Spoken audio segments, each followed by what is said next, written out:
So, I did miss yesterday's stream, but I did come bearing a YouTube video about unique dragons. Stream topics.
long have we waited? Taking time off, overrated. Not doing Friday sketches, outdated. Friday requests, activated. And as a new day crests upon us, brand new year, brand new era, an epoch, one of discovery, of glory, of amazing sketches. No longer will we bask in mediocrity. Today we demand more of ourselves and more of me, which is, that's not gonna go well, man. God. We're gonna do our best, bro. We're gonna do our best. Good morning, everybody. Good morning, Vinny. What's up, Biolog? How you doing, Sienna? Good to see you again, Sienna. Aesthetics, good to see you as well. It's been a while. Jacob, likewise, good to see you, my friend. Knight, thank you for the green dragon check. Unfortunately, today, luck is not on your side. Statistically, luck will almost never be on your side because that's a 1% chance. But you know what? I always respect it. You could just walk away and say, maybe I won't try. Probably won't happen. Why bother? But no, you still queued up that D100. I respect it. Garthen, good morning, my friend. Thank you for the 36 months, Garthen. Congratulations on earning your new sub badge in my chat. Thank you for considering me your Prime option this month. Thank you, dude. I appreciate that. But yeah, you got a new sub badge. That's PogChamp. Hopefully. I don't know. I hope you like it. I'm happy to see new sub badges in my chat because, let's face it, I went way too long without sub badges. But or better, right? Morning, Blaze. What's up, bud?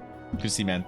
That's right. Today we are going to be doing Friday requests for the first time in weeks. It has been weeks and weeks and weeks. And oh boy, am I ready. I did some magic items while I was gone. Did a couple of them. So I feel like I'm not out of practice. You know? I feel like I'm not out of practice too much. But I am kind of out of practice of writing magic items. I realized. Because I don't have a D&D game right now to write magic items for. But when I come back to my D&D game, whenever it happens in the next couple of weeks, I will have my players right at the correct level for overloading them with magic items. Level 3 to 5. Why is that the correct level? Because that's when you have enough class identity to get cool items around, but not enough class identity. They have to worry about breaking stuff. So I'm excited. I am excited to play D&D again. Usually play on Thursday nights, so I have stories and stuff on Fridays. Today, as usual, no D&D stories. All I did last night, though, D&D wise, was I turned Critical Role on for about a half an hour, realized I didn't want to get spoiled, and I turned it off. And then I went and played Baldur's Gate for 2 hours. So I actually played Baldur's Gate for 2 hours last night. 2 whole hours, uninterrupted. Baldur's Gate. I went to a prison underwater, did some shit there, got out alive somehow, and I think I'm close to the end of the game. I don't know.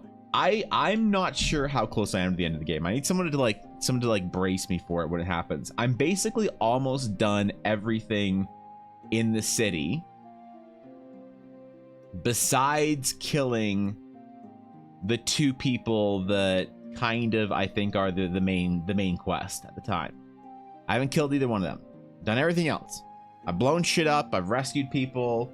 I've finished character stories. I've went to temples. I've went underground. I saw a big dude. I got a sword. I got a hat. I've done everything in Baldur's Gate in the city, I think, besides killing the 2 dudes. Haven't been creating magical items lately, but I started making a Minecraft mod based on my fantasy world.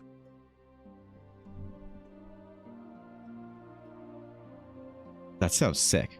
I fucking love modded Minecraft fantasy. Like, you know what I need to find? Since I need to find a good magic add-on mod for Minecraft. I've never found a good one that feels really cool and fun. So, I don't know. Good luck on that. Thank you for considering me your Prime option this month, Senix, for the 9 months. I appreciate that, dude. Thank you for the sub. Especially thank you guys, Garthen and Senix, for the Primes this month, because I am on my grind, my road to maintaining a certain amount of sub points. But I'm actually not even sure what I'm at right now.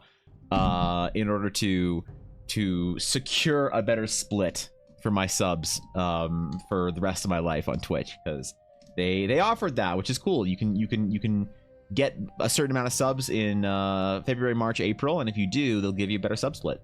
60-40. It's pretty good. That's an extra 10%. And if you do even better, you get 300 sub points. You get 70-30 like a real streamer. So maybe I'll try and go for that at some point in time. That'd be cool. If I'd have to do like a subathon every month for 3 months in a row. That'd be a bit taxing. I don't know on everybody. So imagine the command was set up to never actually get 100s. Surely that would be a shame. It would. We've seen 100s, right?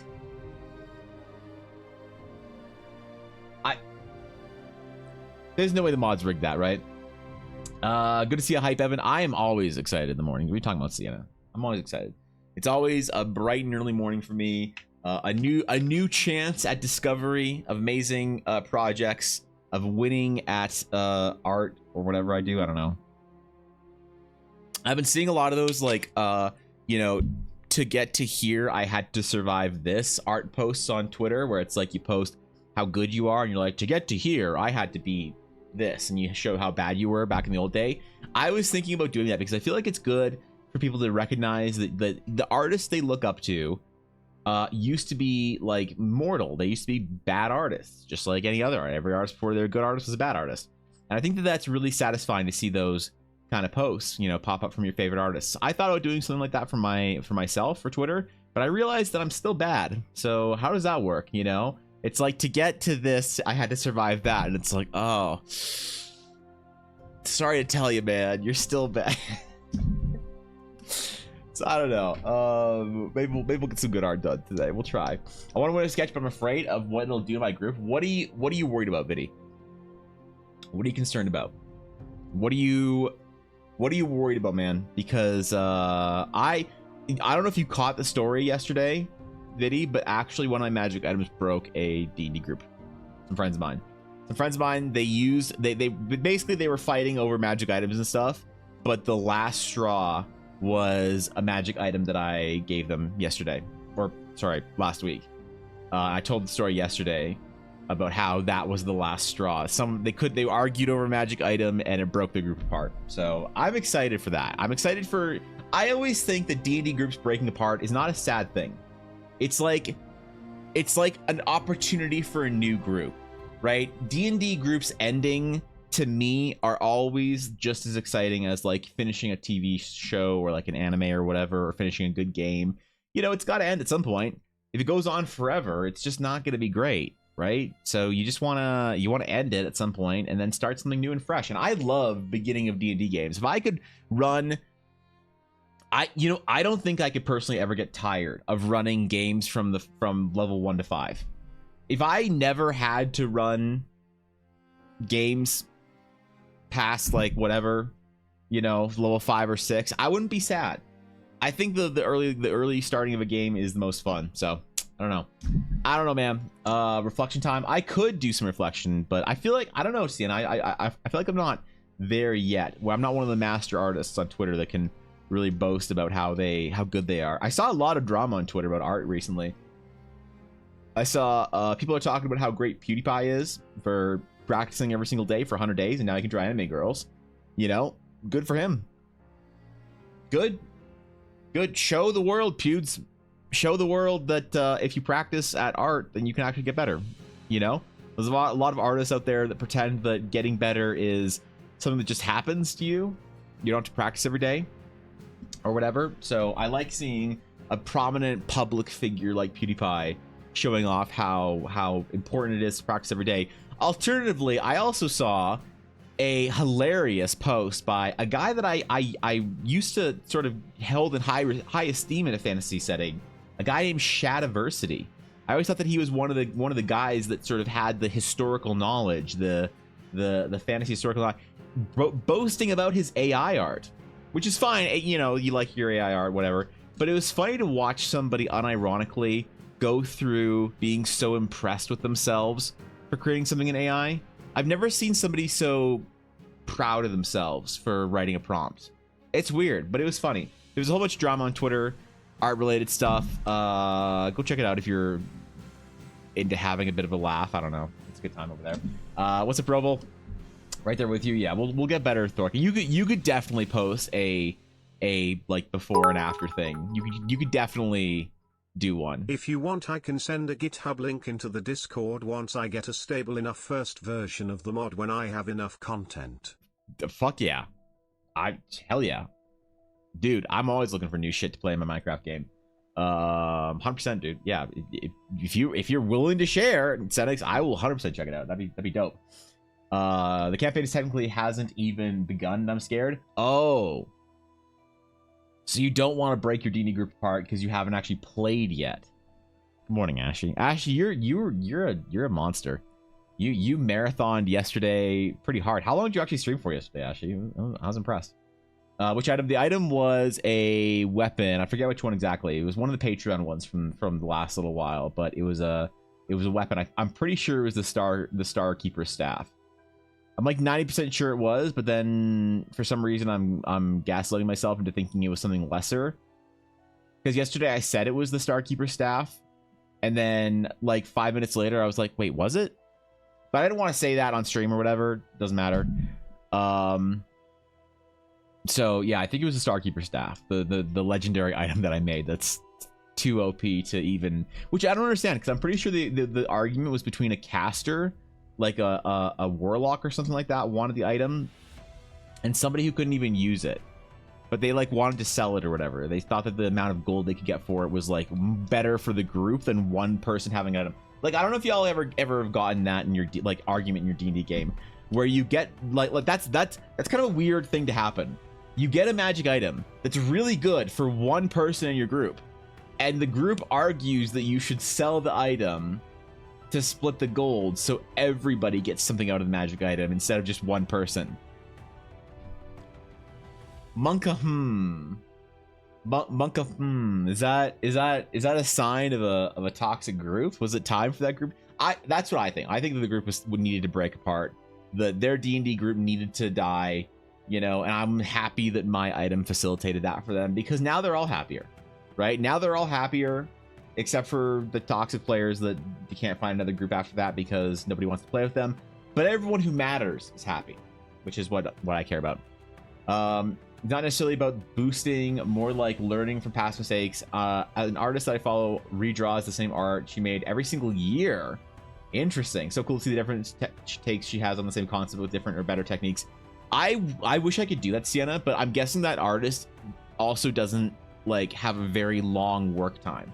Like, a lot of popular artists now have a work time for their paintings that are between like 4 and 8 hours. And I would love to be able to do that with like a character design if it didn't take me 20 hours, you know, because it feels like a big investment. And I wish I could just do something casual like that. Maybe I should do something like small, like a portrait, just a portrait or something like that. That would take me like 4 hours that I could redo every single year. That'd be kind of fun, actually. Maybe that's a cool end of the year idea. I don't know. Also, I don't think I said it. Thank you for the 100 bits, Senex. I appreciate that. I did one like 2 months ago. Would be repetitive. Yeah, I missed you. Wait, I haven't been gone that long. It was just 3 months. Just 3 months. I hope you like Dark 3 weeks. Fantasy. 3 weeks. I love Dark Fantasy. Are you kidding? I adore Dark Fantasy. My dude, I am way more high fantasy in my art than I am in my consumption. Senex. So yeah, 100%. And thank you for 100 bits again. I appreciate that. But yeah, I've only been gone for 3 weeks. What do you mean? It's only been 3 weeks, but I'm back. I'm here to do magic items for y'all. So hopefully I can make up for being gone, and I do apologize for the time I took off. But use magic items on the group, become the villain they're always needed. Take the magic item, attune to it, and then kill the party with it.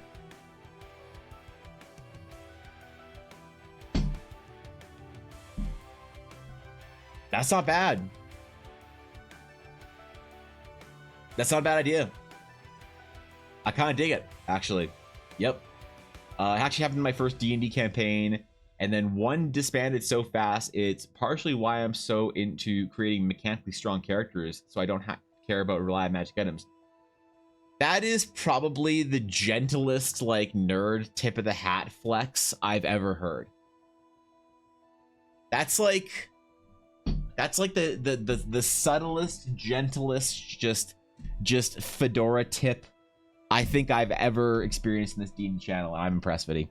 Yeah. Well, I just casually make my characters mechanically so strong so that I don't have to rely on. You fucking nerd. Oh God. Well, look, that does make sense actually. That's, you know, why rely on magic items when you can rely on nothing but your own pure physicality and charisma. No, that's a good point. It's one of the reasons why I think maybe I encourage more thematic characters, because I'll just give you enough magic items. You can play whatever you want, man. You don't actually have to do anything. You know, it's fine. Tharkin, good luck on your physio. Come back and get chat or whatever you do. I don't know, man. I don't know. Maybe come back all sore and bruised, or maybe come back feeling like you could punch a hole through a wall. I don't fucking know. But either way, enjoy your physio. Sounds like a good item. Yeah, there you go. There you go. All right, so been 3 weeks. Feels like 3 months, but it's only been 3 weeks because we did a request stream. So I think we should get into it. I didn't bring any of this stuff up or prep it ahead of time, so I'm gonna do that now. God, I miss having stories to tell on Fridays of my adventures in D&D on Thursdays. I really have to get back into playing on Thursdays. I'm excited. My players are I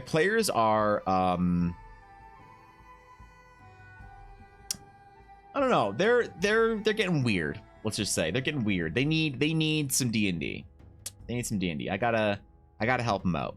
They're getting kind of antsy, you know. I'm afraid they're gonna start RPing on forums or whatever, or something, you know, or like RPing in Final Fantasy 14, or like trying to find other ways to get their RP fix for the week. Okay, all right, got it up. Does this still work? It does work. Okay, that was all right. That was faster than I thought. All right, exclamation sketch. If you have an idea, back the first week back, the first sketch back. Exclamation sketch. That's I didn't change the command. God damn. Y'all memeing on me. Yeah, 14 RP. Isn't Final Fantasy 14 RP the premier source of RP in an MMO? You know, I've been to Moonguard, and I've also been to Wormrest Accord in World of Warcraft. I love World of Warcraft RP. I think it's so great. All right, I think it's beautiful. But I am a watcher. I'm an observer. All right, I like to sit back and dramatically sit in the corner while I watch people RP in /say chat. And I used to do this and tell tales from it on stream, but I realized I was a bit mean-spirited.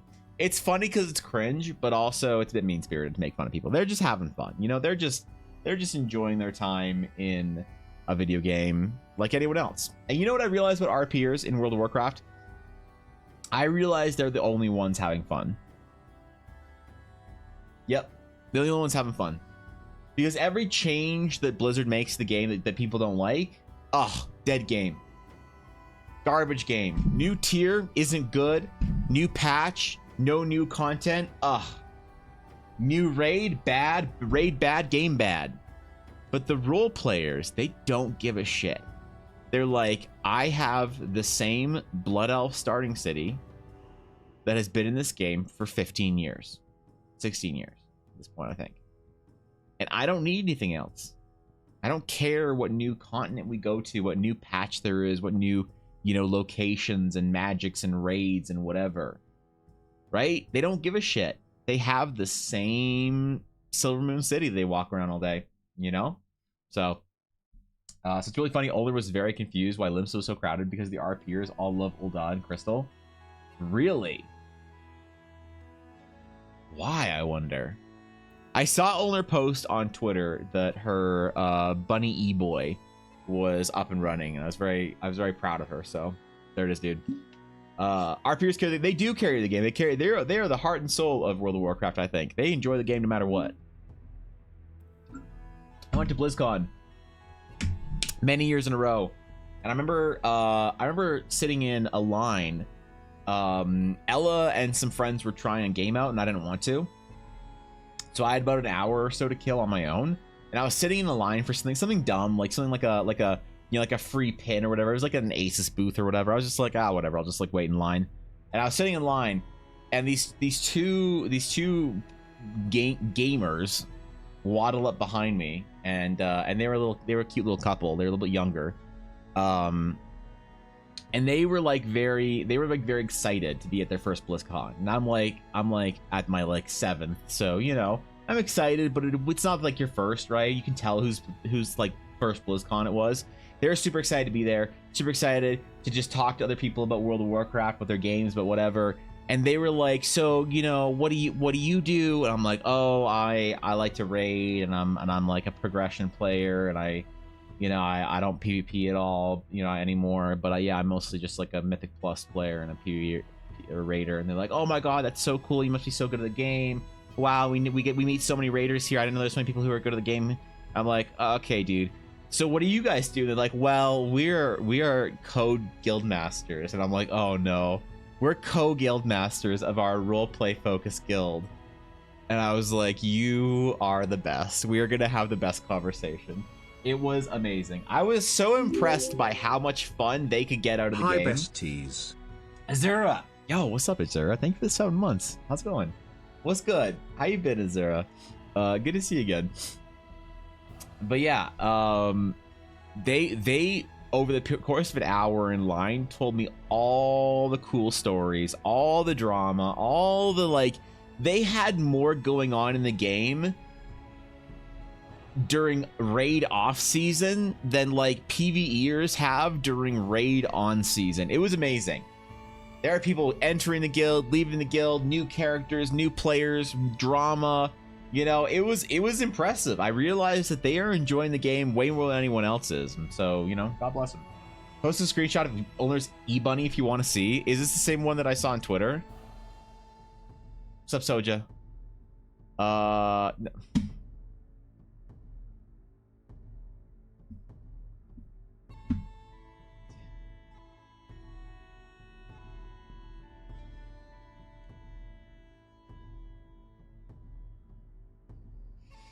Fucking RPers. When did you change to be an aura, Ashy? When did you change to be an aura? Mention Ola used to be on Crystal, right? Correct. I have raid alts of every race? Okay. Fucking nerd. Goddamn. Fucking. So, wait. Wait, you have. Hold on. We need to go on investigation here. Hold on. I know the sketch is done. Hold on. Just give me a second. I need to go. Wait, I need to investigate something. Hold on.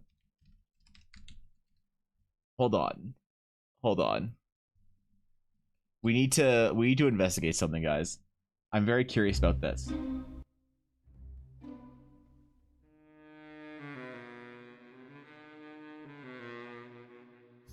Let me just make a screenshot.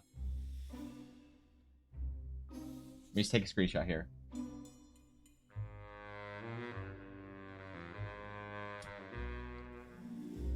Okay. Okay. Okay. If my theory is correct,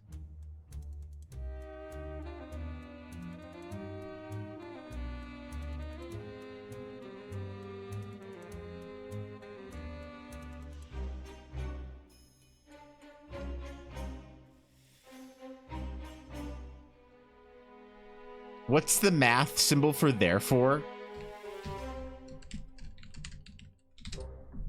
It's the 3 dots. That's right. I knew that.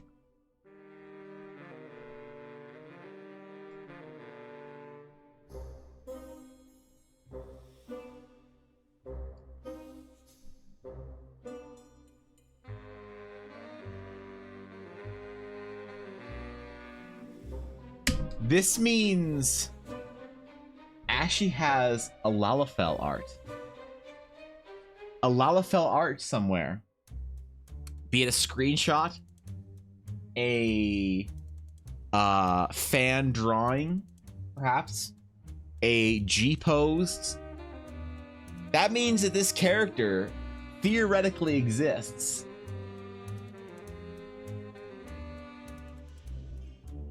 That Lalafell of Heart exists somewhere. Interesting.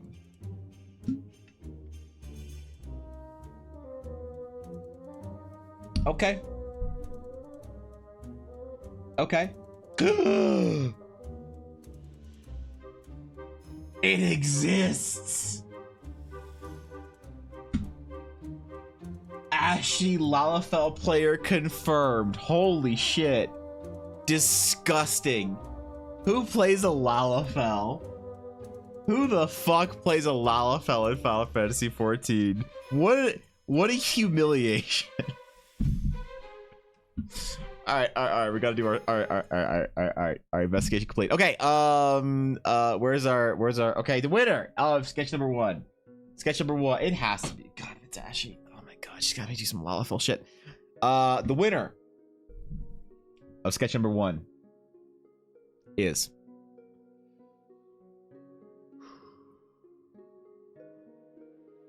why percentage? Why percentage? What percentage of Senix Blackwood won? I hope 100%. Jeez. Okay, Senix, congratulations. Senix, you are the winner. I hope you have more self-respect than playing a Lalafell in Final Fantasy 14. Disgusting. Especially if you main one. Never main the Lala. Okay, the Lala is people will think differently of you. Okay, they'll treat you differently.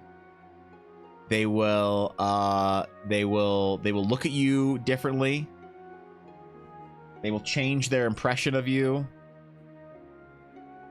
They will exile you for being short, especially if you chose the annoying voice that every Lalafell has. Yeah, never do... Jesus. Never do these things if you're a Final Fantasy 14 player.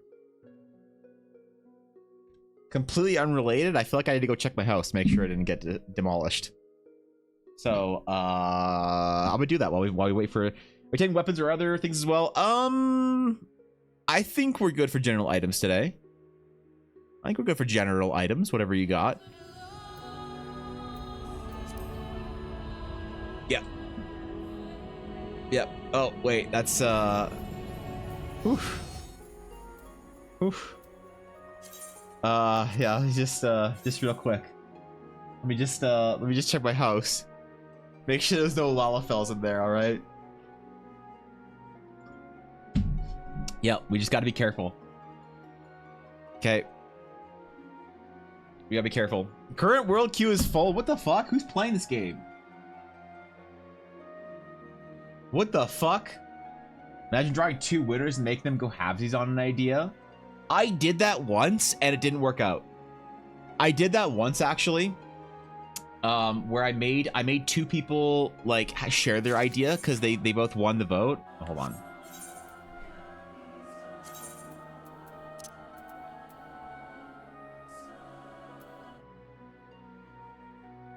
All right, is my house still good?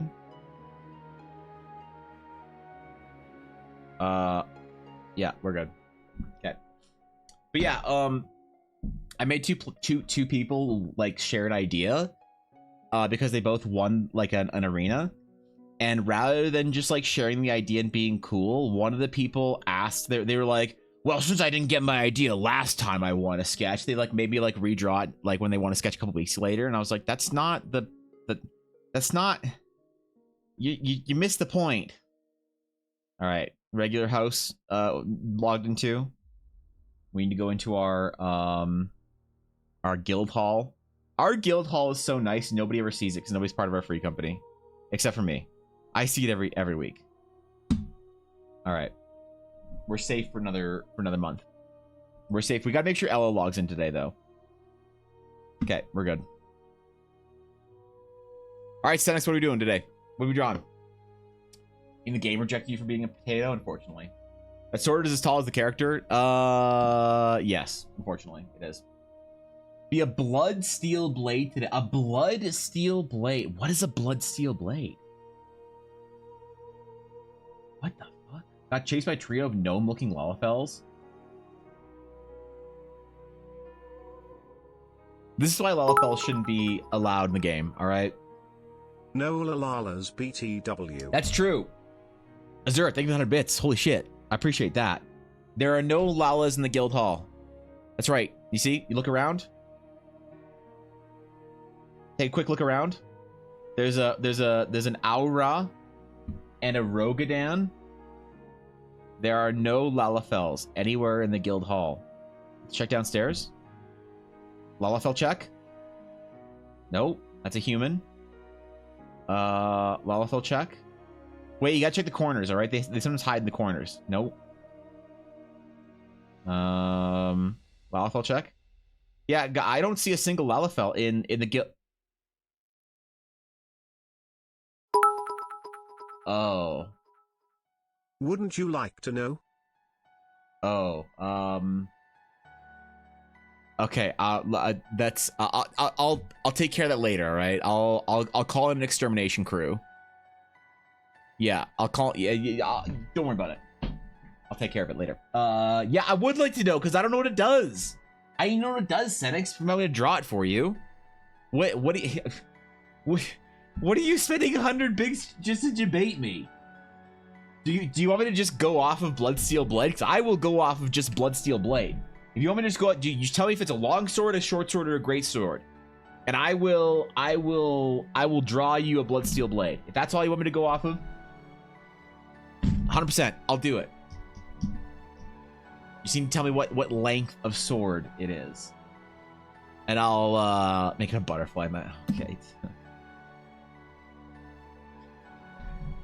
Okay.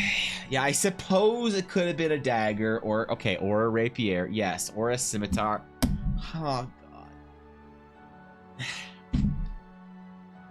god. Look, fair. It could have been a rapier or a scimitar or how is a whip? It's a great sword forged from blood tainted with arcane magic. Got it. Great sword, bloodsteel blade. Perfect. Perfect. I'm gonna make this look so bloodsteely you would have no idea what to do next. All right, new folder. What day is it today? We can label it by date. It is the 2nd. It's Feb 2. Oh, it's Valentine's Day soon. Do you guys have plans for Valentine's Day? Did any of y'all do anything for Valentine's Day? Have any of you managed to impress another human enough they want to be around you at Valentine's Day? Because I sure haven't. No, Elle and I, we don't ever do anything for Valentine's Day because going out on Valentine's Day is annoying, and our anniversary is actually really close to Valentine's Day. It's like a couple days after, and this February will mark Ella and I having been together in a relationship for 16 years. Keep in mind, I'm 33. So that's a long time. We're closing in on having dated Ella for half my life, real quick. So, yeah, we don't really do anything for Valentine's Day, really. But, good morning, Gabby. What's up? Good to see you. Like, what are those blade whip? What do you mean blade whips? That's just a whip with a pointy bit on the end, right? Or do you mean one of the serrated ones that's like bladed the entire way down? All right. I think we want to do something kind of long. Ivan Blahart.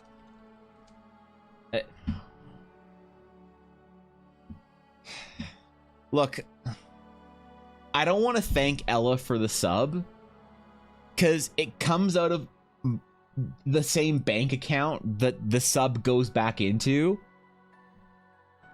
but the tier 3 is worth 5 sub points. And if I get hit 300 sub points 3 months in a row, I unlock a 70-30 split forever on Twitch. So, you know, they reminded me I didn't realize how close to death I was for forgetting it's in 2 weeks. Do you have to do something for Valentine's Day, Viddy? What is the expectation? What do you have to do? What's on the list here? What do you got going on? You got a nice dinner planned or what? We're going out for a meal, a movie. What are you doing? Because I don't got shit going on. I don't got any shit going on. No Valentine's Day plans. The Valentine's Day plans I have are going to be sitting at home eating Valentine's Day candy from Shoppers Drug Mart with Ella whilst playing games on our own and not interacting with each other. Those are my Valentine's Day plans. I'm not going to buy Ella any flowers or nothing. You know why? Because flowers are expensive. And who wants flowers when you could instead get expensive chocolate from a fancy local chocolatier, right? I've cracked the code with Ella. Ella's not a flowers girl. She's a flowers girl when she can get them for free. Thank you for the gifted sub. So, Ella didn't gift a sub. What do you mean? You can't thank Ella for the gifted sub when she didn't do it. What is this toxic? What is this toxic meta? I don't like this. She subbed? I don't. Okay. All right. Thank you, Sam, for the 100 bits. See, I thank Sam. Nobody else needs to thank Sam for the 100 bits. Buy me roses. You just want roses for your dice. You need to dry them? Yeah. You don't. I'm not buying you business supplies for Valentine's Day. Okay? I'm definitely losing money until a sub points goal. Can someone do the math? If I had to gift myself, let's say, 100 subs every month. If I had to gift myself 100 subs every month for 3 months, I had to spend 300 gifted subs. When would that pay itself back by getting an extra 20% on subs if I say maintain 200 subs? Like, how long would it take for that investment to pay itself off with Twitch? Because this is actually an interesting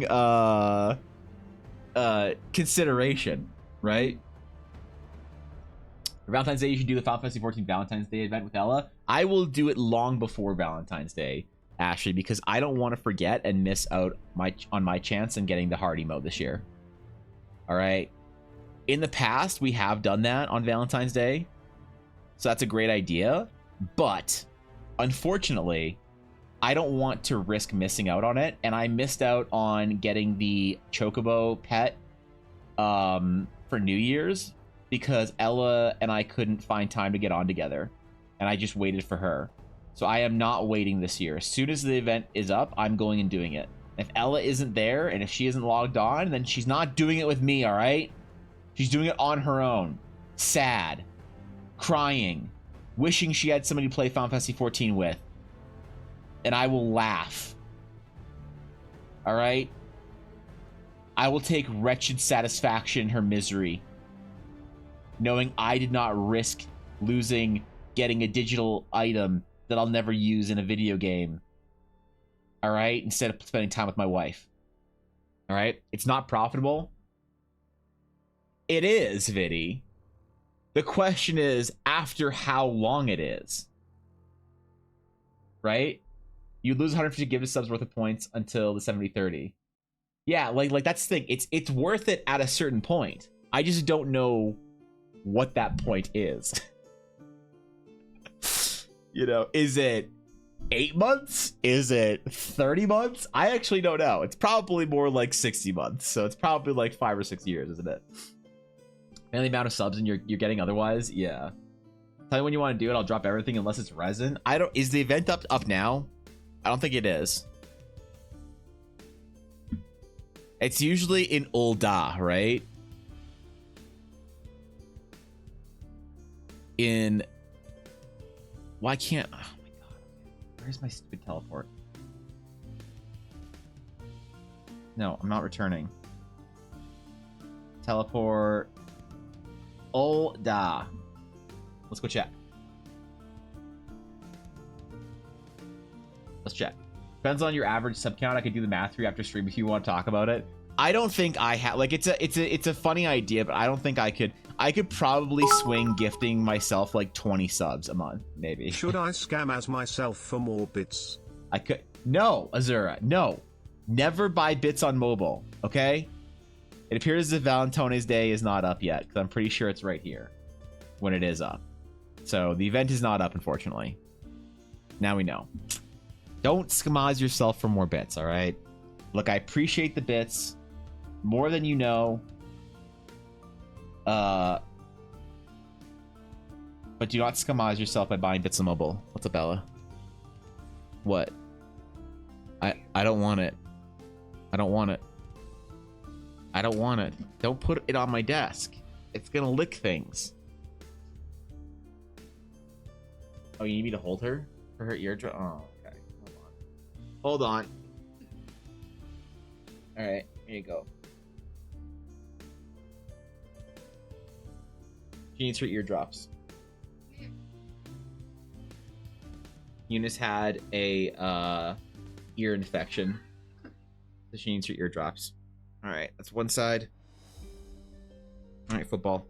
There you go.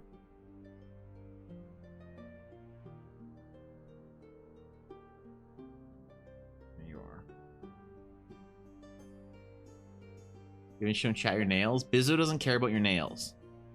Bizzo does not care about your nails. Cares about my nails. Okay, one second. But you don't need- There you go. They're so cute. They have little hearts and bows in them. Okay. There's no bow. Nice. Oh, I thought there was bows. Oh, okay. That looked like a bow. Goodbye. All right, bye. Wait, you're leaving me with this? I don't want it. I don't want you. I don't want it.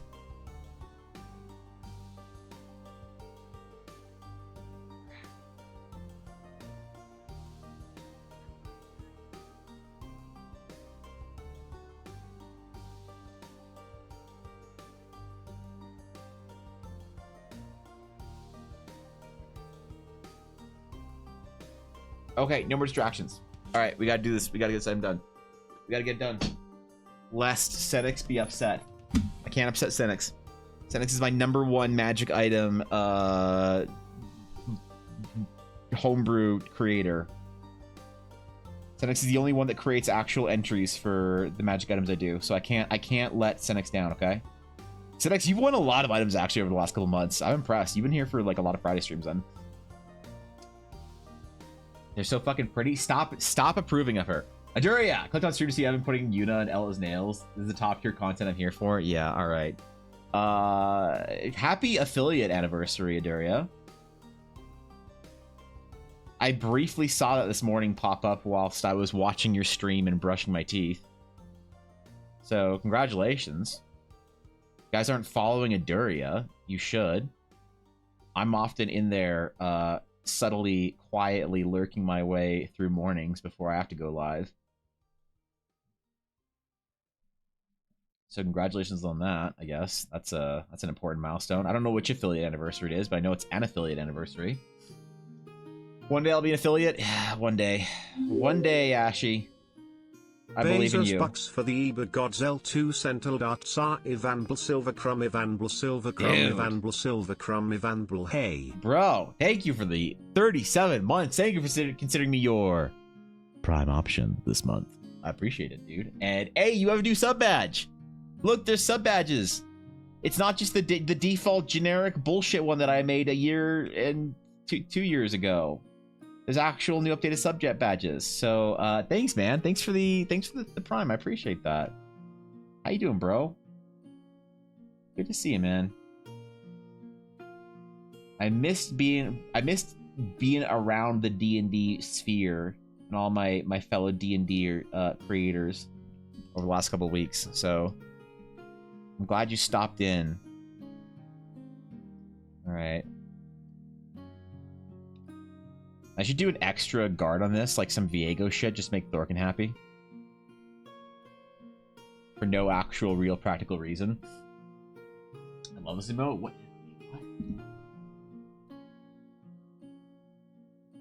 That's terrifying. I need an emote like that. Should I do that kind of style of an emote for my Crumb emote, though, Azura? What do you think? It's been a mission bad. I missed the streaming as much as I did. But I'm doing some here and there. Yeah, you're crushing it, man. You're doing your shit. You're doing what you gotta do.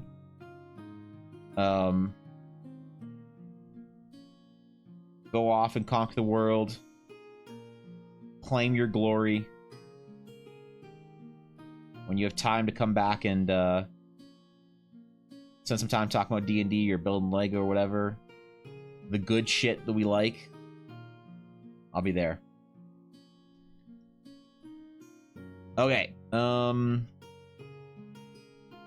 think our sword should be a bit thinner.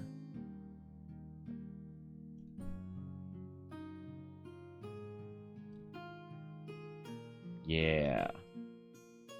I'm not super big on massively thick great swords all the time. You know, I used to be. I used to be very Warcraftian in my great swords, I think. I still am. I'm just tempered, maybe. Tempered in style, perhaps. Tempered in design. But I have an idea for what we're going to do for the coloration of this blade. And I'm looking forward to it, to be honest.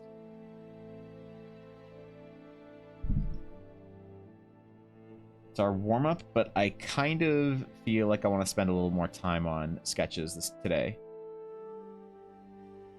I've really enjoyed spending, or, you know, doing more complete sketches for Fridays. Backgrounds, borders, all that. Let's do our best. You have a Yandere character, give him an emote like that? Man, do I? Because yeah, every emote has to be a different character in Eldara, so I don't know who would be the most Yandere. Probably one of Ella's characters. Probably. Maybe Ella. Maybe Ella, like the paladin Ella, not the person Ella. Yeah. You want a dummy thick greatsword? I don't mind. Evangeline emote. Evangeline does have an emote, Nick. Evangeline is the rage emote. She is right here. That's Evangeline. There you go. That's the Evangeline character emote. Just an angry little cat meowing in protest of something. Good morning, Atari. What's going on, bro? This is the warm up. Down on decent time today. Yeah, we just started. The intro went a little bit long. Okay, I've been gone for a while, so we had to do a little catch up and some memeing and shit. And a little bit of shaming. I had to shame Ashley for playing Lalafell in Final Fantasy XIV for like a good 10 minutes. So, yeah, there was that, I guess.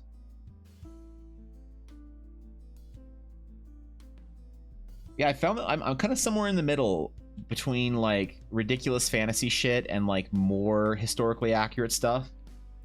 It's like they're two knobs you have to like constantly be turning. As an artist, I feel like if you're doing like fantasy concepts, there's not really a right answer.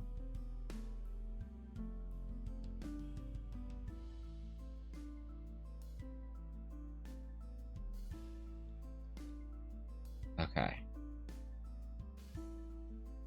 I kind of want to almost make it look a little bit organic because Bloodsteel, you know, not like Balduran's sword. That's too organic. I saw it in a cutscene over my character's shoulder and I was like, are those teeth? Is it pulsing? Okay. Alright. Who would ever play Lalas? Exactly. True. Disgusting little creatures. I actually think that it's the highest quality of life in Final Fantasy 14. Everybody's nicer to you. I started the Lala as a dumb joke, but like honestly, people are just way nicer to me in game. It's like if I make a mistake as a healer on my like my human, my big boy, people are like, ugh, new players, disgusting. How could you make that mistake, idiot? Just don't fuck up again. We'll actually get through this dungeon. And I'm like, okay, I'm sorry, bro. Jeez, chill.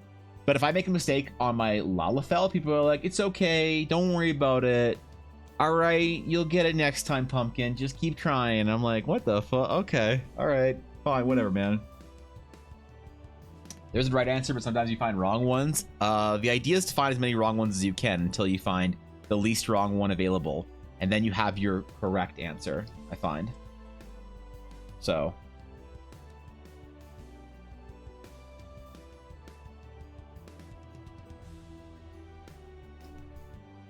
that's about it. I wonder if I could convince Ulner into getting matching South Seas glams and taking screenshots of the beach with me on a giant tall e-boy bunny and my tiny Lala.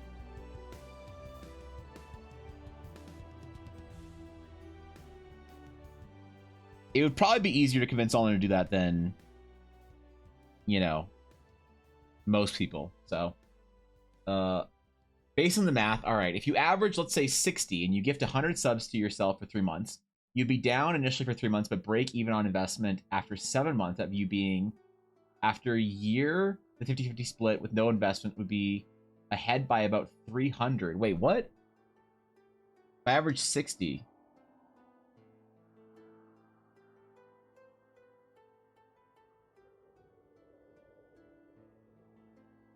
there's no way that works out, right? Because you'd have to, if you average 60, you'd have to gift yourself way more. You have to gift yourself like 240 subs, right? To hit 70-30.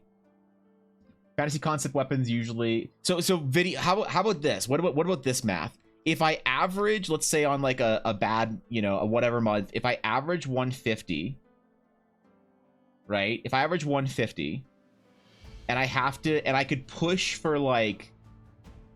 I could gift myself the other 150 for 3 months, right? After 3 months, how many months would it be for me to break even on the 450 subs that I'd have to gift to get 70-30? That's the math question I'm curious about, because I will get, I think I'm like, I don't think I've been below 100 sub points since the like second month I've started streaming. I think I'm getting the 60-40. Like obviously whenever I take my break, I drop down quite a bit, but I think the 60-40 is locked. I'm pretty sure. I don't know. I don't want to be too confident and then get boned on or whatever, but I'm pretty sure 60-40. But like that's what I'm wondering about, is if I have to gift 450 subs to myself. Cuz that's what, you know, are you currently 60-40? No, I'm 50-50. They don't, no affiliates at 60-40 right now, but I will probably get 60-40 in the next little while, or when 3 months is up. Because they don't let you. It's not retroactive. The ability to earn the 60-40 starts yesterday. So even if you've been at 100 and sub points or 300 sub points as an affiliate for the last 3 months, it doesn't impact where you're at right now. You have to like do it over again, basically. So yeah, this is the real question: how to get to 70-30, if it's worth it or not, if it's worth the financial investment. Because then that's a business expense also, right? You get to write off those subs that you give to yourself. You get back, so it's only $2.50 per sub, right? So it'd be 450 times 2.5, right? That's like what, 1,000-ish or whatever, just over. Yeah, I don't know. Fantasy concept weapons usually still look like real life ceremonial weapons, like the Scepter of Parliament or the Masonic Sword. Dude, I fucking love the like English Canadian parliamentary scepters. These giant like maces that like some dude just carries through a hall for no reason. I don't know, to like beat bandits or some shit. I love it. I don't really know what the Masonic sword looks like though, and I'm a Mason history enjoyer, and I actually can't tell you what the sword looks like. So, you tried emoting after do / cry after a wipe, you'll get 3 comms every time. Really? All I have to do is a / cry.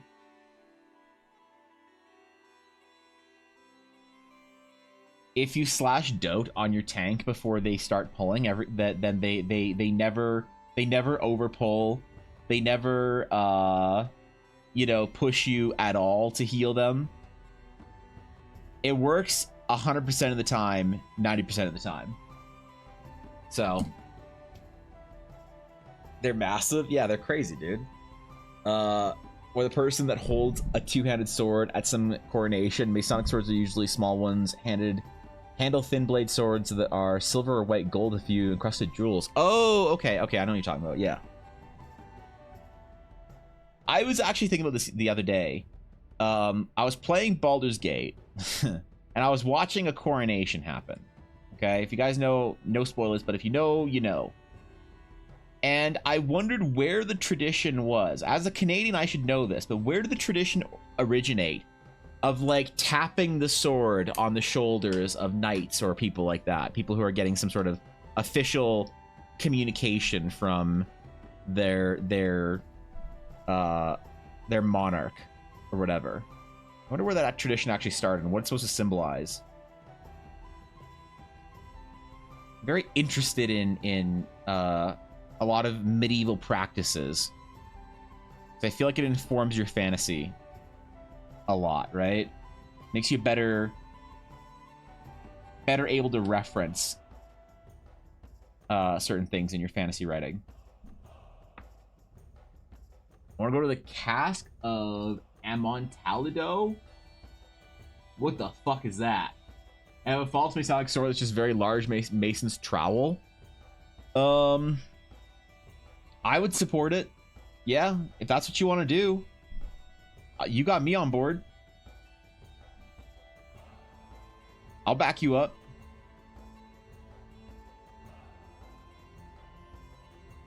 Yep. I don't mind.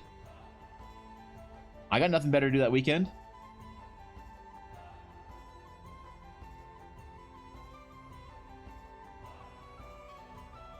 Okay. Bloodsteel Blade. Alright. So most of this sword is going to come out in the color phase. We're obviously going to sketch it out, because I want to. But most of the detail in this blade is going to come out in the sketch phase. I'm not sorry about it either. Came from original knights who were just horsemen, who were beaten on their backs as part of initiation and told this will be the last strike you'll ever have to take.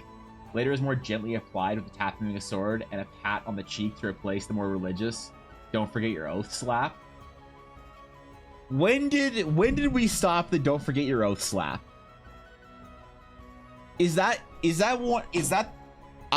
know, first of all, that's actually very interesting. I thought it was something like you were exposing your neck or whatever. I thought it had something to do with like having the blade placed next to your neck or whatever, as like a sign of like fealty or whatever. I thought it was like one of those type things, you know, like how like Japanese soldiers would like turn their backs on like the emperor and like great generals to show like, you know, that they are like willing to be defensive or defenseless to like their supreme commanders or whatever. I thought it was something like that. But also that brings up a good point. When did we stop the "Don't forget your oath" slap? Because like wouldn't that be a great tradition? Imagine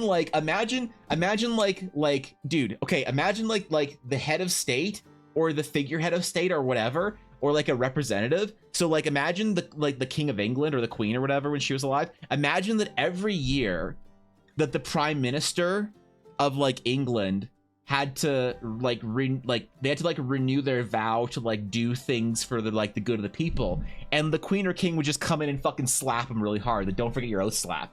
Or like imagine like in America, like some, I don't know, some representative every year gets to go into the Oval Office and slap the president really hard to remind them not to forget their oath. Like, I think we should make our leadership do that. I think there should be a don't forget your oath slap reapplied in modern civilization. You know, it seems like a great way to maintain a little bit of humility, right? Like you may be the president or the king or whatever, but you're not above getting slapped in the face to remind yourself, or to be reminded that you can't forget your fucking oath. I think that'd be a great idea. You know, I suppose they kind of have that in the US with like the press dinner or whatever, where the president just gets roasted by comedians. It's kind of like that, I guess. But I think a symbolic slap in the face would be very good too. Just imagine the Governor General of Canada every year just has to like baby powder up and slap the shit out of our prime minister. I'd be down with this, man. This is a good tradition we should bring back. That's the Edgar Allan Poe story where some guy's going about being a Freemason. The dude that is burying him alive listens to the trial and says, "I'm a Mason too." Oh, okay, all right, that's fair. That makes more sense now. I for one fully support bringing back slapping our knights. Exactly, Sir Elton John. Get out of here. Sir Patrick Stewart, come on, Patty, come get your yearly fucking slap. Let's go. Sir Christopher Lee. Actually, I'm not gonna slap him. I'm too afraid. I'd be too afraid to slap Christopher Lee. It'd be like, all right, yeah, no, he's good. He doesn't need a slap. We're good. He remembers. Continuing to Christianity, if you're confirmed, the priest slaps you to where he still taps your cheek since you're ordained as a soldier of God. It basically got confirmed because I kind of want to go through the nightly ritual. That makes sense. Back then it was the bishop who would slap the knights to ordain them. I like that. For sure the queen must have felt like doing that so many times. But like, imagine that it's like some big formal event that you have to go through. She'd have like an official glove or whatever. You know, like the queen's slapping glove. But she has to like, some butler like presents it to her on like a gold encrusted jeweled platter or whatever. With like stolen gems on it or something, you know? And she'd have to like place the like glove of imperial slapping on her hand to then slap the shit out of the prime minister to remind him of his oath to take care of the country. I'd be down with that.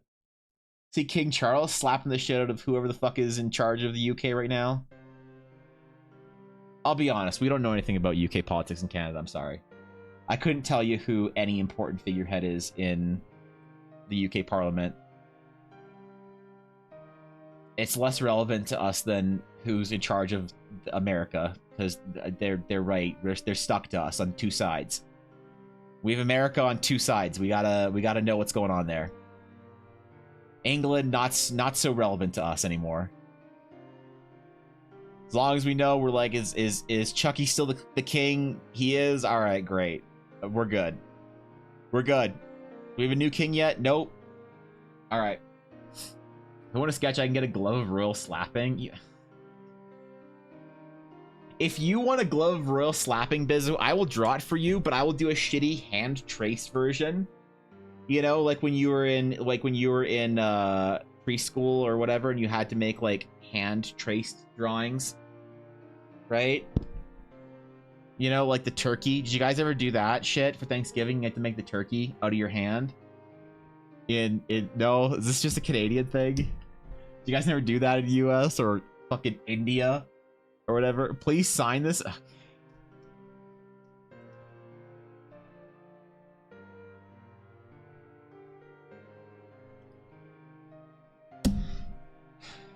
All right, here you go, Bizzo.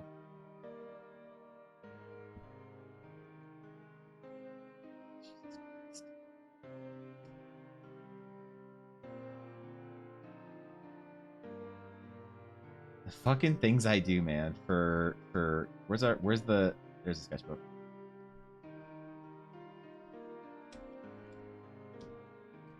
There you go. Okay. Yep.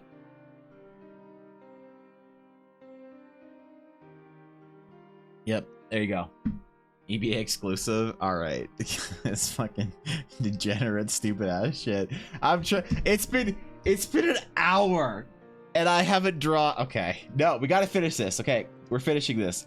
We're getting it done. We're getting it done. I will not be distracted again. There'll be no glove of royal slapping. There'll be no... Yep. You know, I said that exactly. I heard something about Canada having problems with Danish submarines coming too close to, from the coast of Greenland. Probably happened. I don't know. We're not really super worried about anything that happens in the Arctic Circle. Honestly. Every once in a while, Russia flies some planes over, and we're like, hey, stop. Every once in a while, someone, like, waddles over to Greenland or something like that, and we're like, hey, that's kind of all right. And then we don't do anything about it, so... It probably happened. It didn't make news, but, yeah, I don't doubt it. Matching South Seas glams. Olner, do you know what I'm talking about when I say the South Seas, shirt?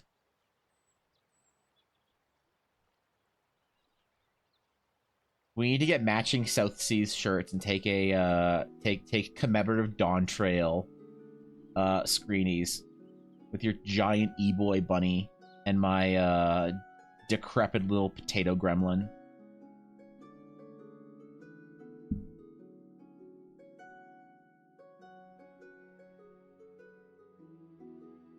We'll see if Azalea can edit them for us.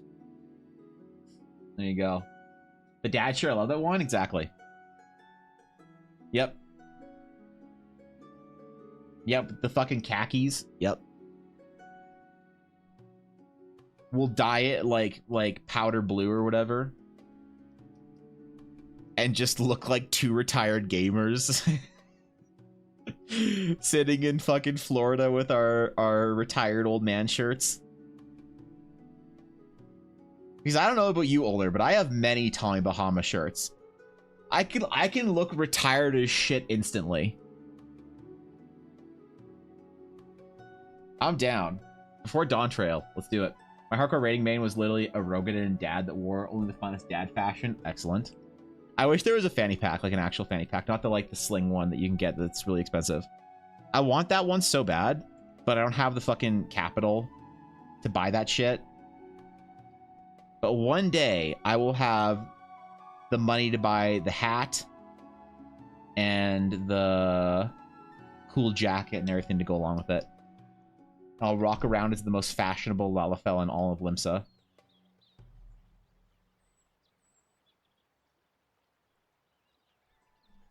Okay. All right.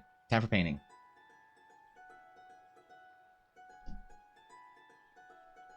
Let's try and get this. I think I'm not mistaken, but I think Senex recently resubbed at some point in the last couple months. All right, so let's try and get this stupid thing done before Senex's sub runs out in 30 days. What just happened? What?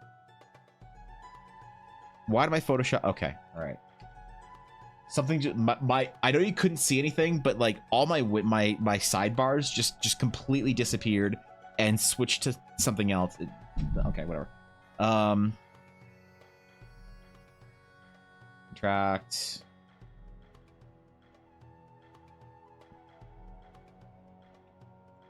Okay.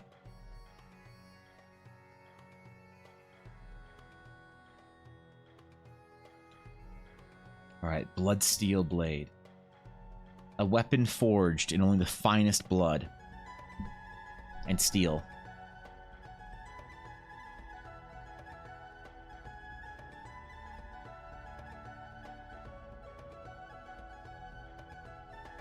Paint this out. Give it a good dramatic dark steel with a bloody shine to it. It's gonna look dope. If I ever get the drop from the silly Moogle crafting gamble, I'll give it to you. Is it for the hat? What is it called? Is it called like the something riders gear or whatever? Is that the? Because I want the cool hat and I want the like the jacket with the like pouch thingy or whatever. I think it's the something riders. Is that the one I'm thinking of? I don't even know how you're supposed to get it, but maybe one day if I can figure out how to farm it, I'll start farming it as well.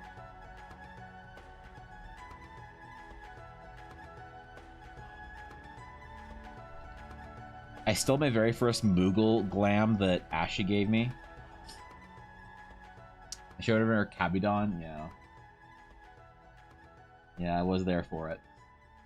My army of E-Buns, soon to be E-Hrothgals. Oh, God. Okay. Yeah, we gotta get this photo shoot done before Dawn Trail then. We gotta get it. We gotta get on this then. Ugh, the Hroths. I can't do it. Note I'm not a certified financial advisor, and this is Twitch chat. All right, assuming a T1 is $6.99 Canadian, it'd be $3,145 investment. Assuming you go back to 150 subs after the split, you'd break even on your investment about 6 months in. After a year, the 70-30 split with investment would be 2.5K down from the 60-40 split. It would begin to make some profit after 3 years. Keep in mind, different country subs often give you less than the cut of $6.99. True. A Prime is not equal anymore. Sometimes you say thank you for the Prime, and it's a regular $2.50 sub. Sometimes you say thank you for the Prime, and it's 9 cents. They're from Turkey. So there it is. So it'd take me 3 years to break even on it, is what you're saying, Viddy.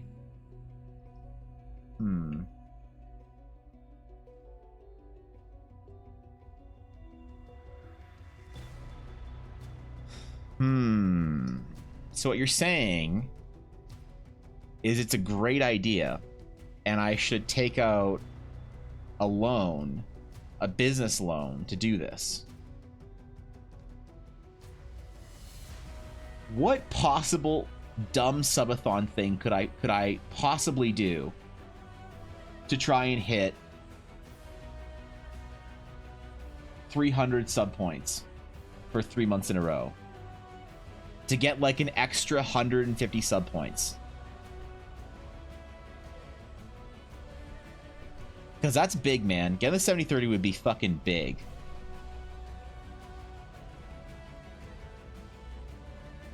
What possible incentive could I do to make it like a value-worthy investment for people?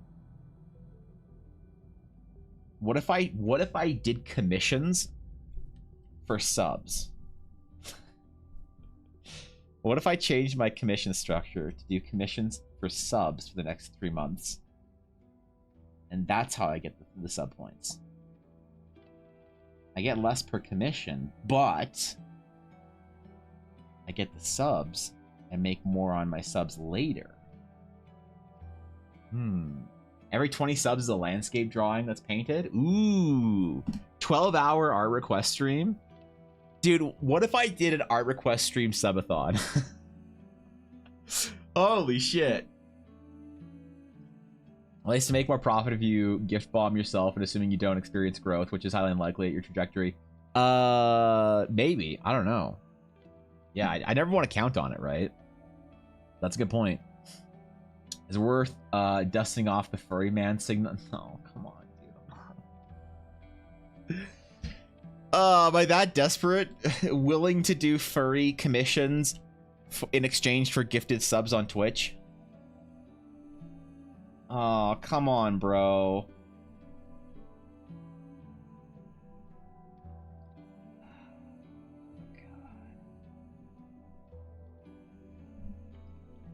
Why couldn't they do this earlier? There was a time that I was at like 400 subs on Twitch for like 6 months. I sat above 400 subs on Twitch for legitimately about 6 months in 2021, I think. Fuck, man. The most amount of subs, like, you think Twitch could like grandfather me in? The most amount of subs that I've ever had on Twitch was about 1,100 at about 1,300 sub points. So I overshot it by like 1,000 sub points. Damn it, Twitch. Like, great W. I'm glad you guys did this, but fuck. Why couldn't I have gotten in on this at the height of D&D streaming popularity on Twitch? Shit. I got skamazed by my own platform. Damn it. Those are the days that I was like planning to start the YouTube channel and hire an editor and all that kind of stuff, and Just need to get back there and we'll be all good. Every sub the person requests you to draw their OC. Oh god. If you're landing or laundering money away, get something like Brazil to give you those 300 subs because the subs are cheaper there.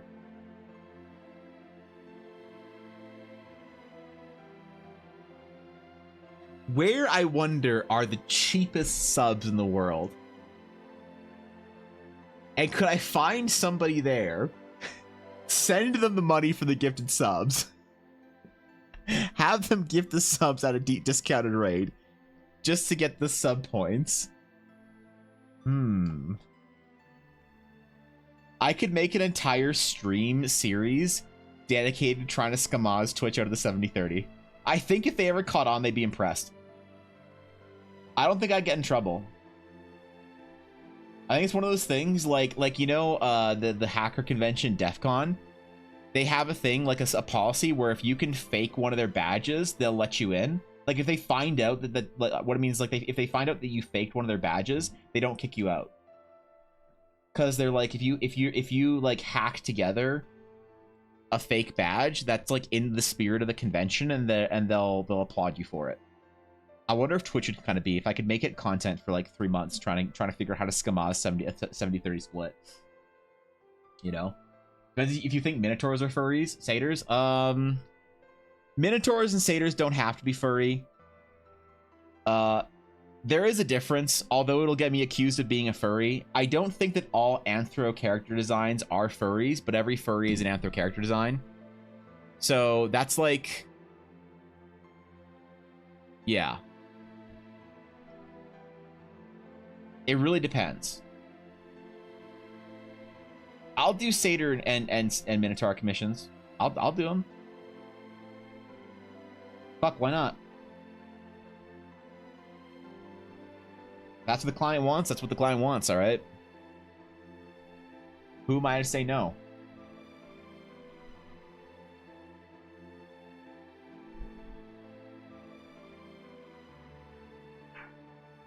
All right. Sample their colors. Use Photoshop's color picking AI. He said the AI word. It's wild. I know sometimes Twitch just asks people if they want to be partnered, if they're high activity, even if viewership isn't average, hasn't peaked, but I think it takes a lot of networking, schmoozing, so they keep an eye on you more, which is so weird because I have so many friends at Twitch that I could like use a like nepotistic connection with, but it's never gotten me anywhere.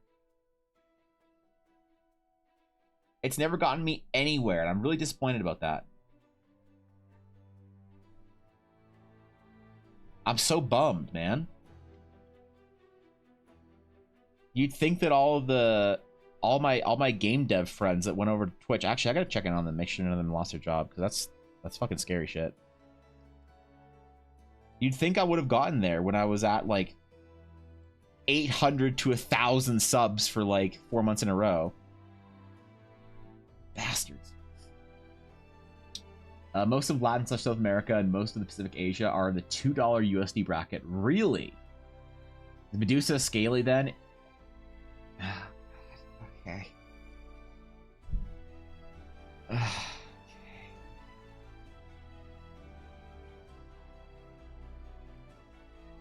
You ever seen that TikToker or YouTube or whatever, the guy that has like long scraggly hair and like a scruffy beard, that does the like white women and white women sketches?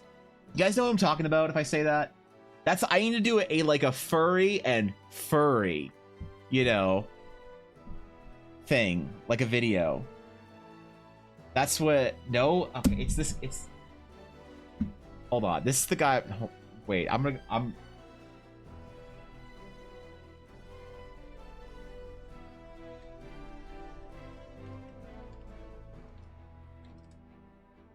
I need to make a, is this the one?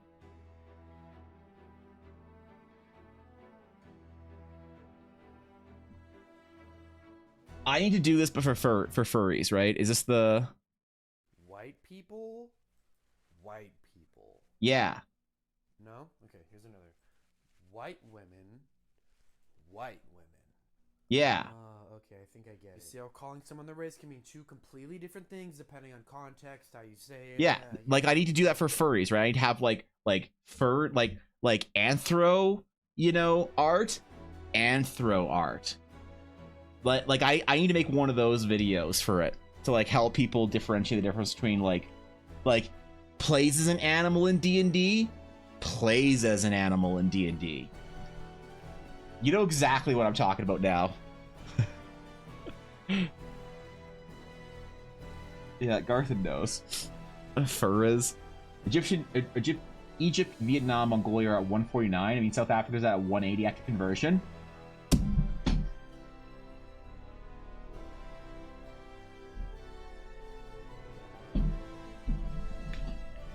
Hold on. Hold on.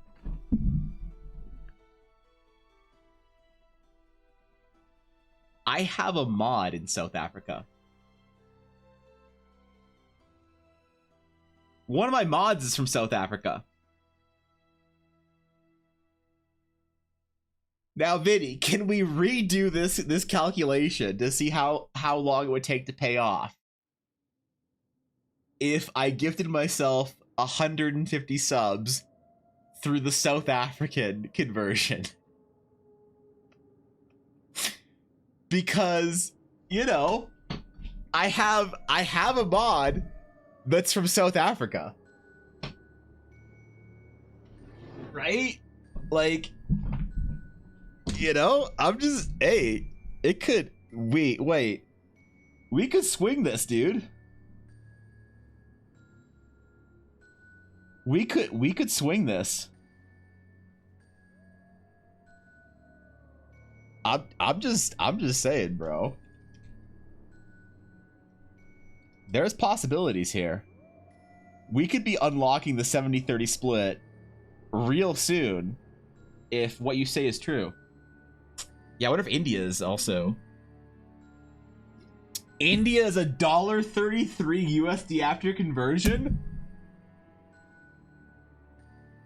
Wait, Busy, how many Indian standard currencies is a sub? If you click the sub button on a stream, Bizzo, we need to confirm this. What does it say in whatever 3-letter abbreviation for rupees is? What is the cost of a sub on Twitch for you right now, Busy, in India? What is the rupee?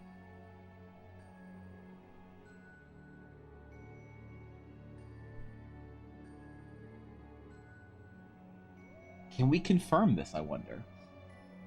110 INR, which is $1.33 USD.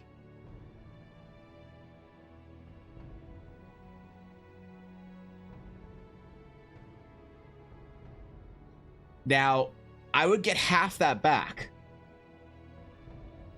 right? So that would mean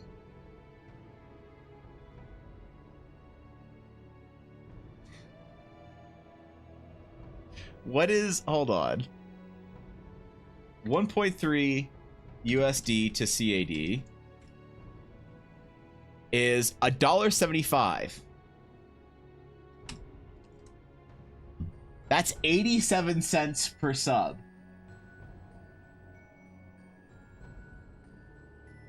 So it's, I'm only paying 87 cents per sub. So if I were to gift myself, if Bizzo were to gift me 100 subs for 87 cents per, yes, you know, hi. That is $87 to get 100 sub points on Twitch.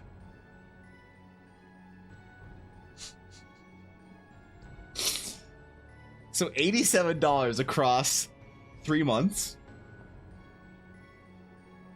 That's not bad, right? Now, I would never suggest that we actually do this and cheat the system, Twitch. This is hypothetical, completely hypothetical. I wouldn't dream of sending Bizzo, you know, $100 every month to gift 100 subs in my chat, or, you know, however many tier 3 subs or whatever it is. Right? Now go make a life hack video on YouTube about how instantly get Partner Plus, which plenty of clickbait and make infinite money.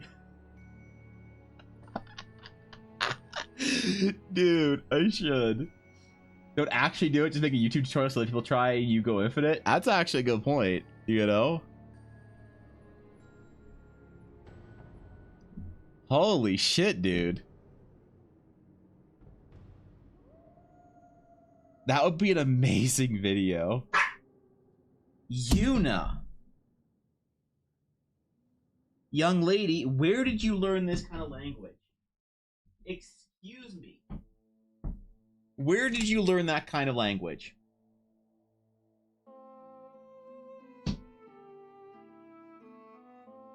Don't look at me. Why are you barking? Why do you feel like you need to bark to get my attention? Are you sorry? You regret it?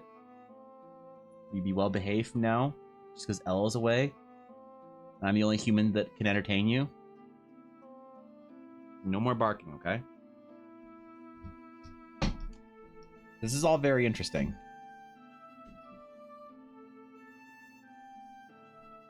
This is all very, very interesting.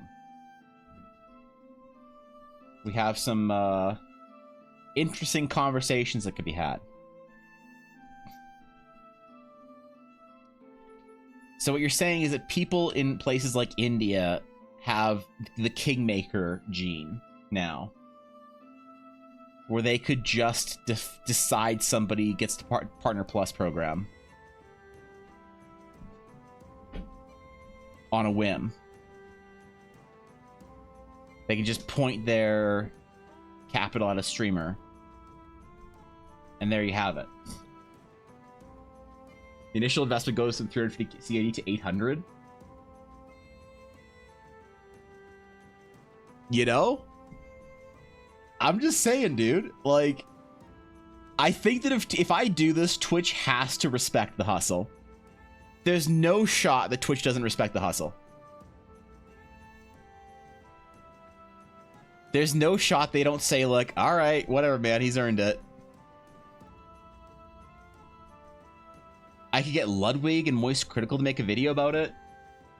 What's up, Epics? Yeah, cash scheme. We're starting off the year right.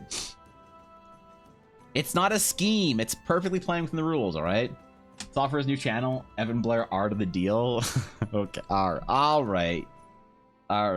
Listen, I don't have a YouTube banner for that channel just yet, actually. I'm still waiting for Ulmer to take matching South Seas photos of me whilst holding the coconut drink item you can get for your house.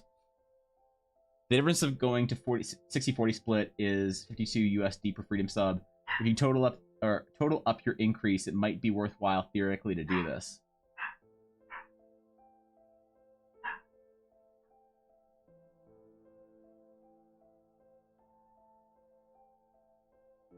Clearly, Yuna's in favor of this idea. All right. You get banned in a heartbeat. There's no way to blind account could miss that. But how? What rule am I breaking though, Vinny? Is there a rule against this?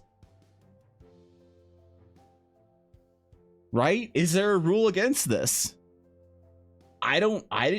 They said if you can hit, like, because clearly they didn't say you can't gift yourself the subs. Like, realistically, if you're some like whale, right? If you're a whaler and you have the money for it, you could just gift yourself 300 subs per month for 3 months, right? At that point, you know, is Twitch not going to give you the deal because you gifted yourself the 300 subs?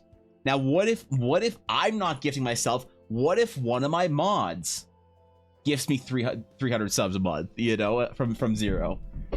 I don't know. I think it's perfectly valid. It's perfect.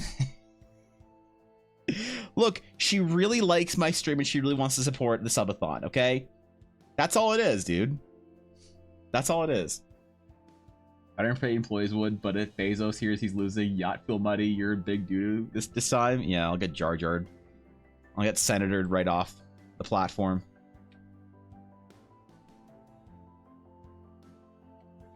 But like, what's the likelihood that if that happens, that it gets picked up by some big YouTuber or whatever, like Ludwig or whatever?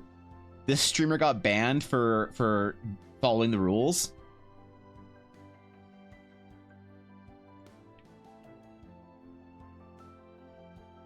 Like, imagine the publicity you get off of that. Oh my god, dude. Imagine, okay. Step 1. I schemaz the system to get Partner Plus program. If I don't get banned, great, Partner Plus. If I do get banned, I make a big deal about it on social media. I @Kick on Twitter. They sign me to a Kick streaming deal that still lets me multi-stream on Kick and YouTube. I get more publicity out of it. This doesn't seem like a problem. I'm just saying, man. Like,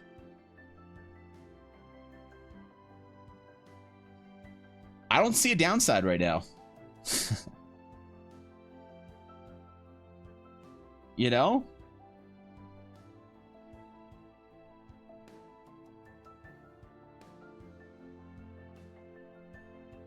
What if I @Twitch support and ask them on Twitter, hey, can I get those sub points by just any subs from anywhere in the world? What if a lot of my viewers are from places like India and South Africa? What then, Twitch? Like, what would they say at that point, you know? I'm just sure the rule again. The rule against this is at least launch it was recurring subs, so it's 300 people choosing to stay subbed. Oh, man. Shit. I need 300 recurring subs? Shit, I might not get this then. Yeah, I might not even get 60/40 then. I don't know if I have 100 recurring subs. I'm not sure. I did for a long time. I had way more than 100 for a long time, but that was also back when Twitch D&D was like a lot more popular and people were at home from COVID, but you know, a lot of people had to go back to work, can't make it to stream anymore. But I will say, I am really honored and humbled that of people I know my size on Twitch, I have a large sub count comparatively to people that watch me. There's a lot of people who watched me during COVID and still stay subbed to support the stream. They have very long subs, and they do it because they believe in what I'm doing in the project. And that is, for me, maybe one of the greatest successes that I could possibly ever have as a creative person, is to have that kind of faith put in me that what I'm doing is gonna matter at some point in time. So that is incredibly honoring and humbling. So there is that. Memes aside, I am more supported, I think, than I deserve.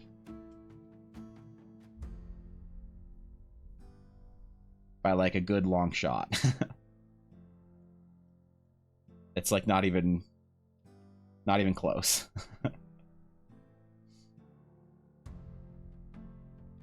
But yes.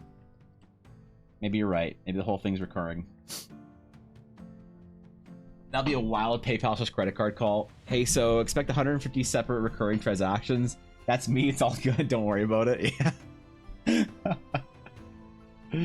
Oh no. We've seen you started sending money to India every month for a recurring payment. Oh, this doesn't look good, Visa. Oh shit. Yeah, sorry, I can explain that, guys. Just to be clear, I looked up and there's some weirdness to what kinds of sub counts. Stream topics are pick of the fat. Alright, hold on. Been forever since I got a Friday stream. Much Crimson, love. dude. Holy shit. What's up, buddy? Thank you for the tier 3 at 33 months. Crimson, you have a new sub badge as of this week because I made updated sub badges. So But you finally have a sub badge worthy of your time spent here. So thank you, dude, for the tier 3. That is 5 sub points, and sub points are massive right now because if I can get 100 sub points for 3 months in a row, then I get a 60-40 split in theory. And if I get 300 sub points in a row, then that's 70-30. So thank you for the tier 3. I really appreciate it, man. All right, what applies here? What type of subscriptions count towards qualification criteria? Recurring paid subscriptions, yes.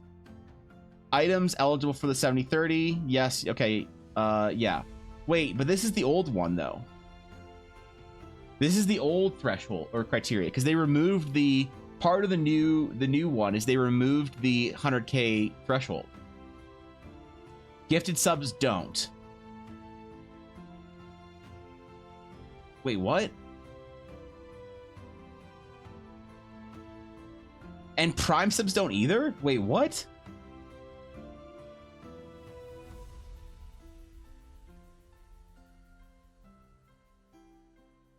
Prime subs don't count towards this?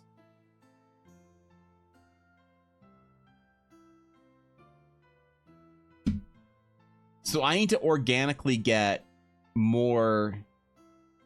Oh my god, I need to get more tier 3s. Okay. I don't know how many tier 3s I have. There's a couple people. Ella, Dashto. Not sure if Jackie. I think Jackie is. Crimson. I might get carried to the 60-40 split just on the tier 3s. Like over the finish line. Obviously, every single sub helps. The tier 3s might get me to the finish line, though, to get 60-40.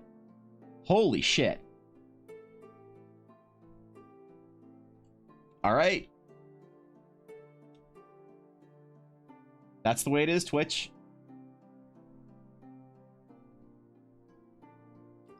Well, thank you for the sub, Crimson. You have no idea how much it's helping me out right now. So seriously, thank you, dude. Gifting doesn't do anything sad? Yeah, apparently not. Lovey did a video on this recently. Prime doesn't count for a lot of things anymore. So I have to... Oh, man. I don't know how many sub points I'm at. Like, I don't know what the...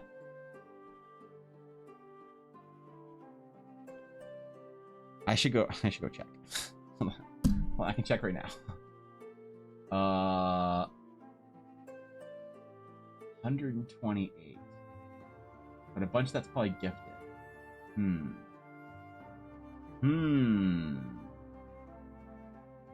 All right, we gotta figure out something cool we can do for like tier 3 subs or some shit for the next like couple months. We'll design something cool like I don't know. What would be a worthwhile investment for somebody to tier 3 for 3 months? What could I offer for 3-month period for tier 3s? Like kind of a small sketch commission or something like that.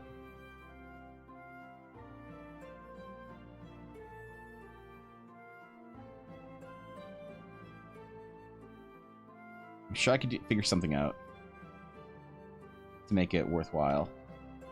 Some exchange of art.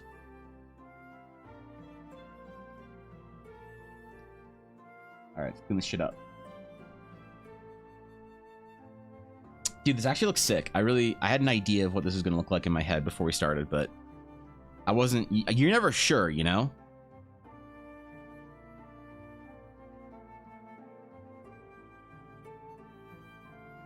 You never really know.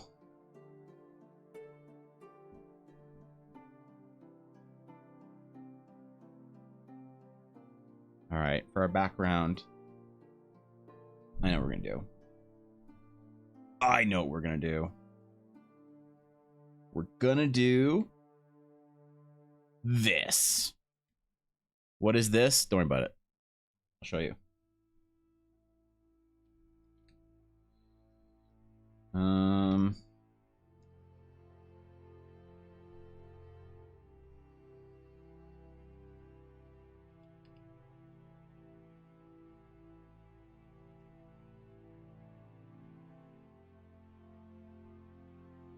Have this like kind of bloody mist coming up, being pulled up the blade.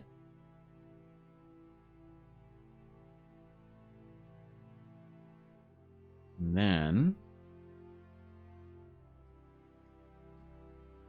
need something kind of dark and gothic. Actually, yeah, fuck it. We're gonna do this. This will be cool.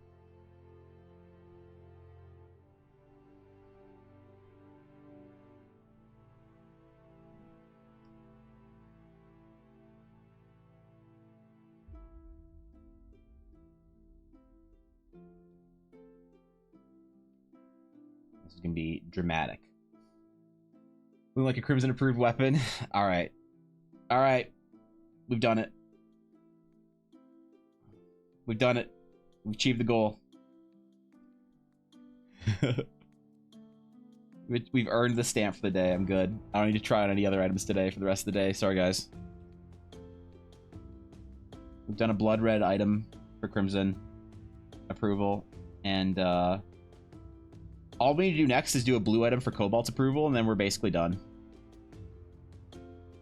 I don't know anybody else that has any, like, colors in their name, but... Cheerleaders can randomly join into a voice call while you're streaming. I could... Oh, man. Could you imagine? Could you imagine the amount I got trolled? I wouldn't be able to get through a single stream. Holy shit. I'd be unleashing a monster. The amount of trolling that would take place. It's a beautiful idea. To be able to see the official stats on your statement spreadsheets, but you can get it on the affiliate tab. Visitors, probably not how worth the mental spiral. exciting. Probably.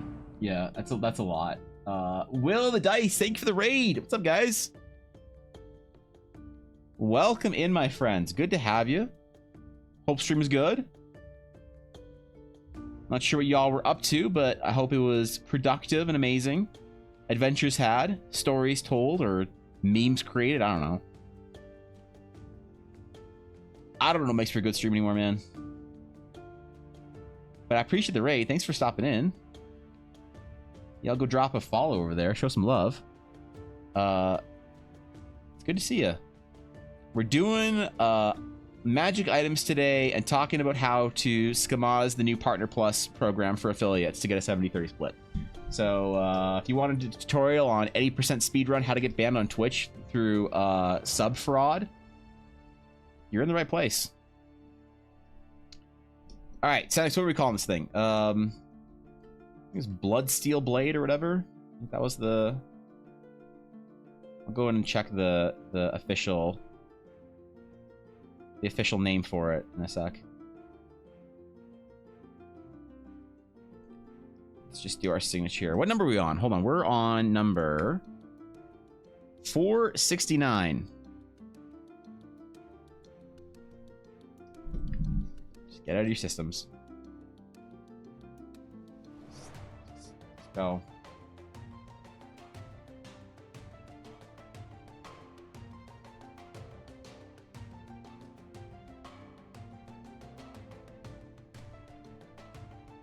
All right. It is called the... Let me go back to my internet. Where's my internet? Where's that? That wasn't it. This is it. It's called the Blood Steel Blade.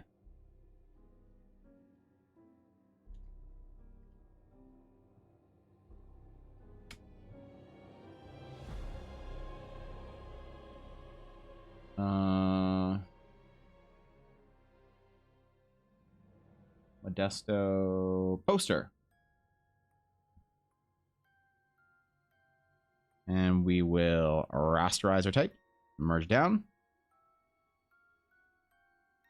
Rasterize layer style. And merge it all together. All right. There it is, our first of the day for Senix Blackwood. That took a while, man. We wanted some tangents. Holy shit.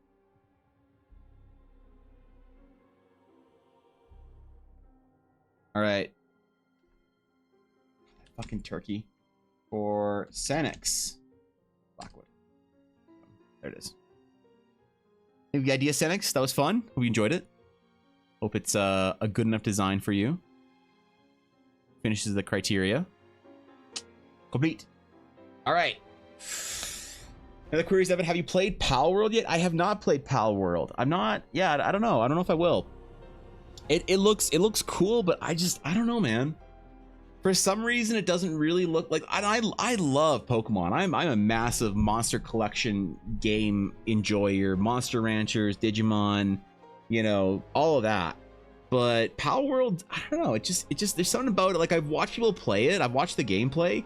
It looks cool, but I just don't know if I would get into it, you know. And it's not like people are like, oh, don't play Pal World for like moral reasons, because like whatever. I don't care about the controversy around it. I don't even. A lot of the controversy seems to be like non-legit anyway. But regardless, I don't know. I really want to try it out, but I don't know if I will. It's because it's still like $40 or whatever, isn't it? It's still like a real game price for a game that I'm not sure if I'll like really enjoy or play. I don't. Maybe like if it went on like Uber sale and it was like $10 or whatever, I'd probably try it out. Welcome, Minako. What's so funny about 469? We're only 31 away from 500. That's what's funny. So, I actually have 100 hours into it. You hate the lack of story? Maybe. I don't know. I like good survival games. I'm a big Minecraft enjoyer, but I've played Minecraft off and on with various mod packs and things like that since the game was released, basically. So I enjoy it. I like, in theory, I've always liked Ark. I've liked what Ark was and could be, but the problem is Ark graphically looks like absolute steaming shit to me, so I can't get past that for some games. And Ark is just not a game I'm ever gonna play because to me it looks like absolute trash. And also I hear it's like buggy and the devs are kind of sus and whatever, and there's like problems with it, but like none of that matters really. But yeah, I don't know. It'd be fun, I guess. I don't know. I played for like 8 hours yesterday. It's very, very grindy. It's far more Valheim than Pokemon. And now that's the other thing. I haven't played Valheim before. And people have said that I'd love Valheim. If I like survival, I like Valheim. So maybe I should go play Valheim first, decide if I like that or not, and then see if I like Pal World because of that. Right? A lot of the controversy was BS. Yeah. Oh, I forgot. I forgot Blaze is an Ark fan. I'm sorry. I'm sorry, bro. My bad. Okay. Sketch number 2 the day. Wait, all prizes must be assigned to. Wait, what? Start another giveaway? What the fuck? Streamlabs? Hello? And now it just doesn't work? What? Okay, hold on. wait. Let me just restart all Streamlabs altogether. Let's just go. It's not loading. Uh-oh. Is today the day I have to figure out how to do Streamlabs, or sorry, Stream Elements? Yeah, oh, I forgot to rig it. Rig roll. The roll is rigged for Joseph. There you go. The roll has been rigged for that lovely individual. Streamlabs, please. Okay, I need to figure. Okay. Do I need to figure out Stream Elements finally? Is it it's finally time to have to figure out the Stream Elements raffles? Or we all do a D100 and the highest roller wins? I used to do that, Sam. It got a little messy though, because people would like roll twice and be like, "Oops, I don't know, I didn't mean to. Whoops, oh no, I didn't mean to roll twice." And it's like, okay. Tools, chatbot. Where is the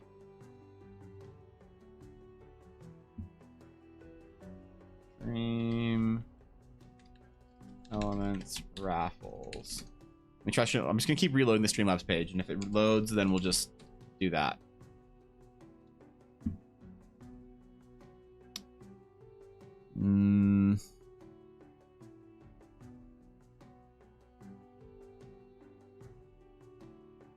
It's a module.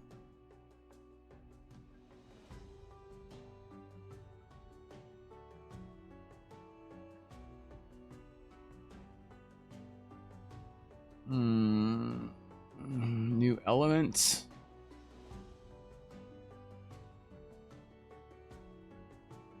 Browse from elements gallery. Is there a raffle one?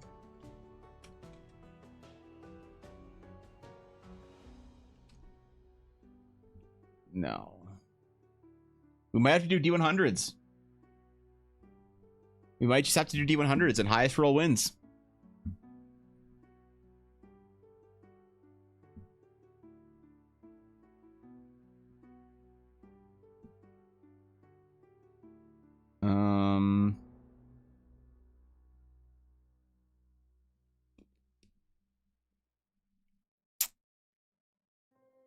Okay, let me just try one more thing here, and if it doesn't work, then we'll just do the raffles. And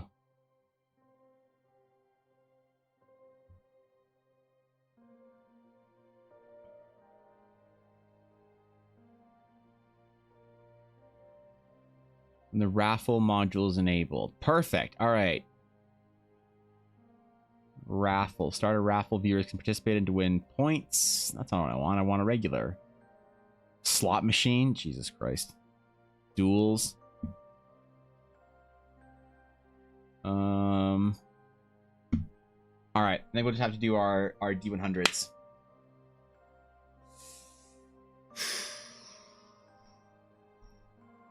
That's the problem if it doesn't roll, right?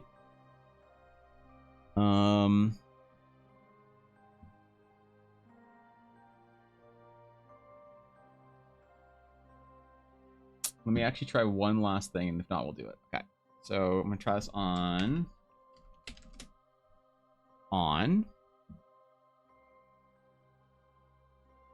Yeah, the Streamlabs site is just down. Oh god, that's so annoying. Okay. All right. Here's what we have to do. Here's what we have to do. We are going to have to do a D100. However, there is a cooldown on the D100. There's a cooldown on it. So if everyone just tries to roll all at once, it doesn't work. Ella, last few moments because it's doesn't want it set up properly right now. Has a raffle module. It does, but I don't have it active or anything yet, and the steps to activate it seem annoying. So I'll figure it out for after stream. So for today we will do our D100 rolls starting with Ella. If you would like to enter the sketch, we're going to do D100 highest roll wins. If it doesn't roll, you can roll again. If anyone rolls twice by accident, then you're disqualified. The line between rolling and or getting in and being disqualified is very thin. Make sure that it doesn't actually accidentally roll and then you roll again. So if you would like to enter, please exclamation D100. Ella has started off with a 36. If anyone would like to enter, exclamation D100 in chat. And we'll give it a few minutes to get all the D100s in, and we'll see who wins. Currently, Bai Lung is in the lead with a 74. 74. Vidi is in the lead with an 88. Oh shit. Please use the raid command. Yeah, you're right. I should have just done that. An 88 currently is the number to beat. The number to beat is an 88 from Gris Viti, the legend himself. We're rolling dice old school. I wish that there wasn't a cooldown on the command. So just try it again if it doesn't work. There is a short cooldown on it. So 61, 73, 63. We want to start a timer on screen? Nah, we'll just go until people are basically done. We'll just, I'm not worried too worried about it. You should have seen my roll from earlier. What'd you get earlier? Was it 100? Currently, the score to beat is 88. 88 from Gravity. So, rolls percentile dice and gets 666. Wait, that's not how it works. Wait, that's not at all how it's supposed to work. 99. Jesus. 99. All right. The question is, who can beat a 99? Who can get the perfect 100? Who can get the perfect 100? Just try to get it if it didn't work, Robal. Who can get a perfect 100? A perfect 100 on the roll. I'll give you guys a few minutes to do it. An 8? Oh, Blaze. Blaze, you tried, buddy. You tried. If it didn't work for you, just try it again. There's a little bit of cooldown on it, so give it a couple seconds after the last one goes through, and you can try it again. It's probably good now. A 99 for Azura Fire. The legend, the songstress, I don't know. I think Azura said that they were a accomplished singer. I never gotten a concept drawn for me. It's you might get it, Azura. You might get it. How low or wait, how low roll should get a potion? Low roll should get a potion. I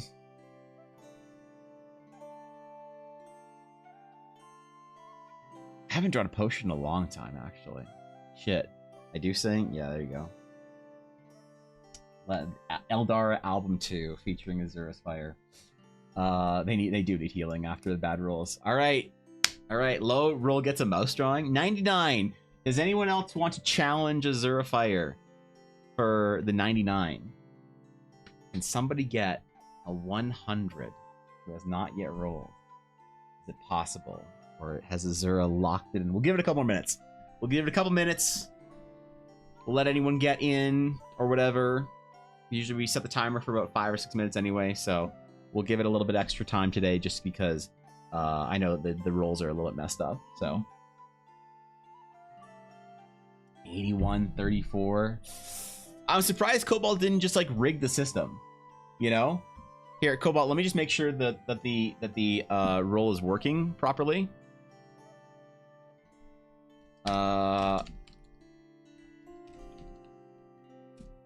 Let's see. Let me just make sure the roll is actually working. All right, we're gonna enter the JSON thread pool gallery formatting. As I'm really fast at typing when I'm focused. Let me just focus. We're gonna develop the structure line code bracket manager tool, entering the hardware backdoor route power modulation units. Okay, cryptographizing the steganographic image search gallery background password, manage authenticating servers. Okay, we're gonna just make sure the roll is not rigged for anything under the sub Python unit manager frame, and there we go.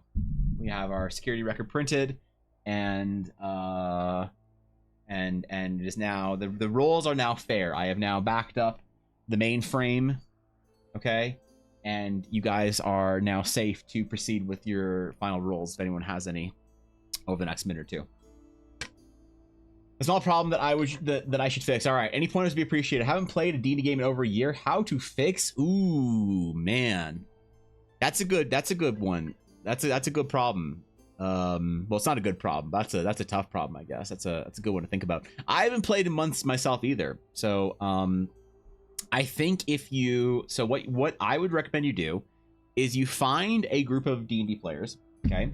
And if you get your like your keys, like your car keys and your house keys, and you try jingling your keys at them, right, to get their attention, you just keep doing that while backing up slowly towards your play area, whether it's your kitchen table or your game store, you know, that you go to all the time, or your, you know, cafe that you sit at for 8 hours while ordering 2 drinks and playing D&D, wherever you prefer to play D&D. You jingle your keys there, and you get them all to sit down, and then before they know it, they're playing D&D, and you gaslight them into thinking they have already agreed to play D&D with you, and you would put pressure on them and shame them, into not leaving. So yeah, that's what you do. That's what you do. It's all valid technical jargon. If you know, you know. Exactly. Cobalt knows. Cobalt understands. Cobalt is a software team manager. All right. He's a principal software manager at a very top end company, so he knows what he's talking about. He's just flattening tires or that. Yeah. A 1 gets timed out for an hour. Yeah, if you get a 1, you just get timed out for the rest of the fucking day. You can buy your way out though. All right.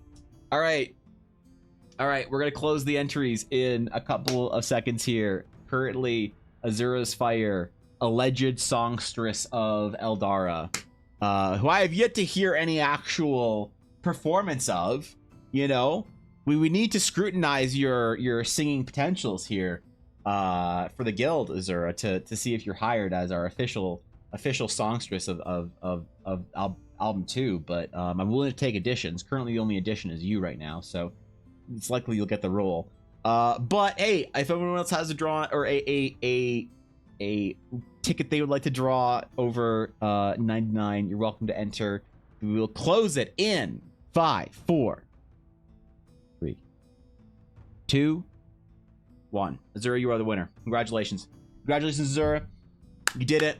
You hit exclamation D100 and got a bigger number than anyone else. That means that you deserve a sketch more than anyone else in this stream. So congratulations. What would you like me to draw for you today? What are we doing? Would it be hilarious if Azura requested something that got them disqualified just right now? Just one time, just one tapped? No. What do you got, Azura? What are we drawing today? Tell me what it is and what it does. And no visual descriptions, and I will make for you mediocre art. There it is. Mediocre art. About a GigaShad mod, you're literally walking me through it. I mean, if you guys can set up the module and make it easy, I'm down.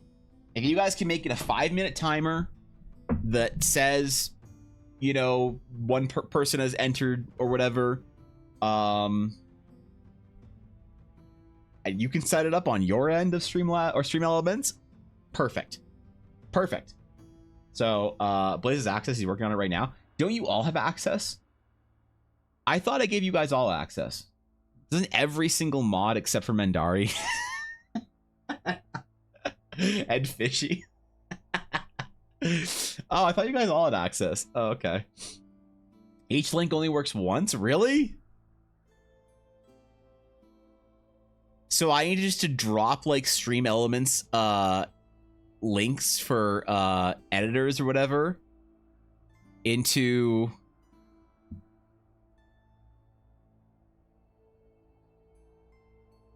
invite new manager. Ooh.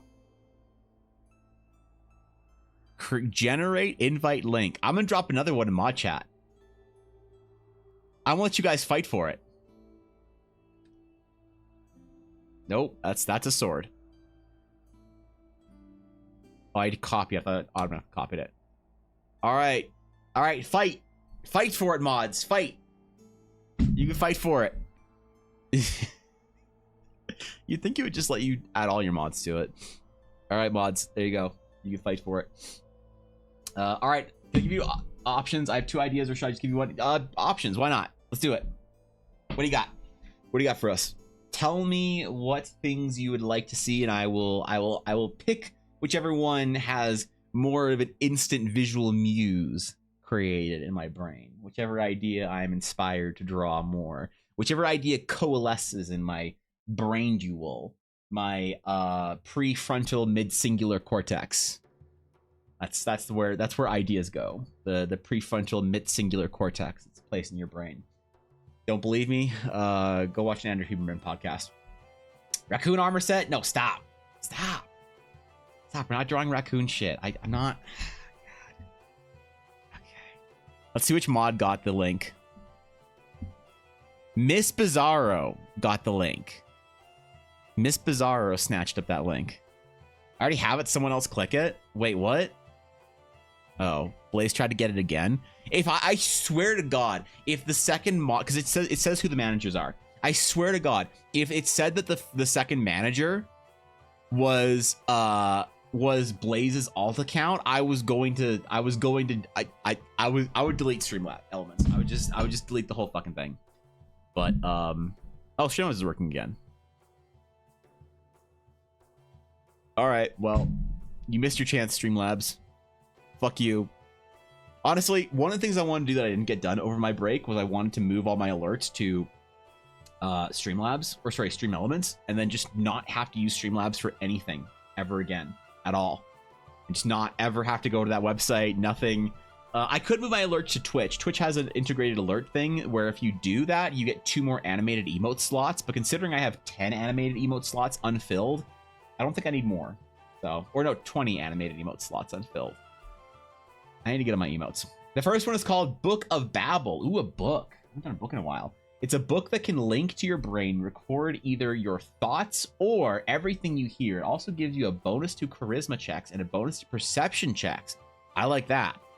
And insight checks as well. The book is sentient and talks a lot. Sometimes it decides it wants to be heard and can release a sonic blast dealing damage that stuns.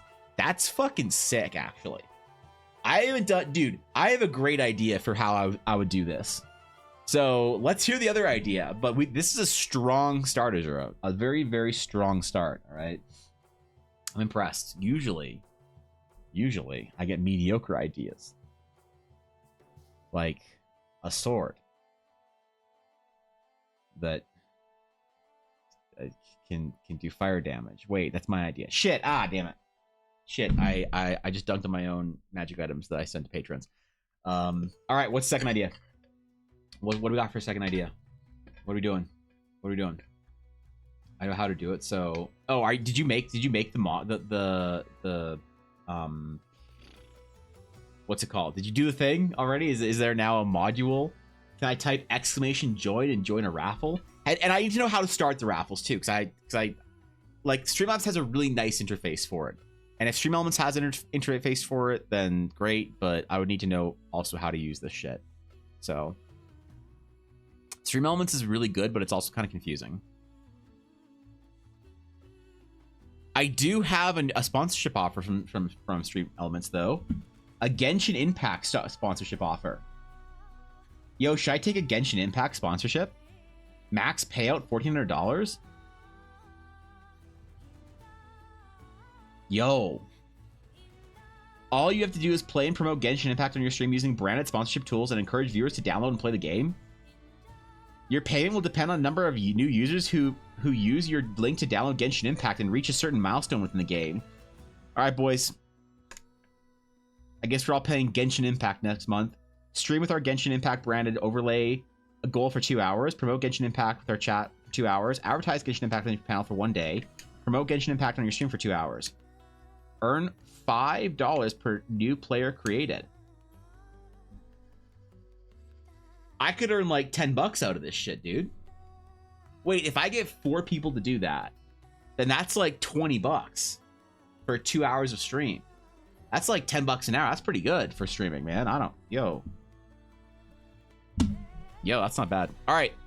We're waiting on the second idea here from Azura. What do we got? I don't know if you set it up yet, but the command is exclamation S raffle starts the raffle in chat. Can any mod do that, or is it just me thing? I could delegate responsibility for raffles to the mods. I could dramatically command from my throne and say, mods, please start the raffle for the riffraff. Allow the peasantry to compete over mediocre art. Let them eat cake. Let them. All right. Rat at toss scores gossip. An insert item type here of your choice that gives you access to portals to Yggdrasil or wherever your interplanar travel for your world is. It gives advantage on charisma checks to cause conflict and deceive it. Ooh, it also gives the user a climb speed. A portal creating item.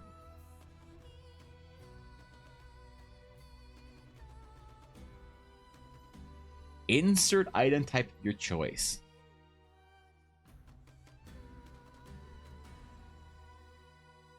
That's very tempting. We could do something really cool like a dope ass amulet or something.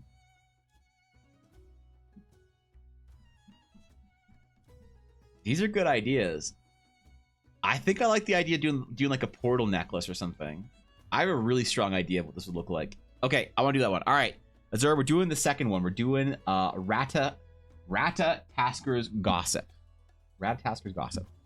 The ability to sow conflict across the ages. To portal to wherever one portals to and from. All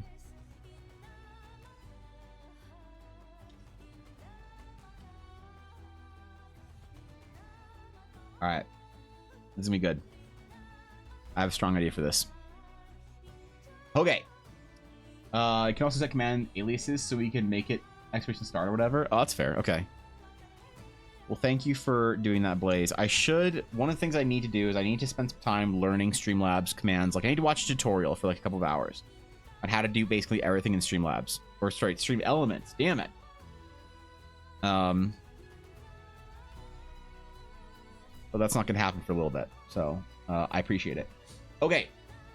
By the way, Ratatasker is a Norse deity that causes conflict between planes and moves through Yggdrasil. They're also a squirrel. Are they the squirrel in Baldur's Gate you can kick across in Act 1 and kill it? Because I never came across that squirrel in Act 1. I saw videos of it in Baldur's Gate, but I never actually had the opportunity to kick the shit out of a squirrel. So, I'm intrigued, and I approve of it.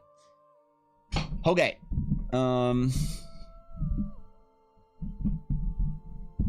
Okay. We're doing portals.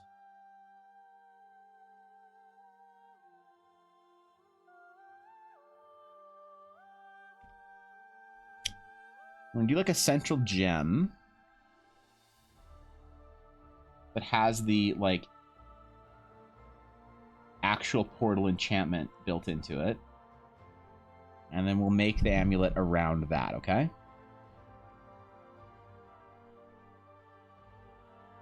That's what we're gonna do. I love drawing jewelry. You can always go so deep and like, I don't know. You can spend a lot of time on it, right? And get really detailed on it without having to spend all your time on it, and then you're doing the same sketch for 2 hours. Which isn't good, but sometimes it demands it. Sometimes the merit is there for it.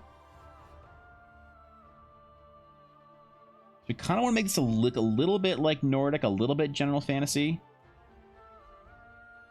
So we're going to kind of mix some ideas here, okay?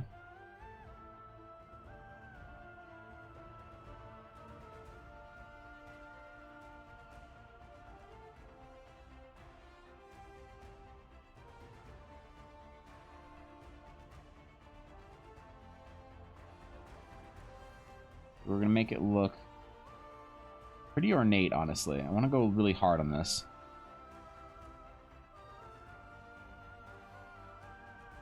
Almost kind of Stargatey. This is the portal necklace, an amulet.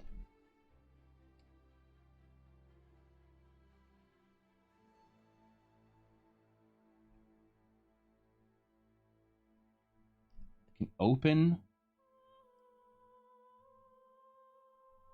a portal to the world tree itself. Not Teldrassil. Not that world tree. Different franchise. Okay? Let's not get mistaken here and then have people in our comment section being like, "Yas, Queen, Sylvanas, burn down the tree." Fucking Sylvanas simps. You want to run a short test real quick while you sketch? Sure. Let's do it. Let's do a test, Blaze. Let's do it.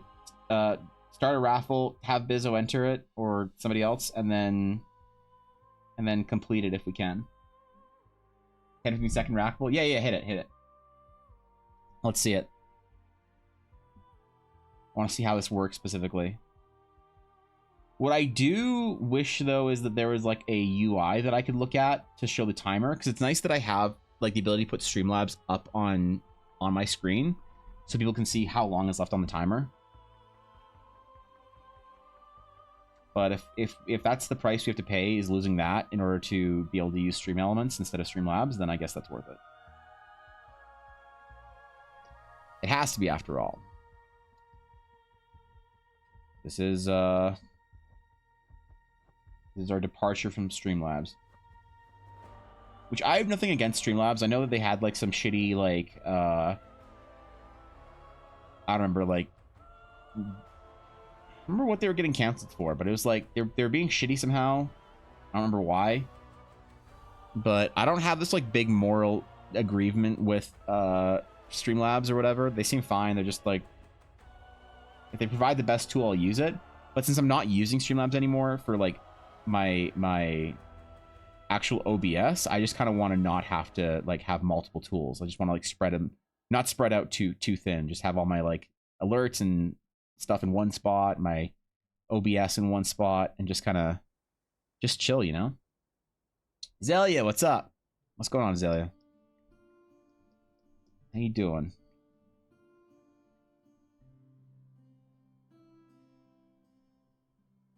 Zelia, I'm skamazing Olner and Ashy into taking a matching South Seas dad photo on the beach with me before Dawn Trail hits in commemoration Dawn Trail. You want to get in on that? You want to get matching South Seas glams with all of us? And get powder blue dad shirts?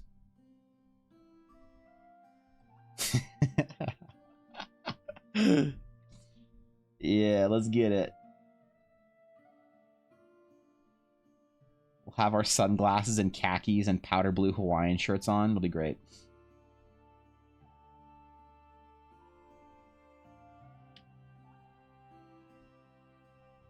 All right. Deep, intricate portal jewelry.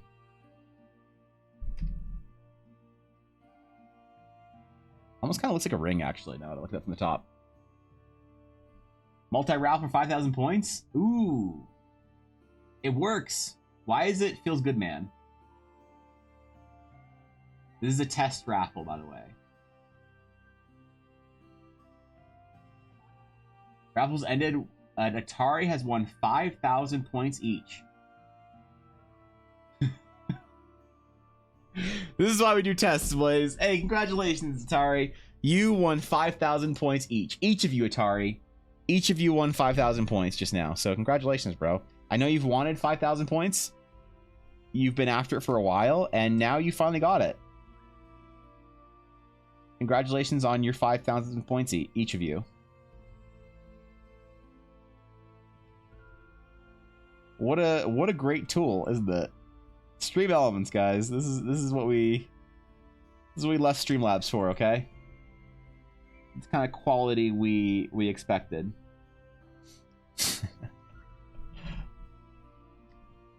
Well, thank you for trying, Blaze.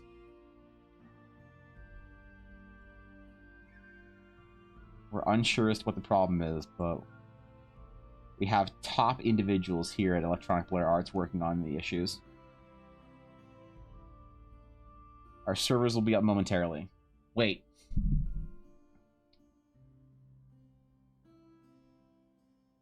Raffles ended with edit, and just Garthen has won. Also, you change your name again, Garthen. It works. So now, so can you set it for 5 minutes? I guess, and then we'll try it out next time on our next sketch.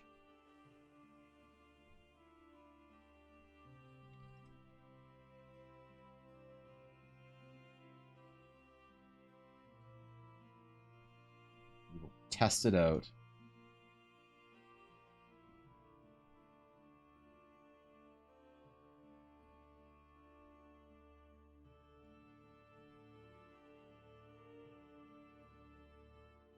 Ooh, that's weird.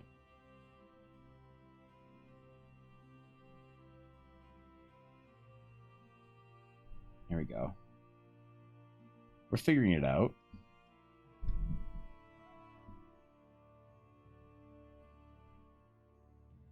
Thank you, Blaze, for setting that up. I don't do it nearly enough to deserve the help I get from my mods. I should, as a thank you for my mods, unmod all of them so I don't have to deal with my bullshit anymore. I don't deserve it. I don't deserve the help, man. I don't deserve any of it. And I feel guilty. Okay.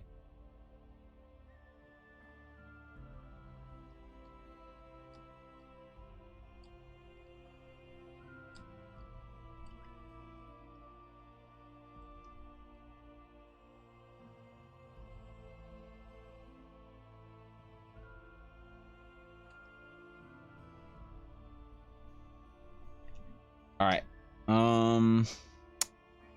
Let's do. Should we do like a silver or let's do gold? I think.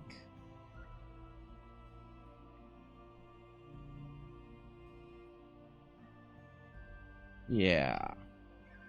Paint our metal first, and then we'll. Oh, we gotta do our sketch though. We gotta finish the sketch. Just want to get the color in there. Okay. All right. We have the ability. This is what I like doing about like, or what I like about doing pieces like this. We can really go deep into the sketch and intricate side of things without losing ourselves too much time over it. I take my shiny sword away from me. Well, but Bizzo, you do too much work. You try way too hard.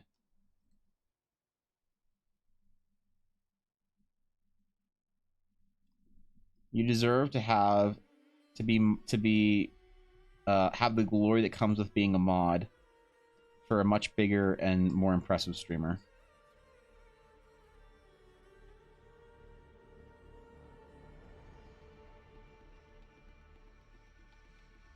So, I have to free all of you.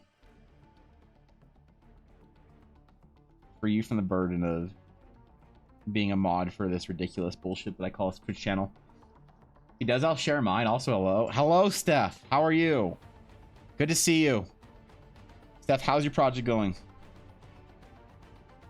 I'm rooting for you. I know you've been deep in the tank doing stuff and working hard. I don't know what you've been working hard on, but I know you've been working hard.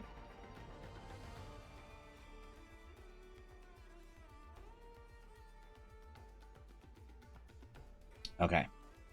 Almost there. The sketch phase really, like doing the hatching stuff really makes the painting a lot easier. It just like kind of completes the whole piece, makes it look a little more, I don't know, well thought out, I guess. Enjoy the routine of changing my name as soon as available. Is it once every 3 months, Garthen? Is that when you can do it? What have you been? Like Eldritch Garthen? Lord Garthen? Definitely not Garthen. Just Garthen? What's next? I guess I'll have to wait until May to figure it out. I don't even know what I'm doing anymore. Yeah, true. God, I feel that. 2 months? Oh, that's not bad. I thought it was 3.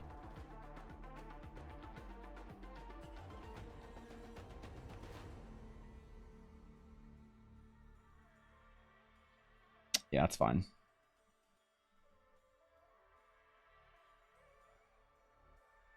All right. I'm not going to do anything with our gem. I'm not going to mess around with that. The setting, maybe we'll do the setting in silver. We'll do like a dual tone silver and gold thing. Because damn it, Azura deserves nothing less.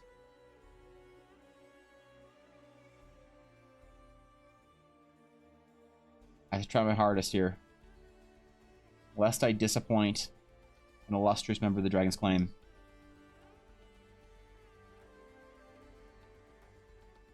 I mean, it wouldn't be the first time. There's one thing I'm good at, disappointing guild members. But, you know. It's new year, new me. No more. Yeah. Yeah, that's what I'll do. Jesus. Okay.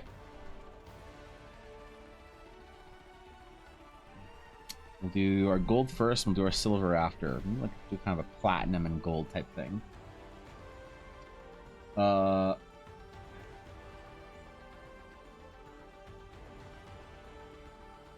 Wait, did stream...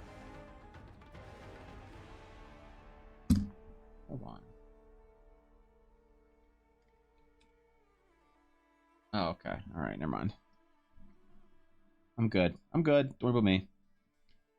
Just imagining I saw things.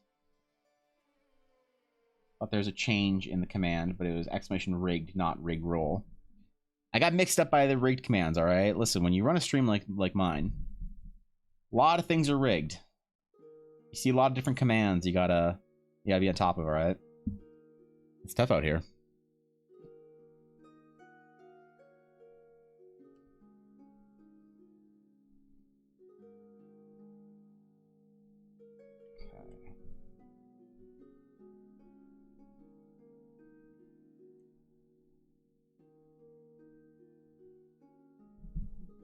kind of a reddish gold because I'm gonna contrast it hopefully pretty strongly with the blue gem, the portal gem.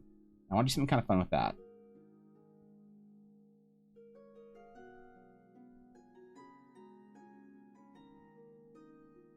Do some other little jewelry in here, some little like gems of different colors or something. Really get that effect going, you know?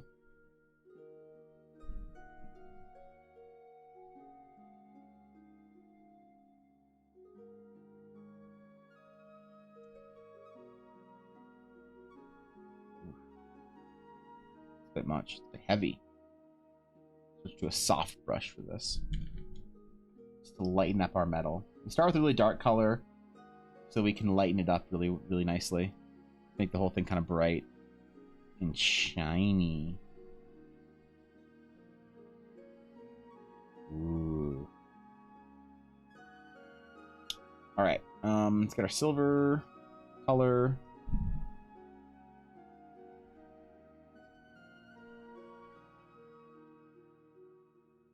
Dude, I feel like I'm blinking like crazy.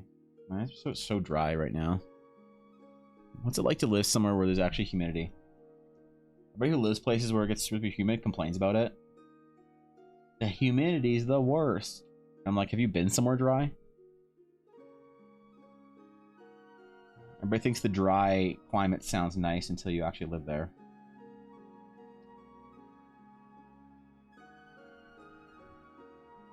Though to be fair, I think I don't live in a dry climate. I think I live in a fucking desert. A snowy desert.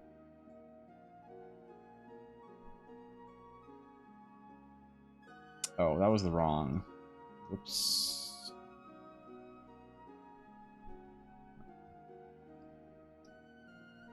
There we go. That's what we wanted.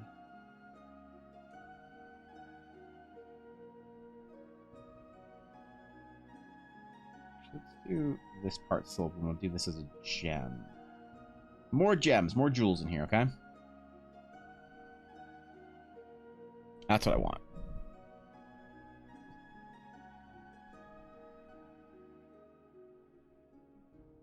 More drama, more sparkly colors. It's a magic item after all. It's not some simple cheap trinket one can find at the local D&D convenience store, is it? Or maybe it is, actually. Magic shops are cool.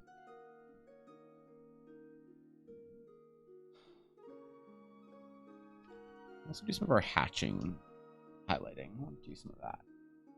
It's always kind of fun. It's very scratchy and hatchy, and I don't know. I always like the look of it. Back Twitch exploded? Uh-oh. Not again. Not again. It'll be the first time, actually, so. Twitch has been a little weird recently. I've had some problems as a stream viewer myself.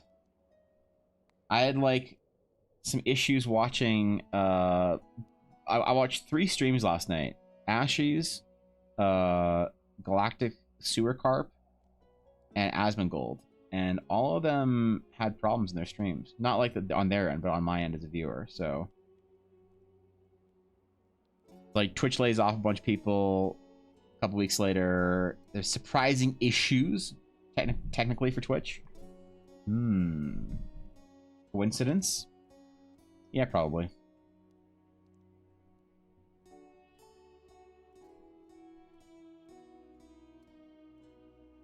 Yeah, just a little bit.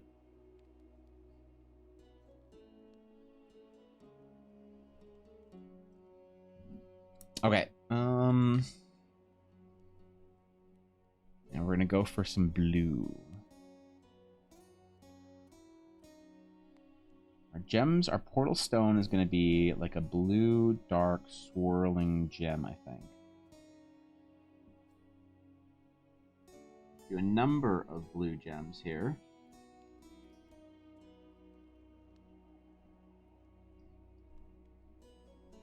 We'll start with a darker, duller blue and have it brighten right the fuck up to being like a bright, bright, bright blue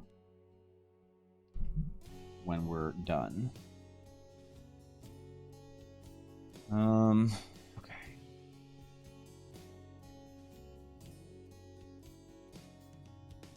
Grab all of our blues here.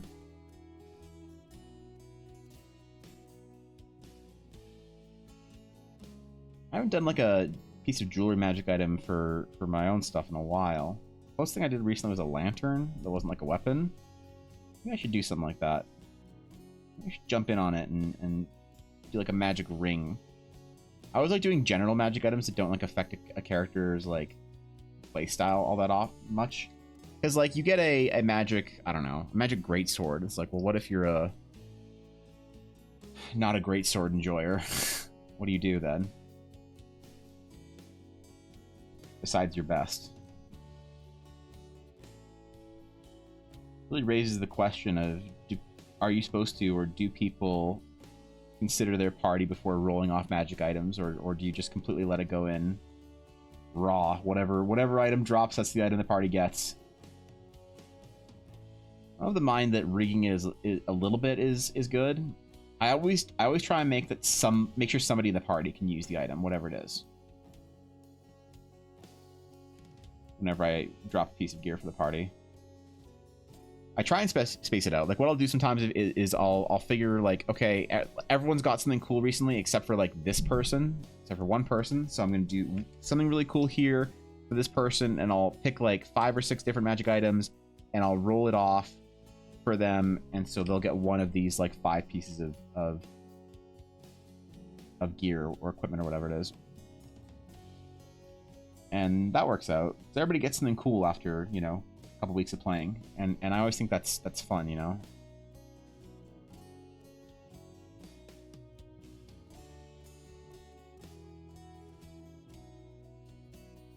It's always good when it spaces out and everyone gets something fun to use they can get excited about. You buy one at Canadian Tire for $4.99. Not Canadian Tire. We're talking about magic stores. Shit, you can get one at Canadian Tire's now a magic stop. I don't doubt it though. They have everything there. Also, they're pet friendly, so you can take Yuna, which is nice. What a sad outing that is. Don't know where to go or what to do, so let's just stop at Canadian Tire. That's how you know you've been married for too long. When the spice is all gone. When date night for you and your wife is going out to Canadian Tire. Oh god. We're already there. Magic is dead. Ellen and I have been married too long. Friends mad about great swords until the player gives it a swing and does an extra fire damage on the plant monster. Yeah, true. Actually true. I kind of want to do like a series of magic items that are like upgraded damage types for aesthetically different weapons. You know, like a great axe that deals like, I don't know, 3d6 or something. Seems really OP until you start saying like, oh, this does like 2d6 greatsword plus like 1d6 radiant damage. Now that's perfectly fine, but you know, oh god forbid it deal more just straight up slashing damage. I don't know, man. People are weird. They get mad with all sorts of stuff. Ooh, I didn't mean to merge absolutely every layer. That's not what I wanted to do.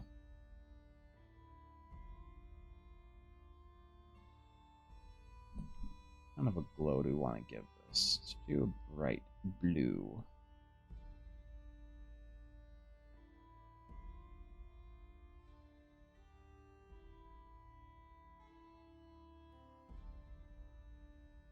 Yeah, that's cool. Really soft glow. And then we're gonna do like this cool like portal effect in the background of it. I have ideas, all right. I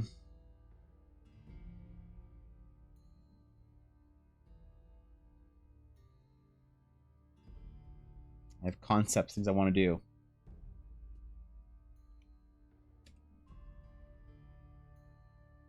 We'll see how this goes. So we're gonna try. Ooh, a spiral. Ooh, I wonder if that would be interesting. Probably not, because I think the way that I want to do this is.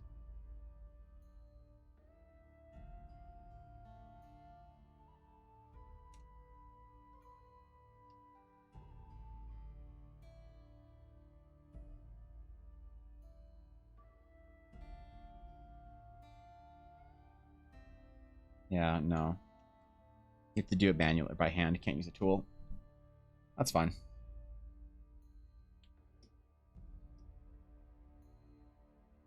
Anything to make our dumb little effects look a little cooler.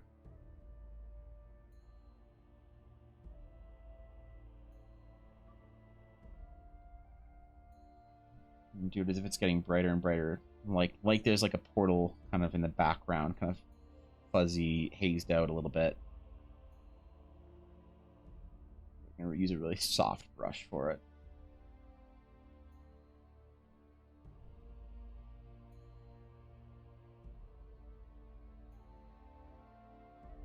Yes. A really bright electric blue. Ooh, too far. Too far.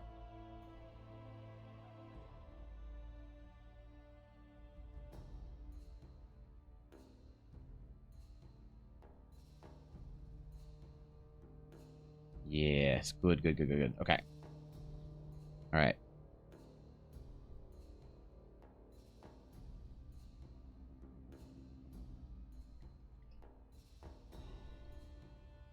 Ooh, that's what I wanted.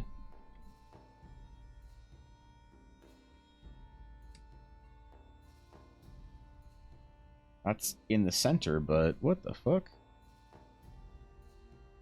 It's gonna be off center? Oh, that's fine. Okay, we'll just have to. That's annoying. No problem. We'll get by. Yeah. Be slightly off, but we'll do something very basic and just framing for it. I don't want to do anything super complicated on it anyway. I won't do anything across the top, and that'll help it. We have a very weird background, so we'll just do a very basic border.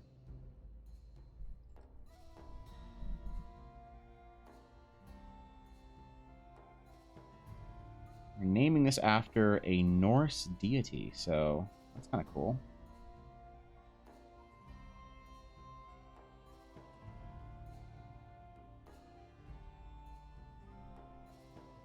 Got to go put some eye drops in after this item.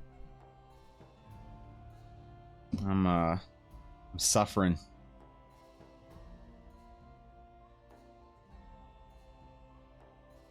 Okay, it was called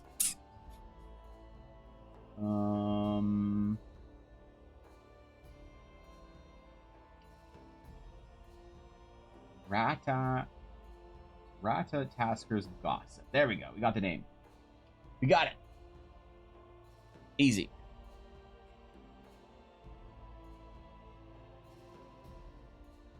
Easy.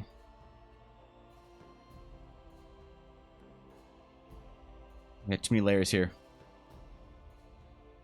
We have to rasterize our layer style and merge all of these layers together. And then I can write down here.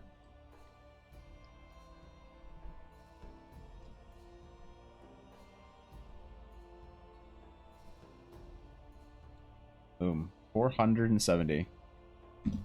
There it is, dude. There you are, Azura. A little portal necklace. Takes you to the world tree itself, the network of ancient portals. Once traversed by the gods, now sought out by mortals. Or, I don't know, whoever, man. Announcements. No, not announcements. EBA sketchbook. There we go. 474. Azura, I don't know if that's Azura or not. I don't want to add somebody randomly. For Azura. There it is. Okay. Boom. All right. So, number 3. we're going to attempt our new raffle command that Blaze has painstakingly set up. So, Blaze, how do we do this? Do we just exclamation refer your orders? Oh, okay. Yeah, go for it. Let's hit it. Let's see how this works. Is it exclamation join or exclamation sketch to enter? What does it say? Exclamation sketch. Okay, exclamation sketch. Visitors, there it is. How exciting! Exclamation sketch. Aduria, wait. Yo, what's up, Aduria? Thank you for the raid, bro. Yo, what's up, guys? Yo, how's it going? Aduria, happy affiliate anniversary stream. What's going on, man? Guys, go follow. If you didn't know, it's a special day for Aduria, so go give him a follow. Go give him some love. Aduria, you got here just in time for the raffle for item number 3. So, Aduria, if you would like to enter exclamation sketch to enter, and maybe you'll get mediocre art. I don't know. We have a whole. There's a whole thing. All right, there's a whole thing, where we had to like kill Streamlabs, and now we're trying it on Stream Elements. So we'll see how it works. But thanks for the raid. Welcome in, everybody. Good to have y'all. We're drawing mediocre magic items. Mediocre art for amazing magic items, I should say, requested by the viewers of TDC today. So, as is all Fridays. I don't know if it matters in caps, whether it's a large S or lowercase s. Yeah. Exclamation. I'm guessing it's uppercase.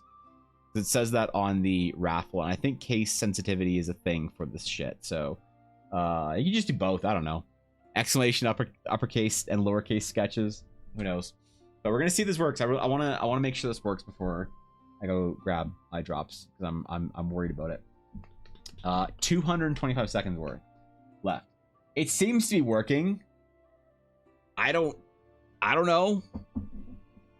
I hope.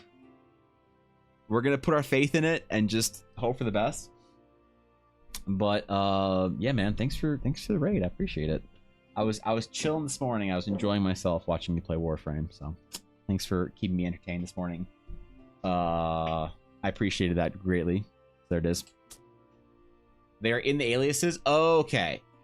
Should there be something really weird in the alias as well, Blaze? Like exclamation rig for me or something like that? Exclamation secret role rig? Some kind of secret exclamation Blaze always wins, you know? Exclamation it's not rigged, things like that. I feel like we need to have that in there just to be extra sure that nothing fishy's going on here, you know? Exclamation Streamlabs not rig sketch. Yeah, that's the you getting in there, Thorkin. You getting in there, man. I hope this works, because this would be nice to not have to get up Streamlabs and everything and get up Stream Elements and have it just all done through a chat bot. So here's hoping it works. If it doesn't, well,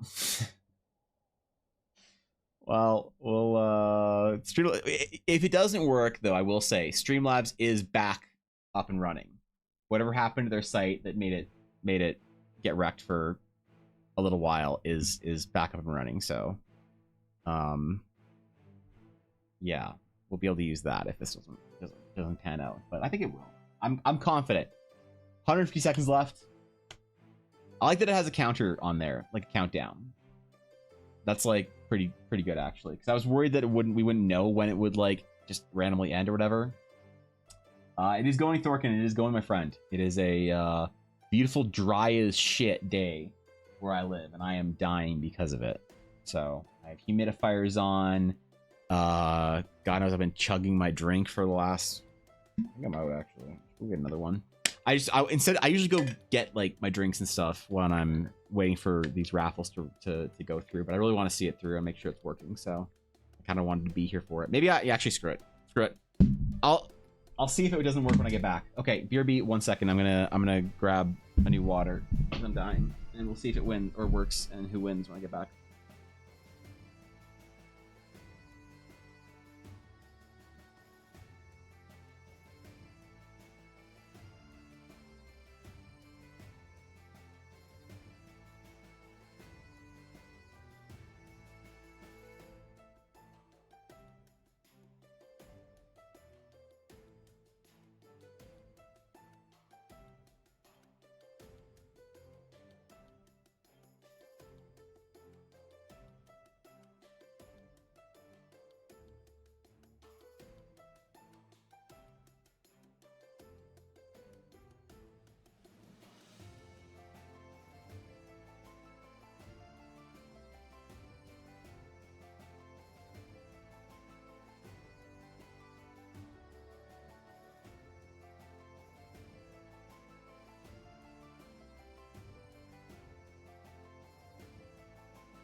All right. All right. Did it work? Did it work? Azalea won? Oh, where does it say that? The raffle has ended and Azalea_Fox has won. Congratulations, Azalea. You were the winner. Please present me. Oh, you know what the one bad thing about this is? If I have to re-roll somebody, I can't really do that easily, can I? Shit. Like if somebody's like enters or whatever and then is like gone or AFK or some shit. Because if somebody doesn't respond in a couple minutes, I have to like re-roll it. And I've had to do it a couple times. Not often, but it's okay, Azalea. You have a few minutes. Let me know what you want. What do you got? Tell me what it is, what it does. I will make mediocre art for you as well. 5 user cooldown on command, so entering once is enough.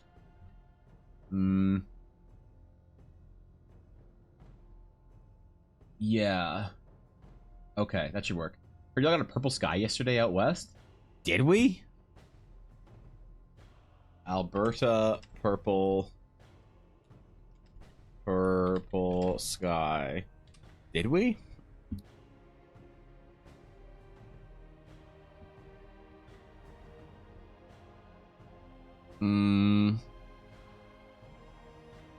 I didn't see this shit. What the fuck? This is not where I was. There's not nearly enough snow on the ground. I think this is probably a BC thing. Yeah, Okanagan Lake. Yeah, this is a BC thing, I guess. I didn't see shit. This is cool though.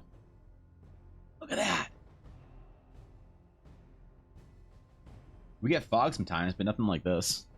That's insane, man. No, we didn't see that. That'd be cool though. I would have made a big deal about that. Gun, bracelet, or sword? Which do you want to do? Ooh. Let's do a gun. I haven't done a gun in a long time. What are we doing? What are we doing? What you got? Tell me what your gun does.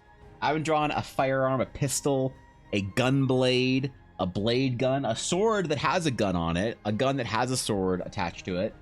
Final Fantasy players are weird, man. They want all sorts of crazy ass gun blade shit. Gun shuriken. You throw the shuriken and 4 guns are just firing the entire time. Really, really not a great weapon to use with a lot of your allies around, but yeah. This command really is Blaze's work, so I'm gonna leave it for him to fix this. Oh. That's toxic. A gun with a gun attached to it. What about a gun that shoots another gun, and the gun, while it's flying, will also just keep shooting? So you shoot the gun, and then it shoots. Wait, I think I've seen this in a game before. Wait, this feels like an Overwatch weapon. Now I think about it, to be honest. I'm not an expert in Overwatch anymore, though. But especially since the Overwatch League shut down. That sucks, man. Forgot this emote existed. We have no requirements to keep that emote in existing. All right, there's definitely not a crashing server for sure. Yeah, probably. I didn't get eye drops. I forgot about that. Ugh. It's like too warm in here to like just keep my window closed with my humidifier on.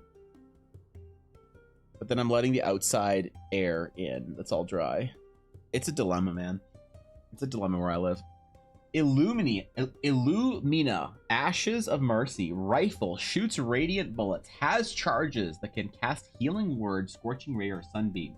That's fucking sick. That's a cool, like, normally you see shit that's like, oh, it can cast Healing Word, or like, I don't know, Cure Wounds or whatever, or like Scorching Ray or Fireball. Excuse me, whatever. That's cool, actually. I like that. This is a cool design. All right. Radiant bullets, rifle. Casts a variety of spells. So maybe a little bit of a fire motif to it. Oh, pretty cool. I've done a rifle or anything in a long time, man. It's been a while. We have to do a little like under sketch for this, I think, maybe.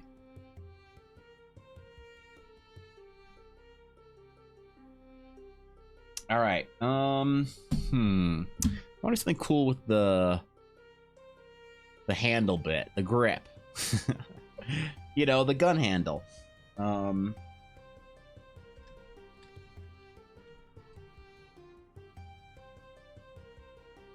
Something kind of...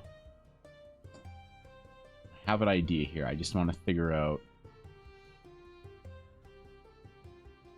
Yes. Okay. I want to do one long piece of like wood or something that composes the grip and stock.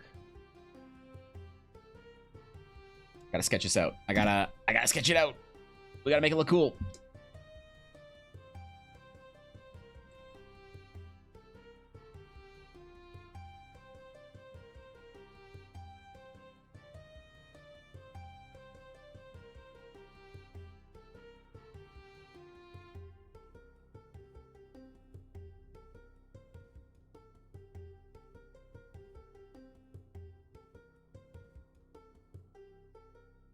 Have to make this look like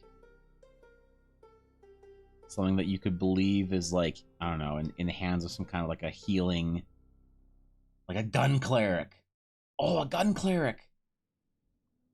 The cleric just shoots you. Wait, that's actually a viable thing with the like gun mage thing that I'm creating. You could definitely be a gun cleric in Eldara, where you just have to shoot your injured party members. Now I think about it, you're basically just Anna from Overwatch. And we're back to square one. We're back to Overwatch again. God damn it. Why can't this game just leave me alone? Stay in the past where it belongs. Why does it keep haunting me?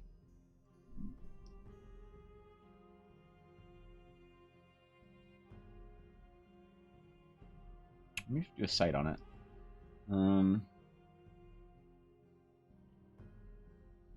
Do like cool. Ooh, I know what we're gonna do. Okay, I have ideas. I have concepts. I have designs.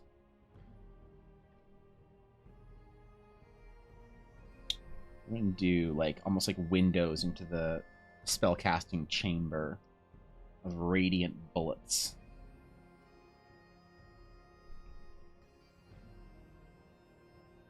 It's gonna be cool. Hopefully. I like drawing different types of magic items, like, you know, guns and unique swords and blades and whatever. I always enjoy it.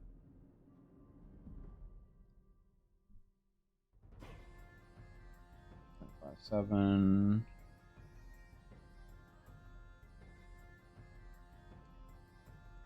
Yeah, it's gonna be cool. This is gonna be dope. Okay, I'll keep it on 2 layers for now. Being kind of like a black and gold or black, white, and gold sort of motif for this. Almost a little divine, radiant. Oh, that's all in 1 layer. I fucked up. A gun called to whom it may concern that shoots fireballs. Yeah. Yeah, why not? I like it. I like it, Xenix. Do you think ammunitionless firearms are like a good fantasy trope? Or do you think they break your fantasy immersion too much?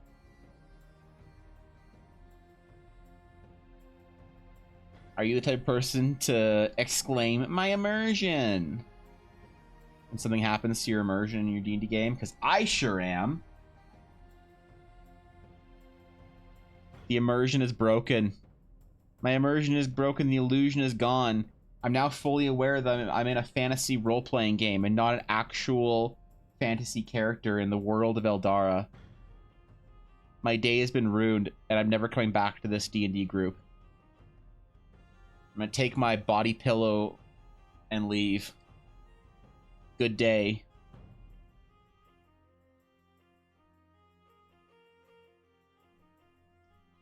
I don't know how you guys exit your D&D games, but that's for how I exit my D&D games. Ironically, this is weapon. I think my character testing my custom artificer classes. Oh, I see. That's pretty cool. Artificers are cool, man. I like artificers. I like midway loading something, but it can shoot multiple times. Yeah, there's something nice about the loading mechanism of it, right? I should do one of my mage flintlock pistol thingies. Do actual rules for it. The thing is, do you do the weapon and make it a cool magic item that you can give to anybody, or do you make an entire class around it? That's the question I really have. And I don't know.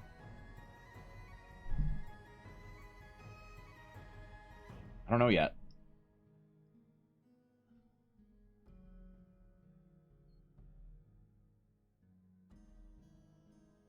I'm uncertain as to what I'll do.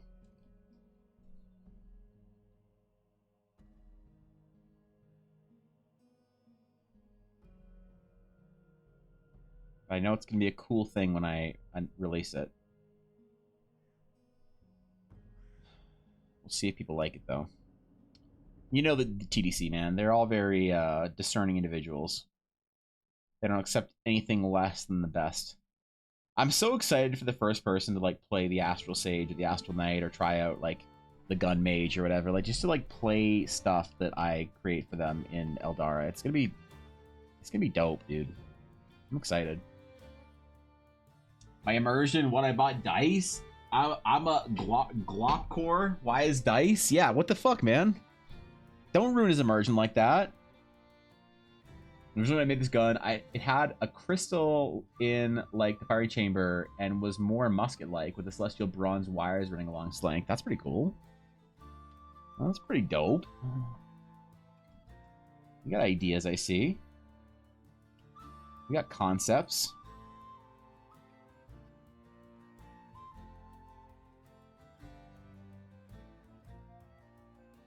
It's always tough balancing mechanical and magical. Artificers are tough to get the vibes right for. I haven't really made artificers a place in Eldara yet, because I just don't know how to handle them right. You know, because there's so many artificers that are just it's just boring to me, you know? The steampunk, I don't know. I get that it's popular and people like it. I just haven't found a convincing way for it to make a splash in Eldara that doesn't feel contrived. So I don't know, man. Miss the old sound for guns and WoW, the really loud fucking bangs. I don't know if I miss those. Just turn your entire sound effects down just so your hunter can hear other mechanics in the raid or whatever. Just because loading can add a lot of flavor and style, as well as versatility by changing ammo types. Oh, I see what you're saying. Yeah. And I occasionally had to sacrifice spell slots or magic items to it, keep it charged. It was your Gale? It ate your magic items? Shit, dude. Why don't you say so?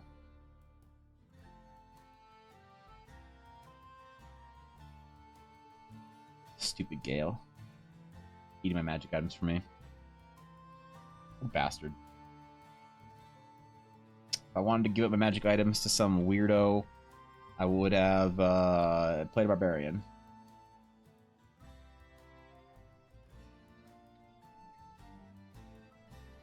A lot of flowy, kind of almost organic lines here.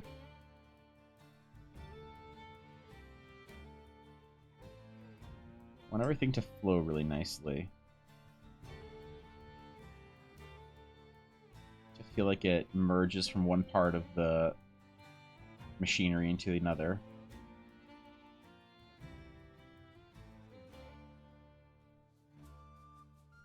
Not be too clunky. Should try drawing clunky guns sometime though. Like some orc shit from the Iron Horde or whatever, Warcraft. Here's what I meant. The next campaign I'll Play a slightly modified gun monk. A gun monk. Oh god.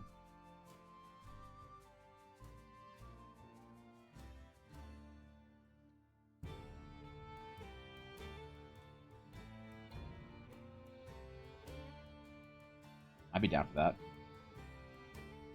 I want to play the Final Fantasy X gun mage. What a useless class. The entire class was a strategy guide.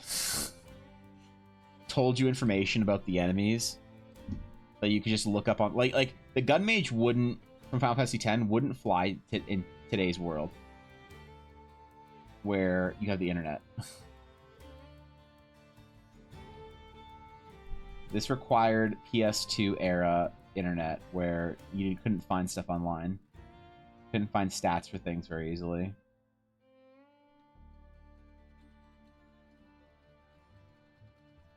God, I miss that time. When you weren't tempted to like unlock everything about a game just by looking it up. I had a conversation with a friend the other day that she was dead set on the idea that games haven't really gotten shittier. That it's just a matter of like me having gotten older and changing. But I don't know, man. I still defend that I think games are shittier. Part of that's like the internet era, and part of that's also game design changing. But I sure miss those old PS2 era games, you know? I don't think it's just nostalgia. I think nostalgia has a you know, plays a part in it, but I don't chalk it up to just being nostalgia, you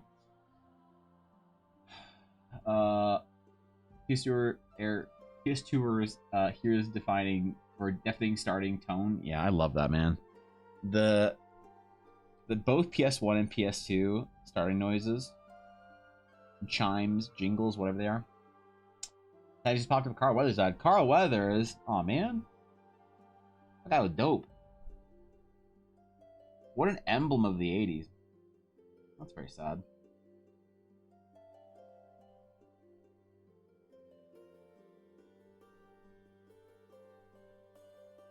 All right.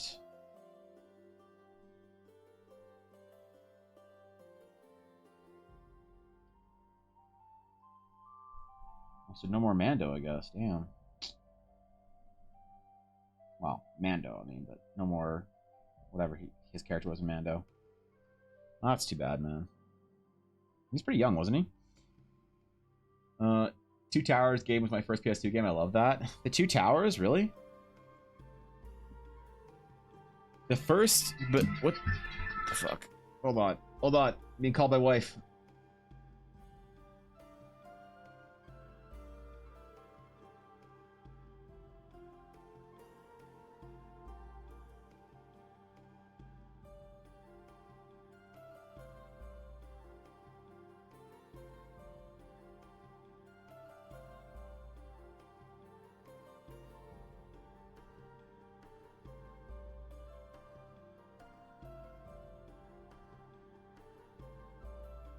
All right. Answer my phone when wife calls. That's what you do. Doesn't matter what you're doing. Wife calls, you answer your phone. Unless you're talking to your side chick, but I wasn't, so. I'm kidding. Jeez, I'm kidding. My first PS2 game, I don't know. Cause my brother had a PS2 that I played with him before I got my own PS2. My first PS2 game that I got, like that I bought with my own money when I had my PS2, was Final Fantasy X-2, actually. And because I was a big Final Fantasy fan, but I didn't play Final Fantasy X yet because my brother didn't want to buy it and he didn't want to let me use his PS2 to play it. So I didn't play Final Fantasy X. And then when I bought Final Fantasy or my PS2, Final Fantasy X-2 was like on sale, or there's a deal. If you bought a PS2, you got like a certain amount of money off X-2. So I bought X-2 with it, and I talked to the guy that like at Best Buy or Future Shop. He was at Future Shop. Future Shop was Canadian Best Buy before Best Buy came into Canada and bought Future Shop and then murdered it. But anyway, and the guy at Future Shop said, oh yeah, this is a great game, you'll love it. And I'm like, can I play it when I haven't played 10? He's like, well, of course, it's a Final Fantasy game. You don't need to ever play any Final Fantasy game to play the next one. And I was like, right, but this isn't like the difference between Final Fantasy 8 and 9. This is 10 and 10-2. Are you sure I don't need to play 10 before I play 10-2? And he's like, absolutely not. I'm like, okay. So I got home and I played Final Fantasy X-2 for like probably an hour or 2 hours or whatever. Probably longer than that, actually. Probably like 5 or 6 hours, but just like messing around because I didn't want to keep going in the story. And I was like, I definitely need to play Final Fantasy X first. So I promptly went out and bought Final Fantasy X after that. Technically, I owned and played 10-2 first, depending on how you look at it. So, yeah. Don't forget 10-3. Ah, yes. Ah, yes, 10-3. The remaster. I don't like the Final Fantasy sequels concept. Here's the thing. I liked 10-2. I think that 10-2 and 10 were some of my favorite JRPG stories ever. The problem is that like people didn't want to give it, people memed on 10 for some reason. They didn't like it, especially the English dub. So people like there was also this big thing that Final Fantasy X was like for girls. I remember that being a thing. I got made fun of a lot in high school because Final Fantasy X was my favorite game. And they're like, ew, it's for girls. It's a love story. I'm like, yeah, but I'm having fun, So you didn't play Final Fantasy X if you were one of the RPG enjoying men. It was some sissy shit. But also, then 10-2 came out, and that was really for girls because come on, man, the main character was they were all girls. Where are the dudes, man? Where's the meat? And so I got a lot of shit for that too. But I think people still look like more people kind of look back fondly on 10 and 10-2 now. But I think they're great. The payoff that you get at the end of 10-2, if you did everything and you end the game with a certain ending, is the greatest payoff I've ever had for any story in any game. I've never been so satisfied or happy with a game's story. But the problem is you have to it's kind of like Xenosaga. Like Xenosaga is a great 3 games, but it's like 400 hours. So you can't recommend somebody plays it. Because you just can't recommend somebody plays a 400-hour game. Final Fantasy X and 10-2 are the same sort of thing, It's such a long slog to get to that ending moment. It's the most satisfied I've ever been in a video game for the story, but it's a long grind to get there. Which a lot of people don't think it's worth it, and that's fair,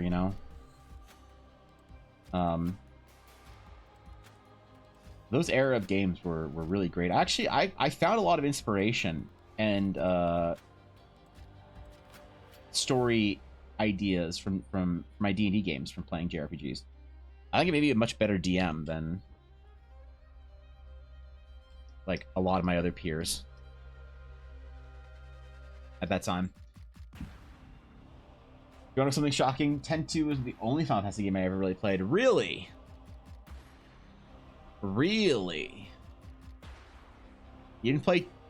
Okay, cool. 10 was the one with lightning in it. No, that was 13. 10 was Titus and Yuna and Riku, and that's how I named my dog after. Where is she? Okay, I don't know where Yuna is, but I named my dog after Yuna from Final Fantasy X. And then Final Fantasy 11 was the first MMO, and that was cool, but ultimately a flop, I think. And then Final Fantasy 12 was the one with Ash and Vaughn, and 12 was great. 12 wasn't really loved at the time. I don't know why, but 12 was like, it was smart and political and deep and intricate, and I never finished it. Never finished 12. Never beat it. So I kind of want to, because they did a remaster. And then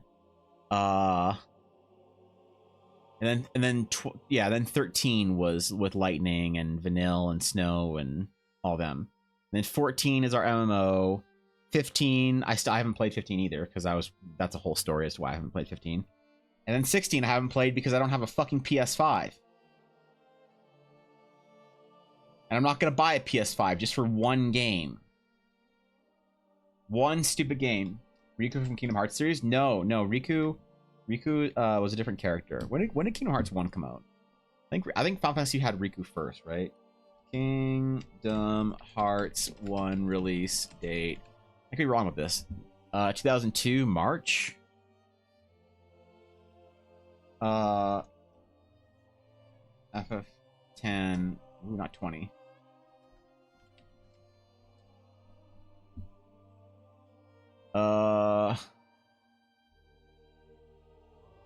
Final Fantasy 10 original release date 2001. So Riku from Final Fantasy 10 was out before Riku from Final Fantasy 12. Riku it was pretty cool actually. Final Fantasy 10-2 had Riku, Yuna, and Pain as the main characters, and Riku is the blonde one. So we named our dog after Yuna, the main character. If we get another dog, a second dog, we're gonna name her Riku. So if we get a third dog, we're gonna name her Pain, which is kind of hilarious when you think about it, right? If we ever do get a second dog, which we probably will, we'll name her Riku, and if we get a third dog, we're gonna name her Pain. So what we need to do is we made a mistake where we named Yuna the blonde dog. We need to get an even brighter blonde dog, name her Riku, and then we need to get like a black Morkie because they can come from like black to dark brown to all the way to blonde. We need to get a black Morkie and name her Pain. And it's gonna be kind of funny to explain that with our dogs. This is Yuna, this is Riku, and they're like, oh okay, weird, dumb, like made up names. Okay, cool, like for normies. And then this is Pain. Like, you named your dog Pain? It's like, yeah. Yeah, we named our dog Pain. And I'll do it. I don't care. I'll do it. I'll do it, man. Oh, the Amano artwork for them. Titus wasn't in this game, though. Titus was in Final Fantasy X. They did not have him for 12 or for 10-2. But no, 13 was the one that you're thinking of that had 3 games. 13-2 and 13-3 with Lightning. So... different game. I love the planning going on here. Okay. It would. I don't know if we could. If I could like. I don't know if I have the stones to see it through to name a dog Pain. Like that would be kind of funny because like outside the context of people who know Final Fantasy and know that we have 3 dogs named Yuna, Riku, and Pain. I don't know if I could bring my dog to a vet and be like, hey, this is. We'd have to, like, you know what we'd have to do? We'd have to call her, like, Peyton or something. We'd have to name her Peyton for, like, vets and daycare. Oh, hey, this is our dog Peyton. So we have Yuna, Riku, and Peyton, you know? And then we call her Pain at home or whatever. Like, there has to be something like that because I don't know if I can introduce my dog to, like, normal people with the name Pain. That's a bit much. I don't, like... Yeah, I don't know, bro. That's a bit much for me. I don't know if I could, if I am brave enough to have that ridiculous of a dog name. Yuna's pretty ridiculous. Normies don't get it. Yuna's like second name is Luna, just because people think that that's what her name is, and so I just let them go with it. You know, I'll meet some old lady out on a walk, and they'll be like, "Oh, what's your little doggy's name?" And I'm like, "Oh, her name's Yuna." And they'll be like, "Luna, that's such a cute name, like Luna from Harry Potter." I'm like, "The exact one. Yep, that's who we named her after. Named her after Luna, Love, something, whatever the fucking Harry Potter name character's name was. That's it." Riku would be different too, because I don't know if Riku doesn't really sound like a name. Someone would be like, "Oh, their name's Ricky." I'm like, "Yeah, sure. Yeah, Ricky, Richard the dog." And then, but I think we would absolutely commit to naming her Pain, Yuna, Riku, and Pain. You know, if you did that, you would 100% have to get outfits and dress them up to those characters and recreate the cover. Can you fuck off, Ella? Can you, or sorry, Cobalt. Ella, can you fuck off, Cobalt? Can you not give Ella ideas? That's what I meant to say. Can you just not give her ideas, please? I'd appreciate that, because she will. She will, and that'll like ruin like 3 days of my life. Just so you know.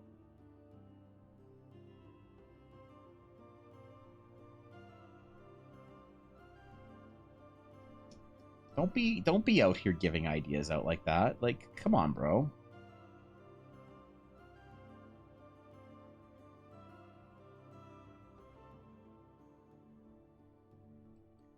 Probably not gonna happen though. I don't know if we'll even get a second dog anytime soon. Probably not for years. And that by that point, I wouldn't want them to be named together while being such a different age. You know? You don't want to be so far away in age and then have different, you know, you get it. Lovegood, yes, you Luna Lovegood. Ricky after the grandpa from the Szechuan sauce. So yeah, that one. Yeah, the McDonald's show, right? With the Szechuan sauce spaghetti or whatever the fuck it is. I don't know, man. I don't know. Legal name or actual name? Yeah. Dude, if when Ella and I have kids, we're gonna give them dumb names. You know it. My boss, the owner at the game store that I used to work at, he gave his 2 daughters like fantasy names. He gave them fucking fantasy, like traditional, like medieval fantasy names. And they're just like normal girls, whatever. They just chill out. They're cool. They're like adults or teenagers now. Yuna would like me to know that wife is home. Hi, Yuna. You brought her stick. If this dog barks at me, I'm football throwing her out of the room. I'm Pat Mahonesing her. No, stop. Stop. Dog is never gonna give him up. Yeah, there you go. There you go. You're on the right track now. But yeah, when I have kids, I'm gonna give them dumb fantasy names. There was a guy at the game store that named his kid his daughter after a planeswalker in Magic. That's pretty cool. He actually named his daughter after a fucking Magic the Gathering character. Hi, Yuna. Okay, I'll hold your stick for you. One sec. Grab at my feet. You're so entitled, you stupid piece of shit. You think that I will just always hold your stick for you and let you chew on it. Oh my god. Alright. Thankfully this one's big enough to actually hold comfortably with my feet. So those little tiny chews that she gets that she expects me somehow to hold on to it with my toes. And the wind-up throw, yeah. Just football her out.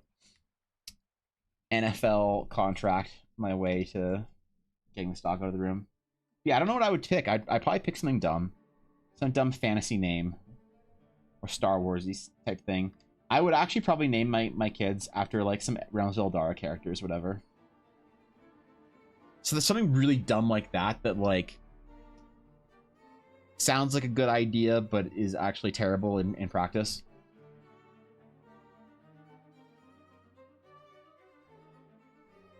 I saw some crazy kid names at the game store though, so there was a couple that had twins and named them Luke and Leia. I'm like, very nice, you know. Good job, all right. I think that's cool. If you have twins and you have a boy and a girl and you name Luke and Leia, that's respect. If like I wouldn't be able to pass that up. What's up? Okay. If Ella and I had twins and they were a boy and a girl, I'd name them Luke and Leia.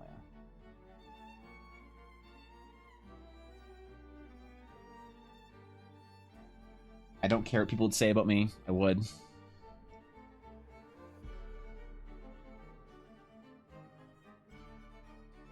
I don't care about the judgment.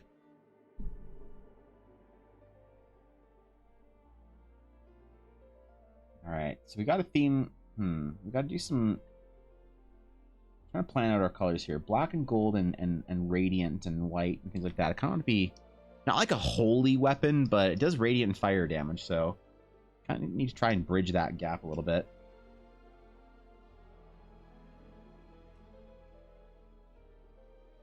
Let's do it like this. Might go back to our sketch layer at some point in time and do some more hatching or some more design, but let's try doing our initial color pass on this. Okay, just see what it looks like. Maybe we'll do our flat colors first. Actually, might try that.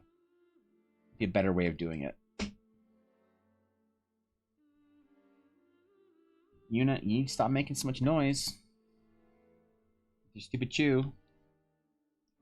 I'm gonna football you out of here.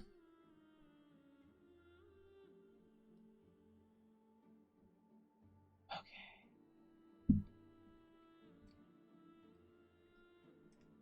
So let's do...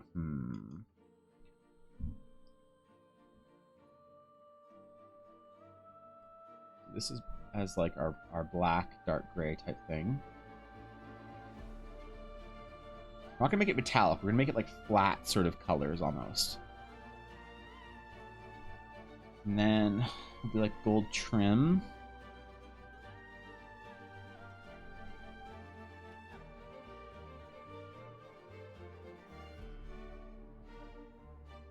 Oh yeah, I have ideas here.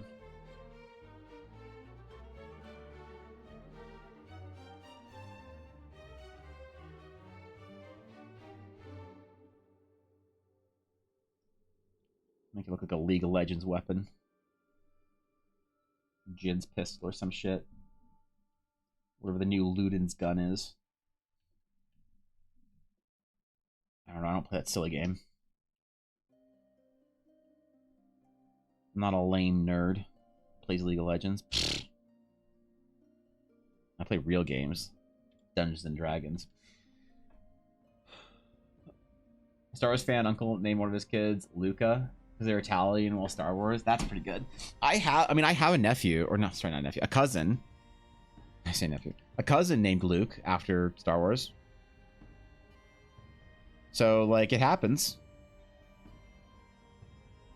Sister's name is not Leia, though. His sister's name is something Normie. Which is, I think, definitely a lost opportunity. Which sucks.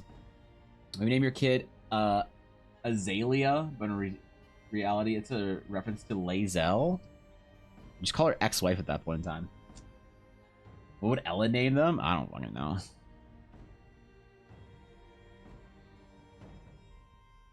Ella said that she would leave naming up to me because she gets stressed out naming characters in D&D, and she doesn't want that kind of pressure for kids. So she's like, you need to think of all the ideas. She's like, you have to take care of character creation. Like, all right. So we shall see, I guess.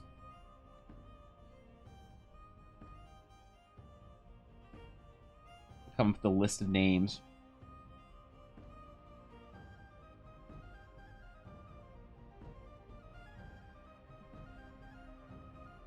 We'll see where we get. Lae'zel. No, I'm not naming my kid after Lae'zel. I'm not naming my character after the second worst Baldur's Gate 3 character. All these people defending Lae'zel are the same kind of people that defended Lightning for Final Fantasy 13. My point is, if a character sucks for the first hour, they're not going to get better in hour 30. I'm not going to wait for them to improve. Oh, you don't understand, man. Lae'zel's just like really scared because, like, you know, she was this like Githyanki and like she got infested by like the literal worst thing that she could, the worst fate that could happen to her people, you know, and she grew up only knowing about like her god queen's, you know, decrees to like end the universe of Githyanki, and now she got like a Githyanki Illithid. Now she got an Illithid parasite in her head, and she's just like misunderstood, man. I'm like, she's angry and mean. I don't care. I don't care. She sucks. Character sucks. She got kidnapped where I'm at in my game. I don't know if it's if she always gets kidnapped or if it's some character just not in your party that gets kidnapped. But she got kidnapped, and I have half a mind not to go rescue her. That's right. That's right. I said it. I said what everyone was thinking when she gets kidnapped. Very tempted.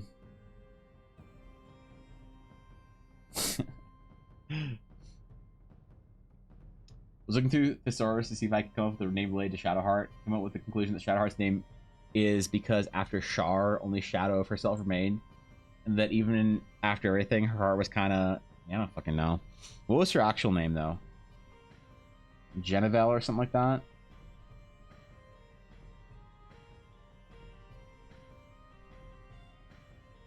You're like, so should I call you Genevieve? And she's like, no. And you're like, okay. Whatever her real fucking name was. Is it okay to spoiler funny BG3 stuff yet? I don't know. What do you guys think? You think Baldur's Gate's been out long enough we can talk about it? Because, like, I haven't finished it yet. But, like, I kind of know most of the spoilers. It's not like the internet hasn't spoiled most of it. Maybe, oh God, it's such a long game that I feel like maybe we shouldn't. Minor spoilers are probably fine. Major spoilers, you know, like the Emperor, things like that. Nah, let's keep those under wraps. But minor spoilers, yeah, we're probably clear. The small ones.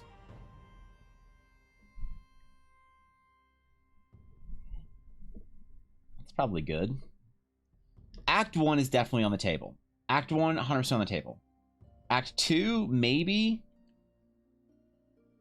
Baldur's Gate Act 3, it's probably not yet.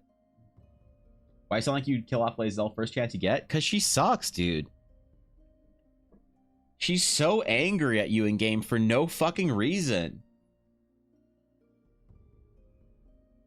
You're like, hey, do you want to like come with us on our adventure to try and like rid ourselves of the Mind Flayer parasite? And she's like, Kvass is tick. If you say the wrong thing, I'll kill you. And you're like, okay, you don't have to come on the adventure. She's like, no, I want to. I'm good. And you're like, okay. You don't gotta be such a fucking weirdo about it. Lae'zel reminds me of that awkward nerd that wants to be invited to things, but wants to seem like he's getting put out by it. You know? That awkward nerd that in your DD group is just like, oh God, I hate people so much. People suck. It's the worst. And you're like, okay, yeah, I get it, Greg. You're so edgy. And he's just like, oh man, God, I hate going out and leaving my sanctum. And you're like, okay, man, so you don't want to come to D&D this week? He's like, no, I'll be there. Cause like, what would you guys do without me? I guess I'll show up. And you're like, oh, okay, man, like you don't have to show up if you don't want to. And he's like, no, I didn't say I didn't want to. And you're like, oh, you kind of did, right? Like, you ever call one of those people out on their bullshit? You know? Lae'zel kind of reminds me of that. I just don't have the like emotional patience to deal with one of those in a video game. Like, you don't like if you don't have to come on this adventure, dude. You can just go your own separate way, Lae'zel. It's fine, you know. You don't be so fucking mad.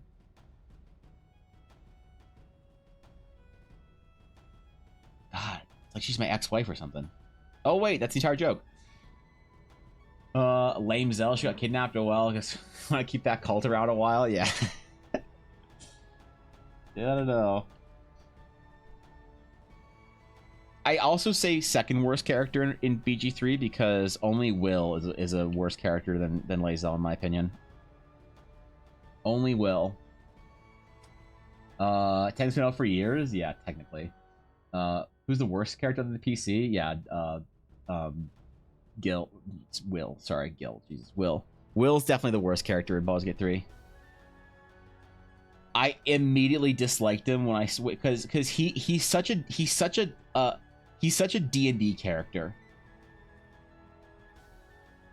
He reminds me of every shitty D&D character any one of my dumbass friends has ever played in our stupid game. He's every dumb, bad character trope all wrapped up in one package. He does get cooler later on than Lae'zel, but the first impression with him is still bad enough that I can't forgive him. I can't. Yep. The girl makes a deal with the hag, her and Kaga. Yeah, that the Mirian or Miria or whatever her name is. Who's the best girl? Best girl? I don't know. They're all kind of moody. I like how sassy Shadowheart is though, at the very least. Karlach's fine, but I don't really talk to Karlach because I don't have use for Barbarian in my party, so I don't play with Karlach, so I like rarely talk to her. I don't know. Jaheira maybe. I think who's my favorite Baldur's Gate 3 character? Fuck. That's the problem. I don't really have any characters from that game that I think are exceptional characters. You know? I could do without Asterion. I could do without his whining. I do like when I click on him, though, to go do something, and he says, let's kill something. Or let's go hurt something. I'm like, alright, yeah, we're going on a D&D game. Let's go hurt something, buddy. I do like that about him, so. Maybe there's that, I don't know. Yeah, I don't know. Like Halcyon seems pretty balanced, pretty down to earth, pretty cool. But again, don't have use of a druid. I don't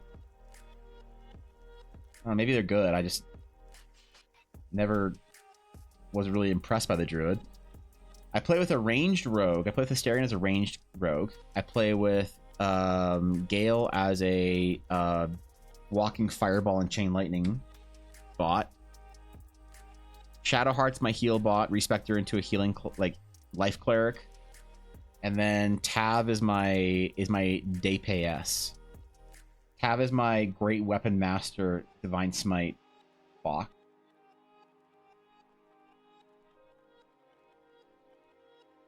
So Shadowheart grew on me the most, I think, as a character. Maybe Shadowheart. Gale, I liked a lot more at the beginning of the game, actually, than I did as the game is progressing. Oh, it's hard to say. There's a load of murder hobo and Bros get 3 confirmed. Yeah. Yeah. I gotta protect my oath of vengeance somehow.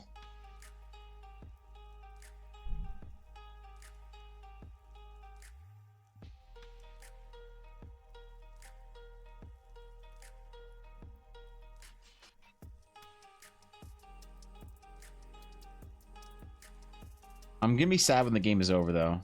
Definitely gonna be sad when I don't have any Baldur's Gate 3 to play. Because you will not catch me dead playing through that game again. There's almost nothing in the world that could motivate me to play through the game a second time. You know, I don't care any things that I want to see where I'm like, oh, I wonder what happened if you didn't save the druids, or if you did this thing or did that thing. I don't have much desire for any of that. Like, I'll YouTube that shit. I'll YouTube a video to see what happens during that event or whatever event I want to see. I have no desire to play through another 200-hour game, or even if it's only a 100-hour playthrough or whatever. Zero desire to do that again. Once I've done the game once and I get through the story and whatnot, I don't think I could convince myself to play through it again. It's just a lot of time spent on a story I already know, you know?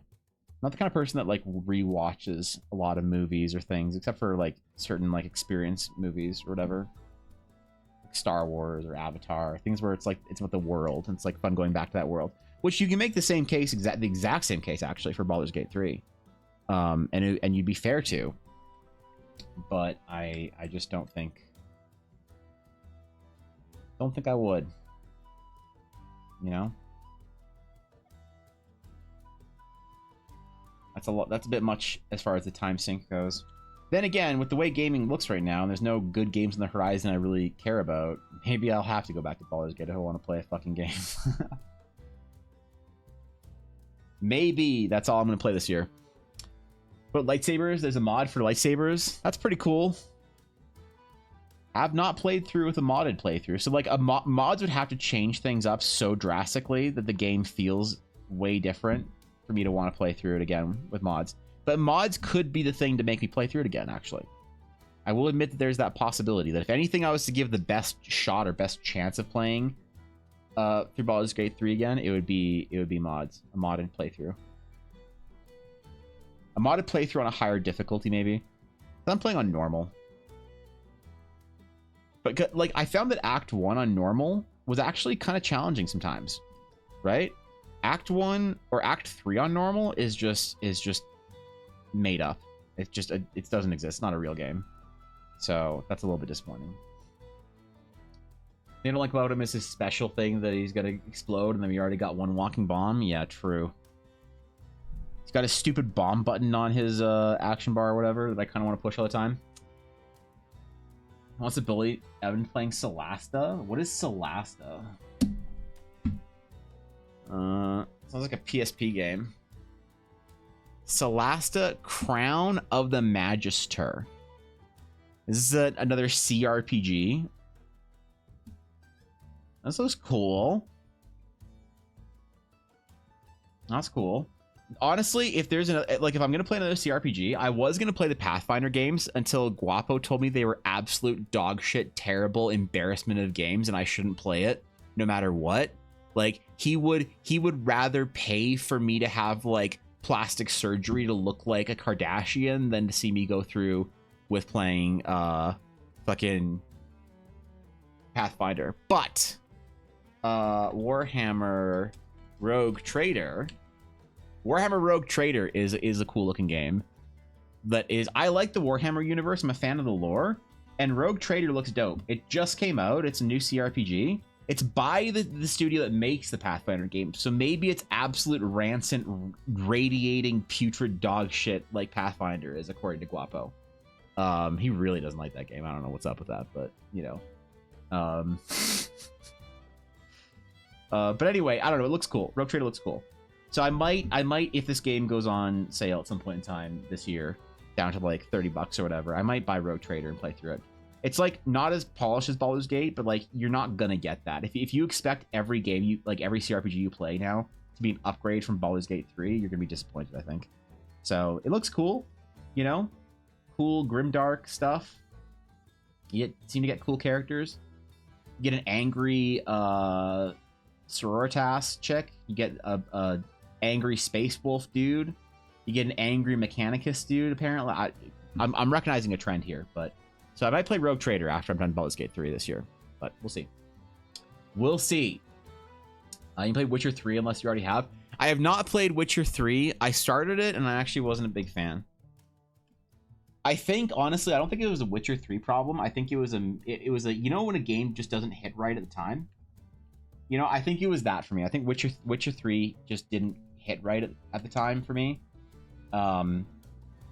So I could try giving it a try again, but it's kind of been like, I don't know, spoiled or you know what I mean? You just like didn't get it at the right time, and then it kind of is soured, I guess is the right expression. So I could give it a try again, but I don't know. I've had to force myself to play Baldur's Gate though. I actually, you know, funny story. I actually was medically ordered to play Baldur's Gate 3. My stress levels were like really, and are still pretty high, but they were really high around Christmas and the New Year. And I went and saw a doctor for my like yearly physical thing update in the New Year. And he's like, if you don't figure out how to de-stress properly, because he was like, you need to de-stress. I'm like, I try, and I can't do anything. He's like, you know, what about like all the things you used to enjoy like doing? I'm like, I don't know, I don't enjoy them right now. I don't want to do any of that shit. He's like, okay, that's weird, but you know, you need to find something. And I'm like, okay, I'll try. And he's like, is there anything at all that you might have any interest in doing, even if you don't really want to do it, but what's the best chance of you doing something relaxing? I'm like, I don't know, there's this game that I want to play. It's called Baldur's Gate 3. I've been meaning to finish it for a while, and it's fun, you know. He's like, is it like a non-relaxing game like some games are? I'm like, no, it's like League of Legends and stuff. And he's like, okay, as long as it's like not in a high intensity game, it's like a relaxing game. I'm like, yeah. He's like, all right, then I am medically ordering you to play this game. And I'm like, okay. Yes, sir.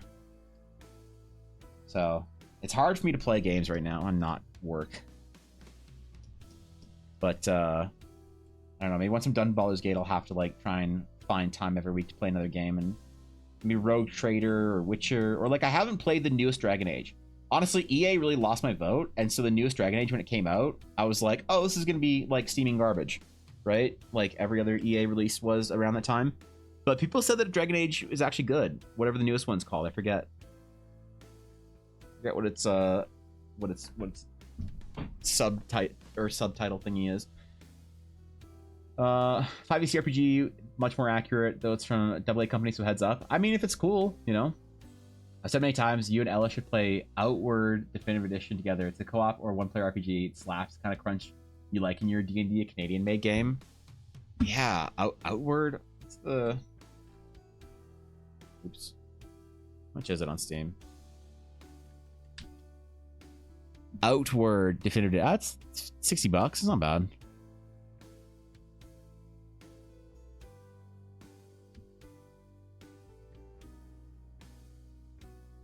Reminds me of older, like, vintage, sort of, like I dig this. Is it kind of like Skyrim-y in gameplay? Like, I don't know. When I look at games like this, like cool, like I miss playing co-op games with Ella, but the problem is I look at the price and I'm like, oh, so that's $110, you know? Because whenever I have to buy a game for Ella and I, we both have to get a copy of it. Game prices we look at, we're like, okay, can we play it for $60 together? No, shit. Okay. So I don't know. Maybe I'll watch this game and I'll like keep an eye on it for the sales. That's a good call. I'm gonna keep my eye on this one. That's a good recommendation. Guys, some games seem to be like Minecraft. Do you like Shadow of War, Dragon Inquisition? Yeah, Shadow of War is okay. I think I don't really play it that much. Very often for way less. Okay, perfect. Yeah, easy. Open world and backpack actually works. Pog. Goes to Bass's discount. Wait for a sale. All right, yeah, I will. 100% then. Yeah, it's been hard to find games. Like I was having a conversation with a friend the other day, and she was like, you should just like play games that like go find a dumb game on Steam for $10 and go play it with Ella. And I'm like, we used to do that. We stopped doing it when like I feel like games started sucking more. Maybe it's an us thing. But we have a harder time finding games that we like the same way we used to. You know?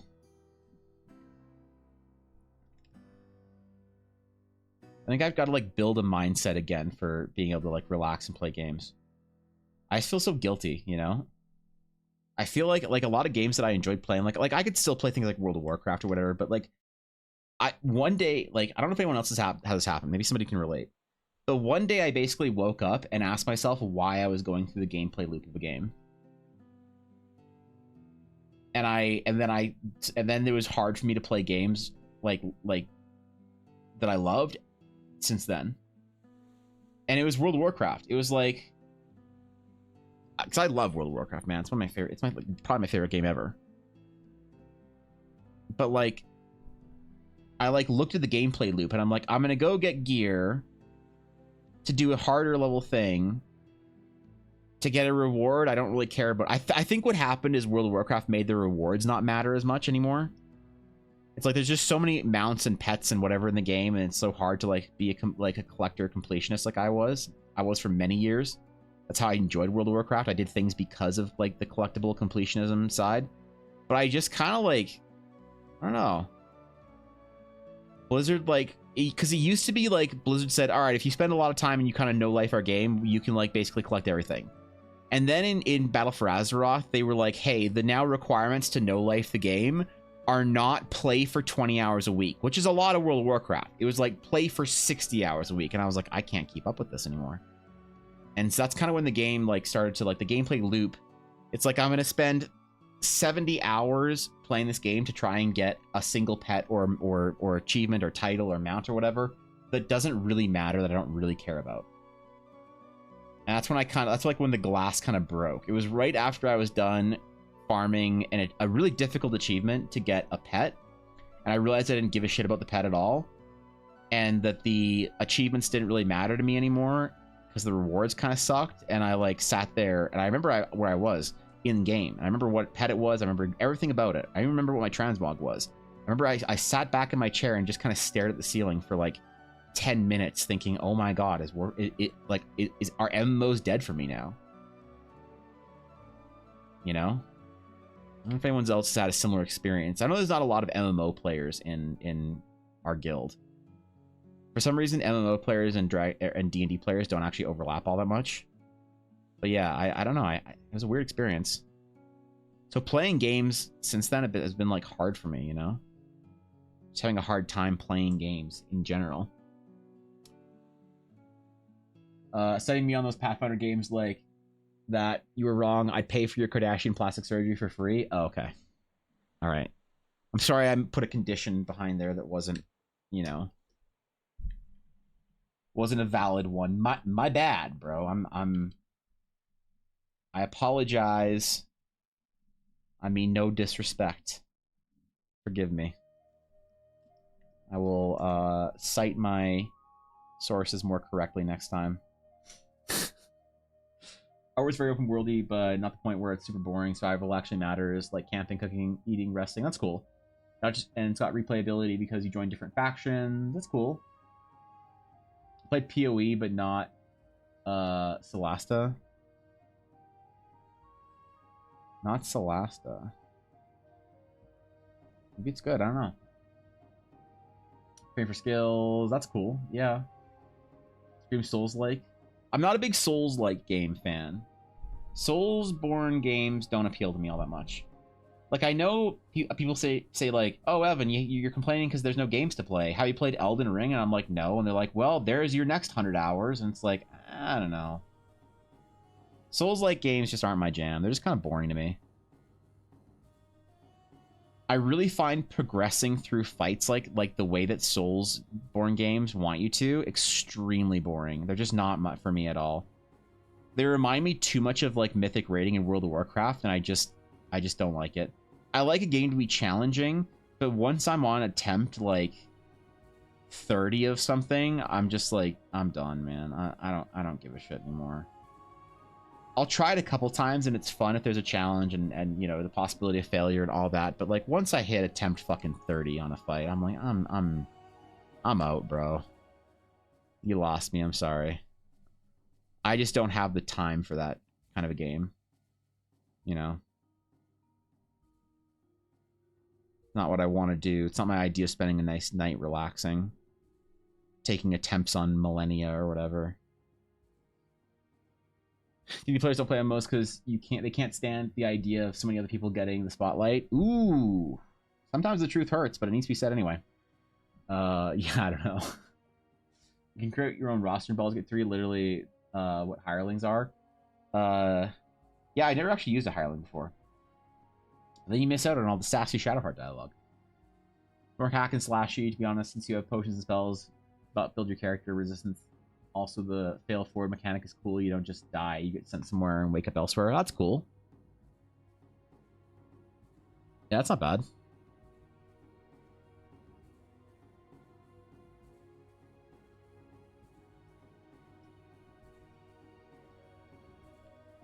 Yeah, like I love that Dark Souls, that Soulsborne games exist. I think that they're a great, like, sort of like old school style of game. And I'm super happy they exist, and I know a lot of people love them, and I'm like, I'm happy for their success. I'm really legitimately, truthfully, and honestly, desperately happy for their success. But they're just not made for me. That's okay. I've been there, like I've been there and had the pleasure of being at the center of trends when trends were meant for me. Like when the MMO trend was a thing, you know, 10 years ago, I enjoyed it. I loved it, man. I played so many MMOs. I played Aeon and Rift and Terra and you know, World of Warcraft, Final Fantasy, and Star Wars: The Old Republic and whatnot. And it was great, and I loved it.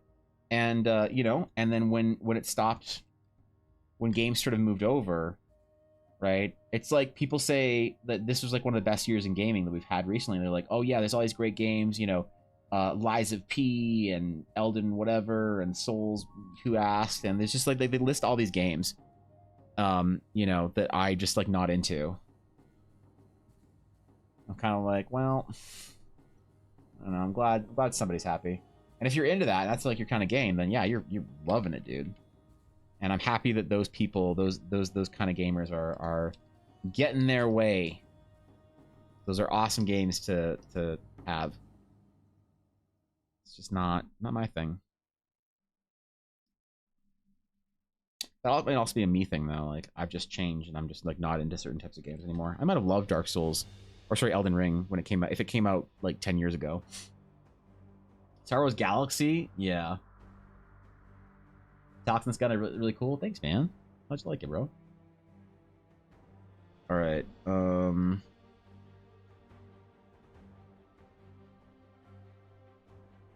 Give me 1 sec. I need eye drops, man. I need to go quickly throw in more eye drops. I'm gonna have to do it like this week and next week. I'll play a couple times during stream. Give me 1 second.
All right. There's 2 goddamn humidifiers on in this floor.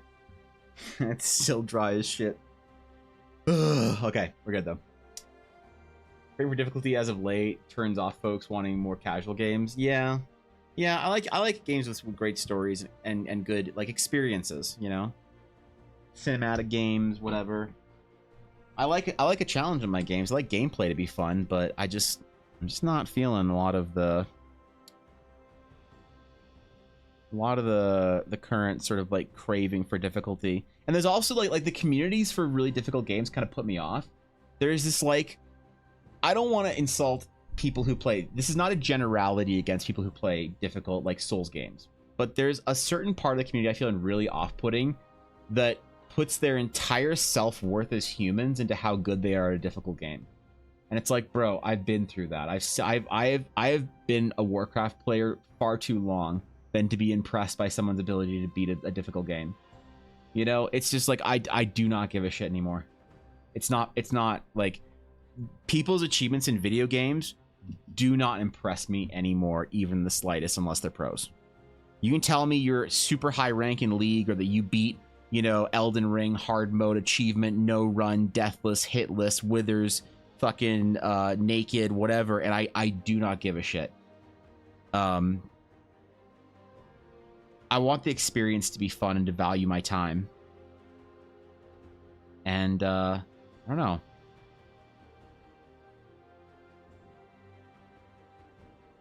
I don't know what kind of games are out there that do that.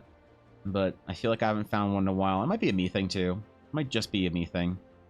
I haven't found a game that really hits me the right way I want it. Like Baldur's Gate was good, enjoyed it, but I don't know if I can find another game like that anytime soon.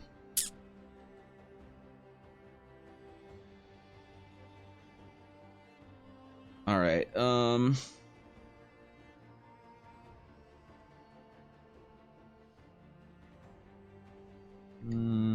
background.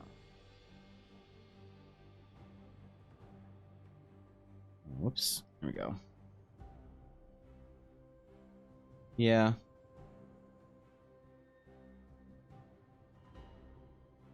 And part of it, though, is definitely a me thing. I have to not value games and achievements in video games anymore because I lost my life on them. I lost my life to video games. I did. I really did. I lost my life to video games. I spent far too long concerned about my achievements in a made-up world than my achievements IRL. I coped with the trauma of having some really bad shit happen to me by escaping into games. And the problem is I stayed there for too long. My biggest life's regret is how much time it took me to recover from some really awful shit that happened to me. But I can't let myself do that again. I can't let myself care more about what happens in a game than my own achievements. So I understand that I am more off-put by those things than the average person, I guess. You know, I am more, you know, people can manage their gaming habits probably a lot healthier than I can. I can't. If you leave me to my own devices, I will become the most degenerate person any of you have ever met.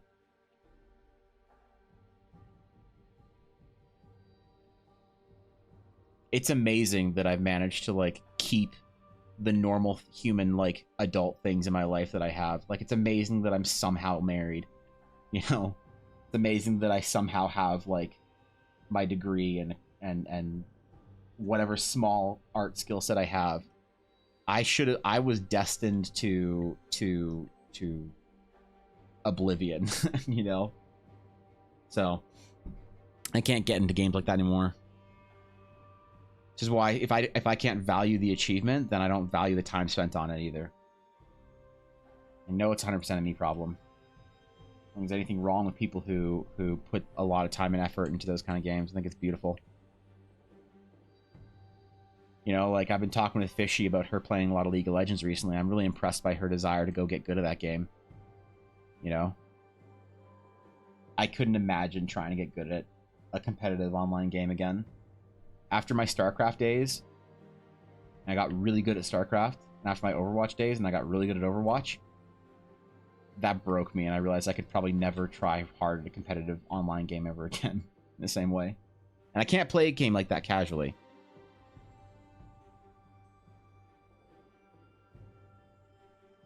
I like this better. That's why I play D&D. Ooh, that's not what I want to do. That's fine. What are we naming this thing, by the way? Did we decide on a name? Forget. What Fazilia said. Little people playing music and giving people XP buffs in Star Wars Galaxies. But I was such a happy little people. I felt like a time when MMOs could be very different versus just copies of the meta right now. Yeah, I see that. Lumia, yes, right, thank you. I don't have like chat up now with the new Stream Elements thing to like go back to reference, so I appreciate you sticking around, Azalea. You could have just bounced and said, "Fuck this shit, man." Scuff streamer, get my art done for me. I'm outie. But you stayed. It's like those Instagram posts that try and farm engagement where they're just like, just an innocent little artist here. Not doing my thing. I'm just a little guy. Keep scrolling. And then a second later before you can scroll, you're like, you stayed. Wow. Like, okay. All right, listen, wasn't my choice, you weirdo. That's how I feel right now. Every time Baldur's Gate 3 didn't get accolades and such due to its beta nature. I didn't give a shit about Baldur's Gate 3 until it was actually released. I really try hard not to get like interested in games in beta or whatever. Because I've gotten burned in the past, you know, with games in early access or whatever. And like I'm not the type to play through a game more than once, really. You know? So I knew that if I played through Baldur's Gate, I learned this lesson on Mass Effect Andromeda. So for Baldur's Gate 3, I knew that I did not want to play early access because I didn't want to have to replay through Act 1 again. So Mass Effect Andromeda is one of the biggest letdowns for me in my gaming life. I love Mass Effect games. And you know what? I love Mass Effect Andromeda. I didn't hate it like a lot of people did. I thought that after they fixed the bugs, after they polished it up a little bit, it was a fun story. It's what I wanted of a Mass Effect game. It's a fun sci-fi story. You get in your ship, you go explore the galaxy, or you go do cool shit. There's like ancient alien stuff, and you know, with my Eldar, I clearly I like ancient alien stuff, you know, even in my fantasy, so I love it in my sci-fi. I love Baldur's Gate, Mass Effect Andromeda. But I said to myself, okay, I want to see the main story. So I'm going to play through the main story. I'm not going to do all the side quests. Because the side quests got a little tedious, admittedly, in Andromeda. And so I didn't do them. And I was like, okay, I'm going to play through the main story once, like this. And then I'm going to, when they add new DLC in, because they're going to add DLC in, right? Like they've done it for every other Mass Effect game. I'm going to play through the game and do a 100% playthrough. So I'm going to play through everything, do every story, talk to every character, flip over every rock. That's what I'm going to do. And I'm going to do it when all the DLC's out. And it's going to be great. And they never released DLC. They never released DLC. And the game just kind of whatever. But the problem is that I've already played through it, so I don't like. I tried a couple. I was like, okay, I need to give this game a couple year cooldown for me to want to play it again. And I tried, man. I tried.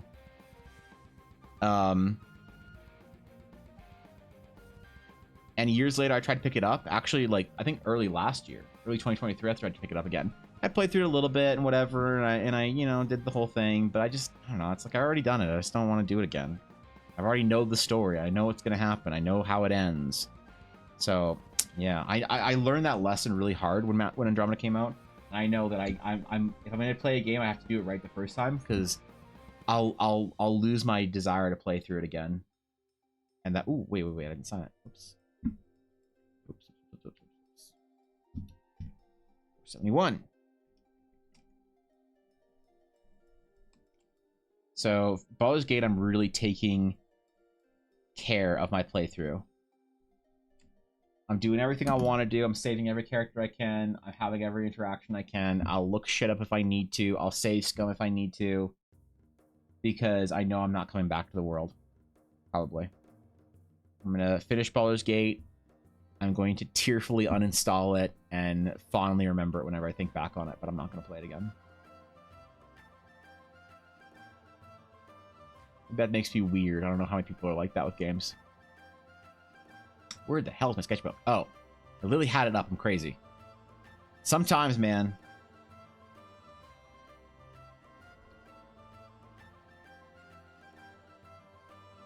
Azalea Fox. Newest Twitch partner.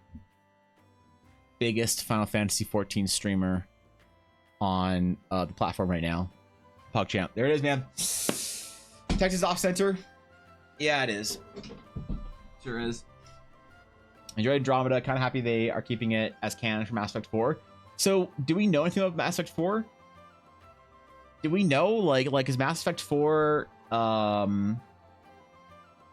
where is it set in Andromeda? Is it set in the Milky Way?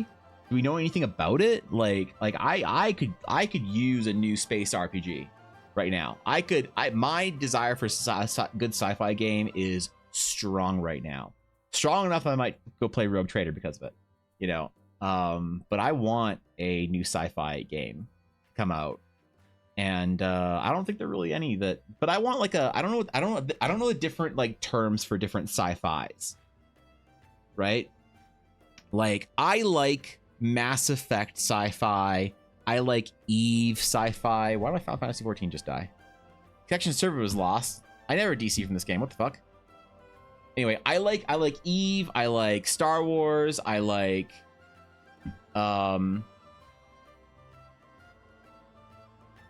Did my internet just cut out? Discord just died too.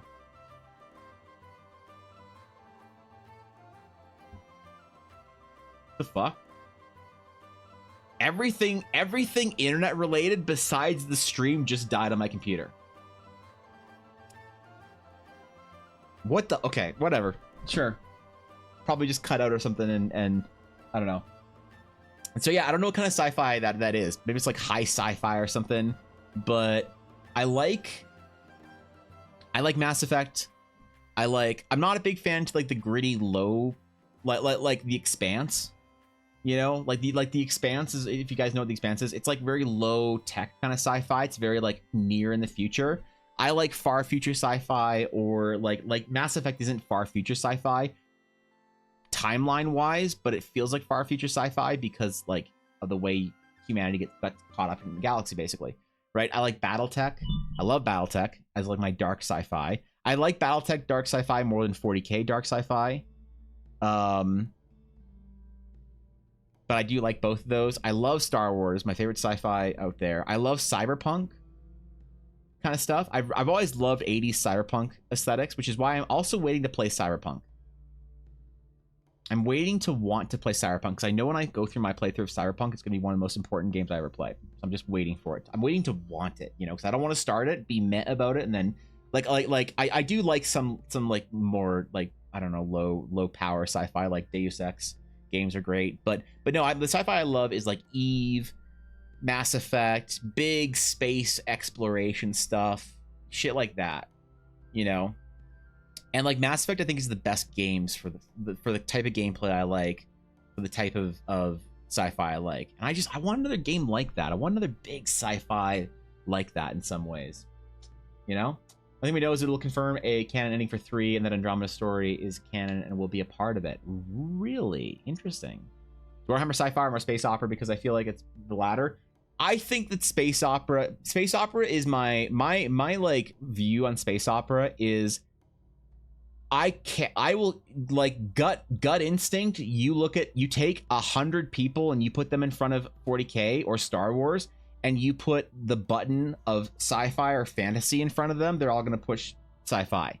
So I don't like to adjust my glasses and try and be like, well, actually, I don't classify Star Wars as a science fiction. You know, that's more of a Star Trek thing. Star Wars is a space fantasy, you know, medieval feudal space opera. Like, it's like, yeah, we can be specific and it's fun to be specific, but like in general, I just like to keep to wrap it under if we're wrapping 2 blankets around story, sci-fi, or 3 blankets, sci-fi, fantasy, or like normal, real, modern, whatever, historical, then I just wrap. I mean, I consider 40k pretty sci-fi, but you can make a very good point to it requiring more classification, which is probably useful. But I think most people know what I'm talking about. I don't think anyone's like unaware of 40k to the point where they don't really get, you know, but maybe they are. I don't know. But yeah, I don't know of a new game or a movie or anything that kind of comes out that fills that void for me, right? Maybe I haven't played either the Star Wars Jedi games, Fallen Order or Survivor. I played the first one a little bit, but I played it on console, and I hate playing with controller, for one. And it was so laggy and loady because I'm playing it on PS4 that I feel like if I really want to play the Jedi games, I need to play them on PC or a new gen, like a PS5. So maybe that's out there. I don't know. So that it feels sci-fi, right? Sci-fi games at first though are Sims. Yeah, that's fair. Movie sci-fi. Did you watch The Martian? No, I didn't watch The Martian actually. No, I haven't watched The Martian. That's the Born Identity guy. What's his name? Yeah. I know the poster. I can think of the movie poster. It looks cool. Yeah, I Matt Damon. Thank you. Matt Damon. Sorry, South Park. Okay. Yeah, the or was that Team America? I forget. But But yeah, I haven't seen Martian. I also haven't seen Interstellar. So those are two sci-fi movies that I could probably get into. They're not really my jam of sci-fi, but they're enough, I guess. They're still sci-fi. So that's good. That's a good call for movies. I don't know, man. I don't know what else there is. Maybe I should start playing Eve. Isn't that what every every mid-30s something like nerds need to do? They either need to start playing Warhammer, playing Eve, or watching competitive Counter-Strike. It's like you have three options. It's like, hey man, you can still do your other hobbies, but like, do you hit your mid-30s? Yes. Are you like a dude? Sure. So now you can choose as a dude in your mid-30s, you either start whiskey collecting, you start getting interested into smoking meat and barbecuing, or into war history, or you start watching sports. Which one is it? You have four options. You're like, okay, I'll take like military history. It's like, great, cool. You're also a nerd. Okay, great. So now you're in your mid-30s as a nerd, so you can either play, either get into BattleTech, Warhammer, or Eve. And you're like, I'll take BattleTech. Okay, cool. You're a gamer though, like a nerd gamer, like a fantasy nerd gamer. Perfect. So you can either start playing Crusader Kings or Age of Empires 2 Definitive Edition. Which one do you want to pick? I guess or maybe Total War. You can add that in too. So you got to like figure out what at these impasses in your life you choose. So I don't know. Anyway, hey, I'm back from my break and I missed you guys, and I'm back, and I'm glad that I'm back. So that was streams for the week, and I'm honored that any of y'all showed up, because I'm always super terrified being gone from stream for more than a couple days, and being gone for 2 weeks was one of the most scary things I've done since I started streaming. So I really appreciate you guys coming back and hanging out with me and making me feel like I didn't completely just make myself an irrelevant waste away of a human. So thank you guys. I really appreciate it. Thank you for all the subs today, and the resubs and the follows. Thank you for the raid again, Maduria, and I appreciate you guys. So going to 5 days a week stream pretty soon. Not next week, probably not the week after. Probably going to be a March thing. March 1st is like a big launch day for a lot of stuff. March 1st is when Patreon's relaunching. March 1st is when the print store is relaunching with a bunch of new cool shit, because I got a paper supplier now. March 1st is some other stuff. The Eldara album is going to be out in February, so that's cool. So it'll be before March 1st. March 1st might also be my new stream schedules. 5 days, Monday to Friday, or Tuesday to Saturday. I don't know yet which one I'm going to do. Not quite sure yet. It is nice having a weekday off, so when I need to book a doctor's appointment or something like that, or a hair appointment or whatever it is. I'm not quite sure yet. I'll announce it, one of the two. I like the simplicity of Monday to Friday, but I might have to do Friday, Monday, or Tuesday to Saturday. But I want to add that fifth day in. Either way, I hope you guys have a wonderful weekend. Go play some D&D, man. You guys deserve it. If you haven't played any D&D in a while, go play some D&D. I know you think it's going to be boring and the same old shit, and I can't believe I have to get all these nerds together in, the same stream or whatever it is, or however you guys play your games, but just do it. You deserve it. I'm not going to take my own advice. I'm not playing any D&D this weekend. Fuck that shit.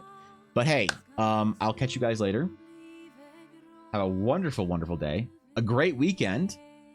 And until next time, my friends. Farewell.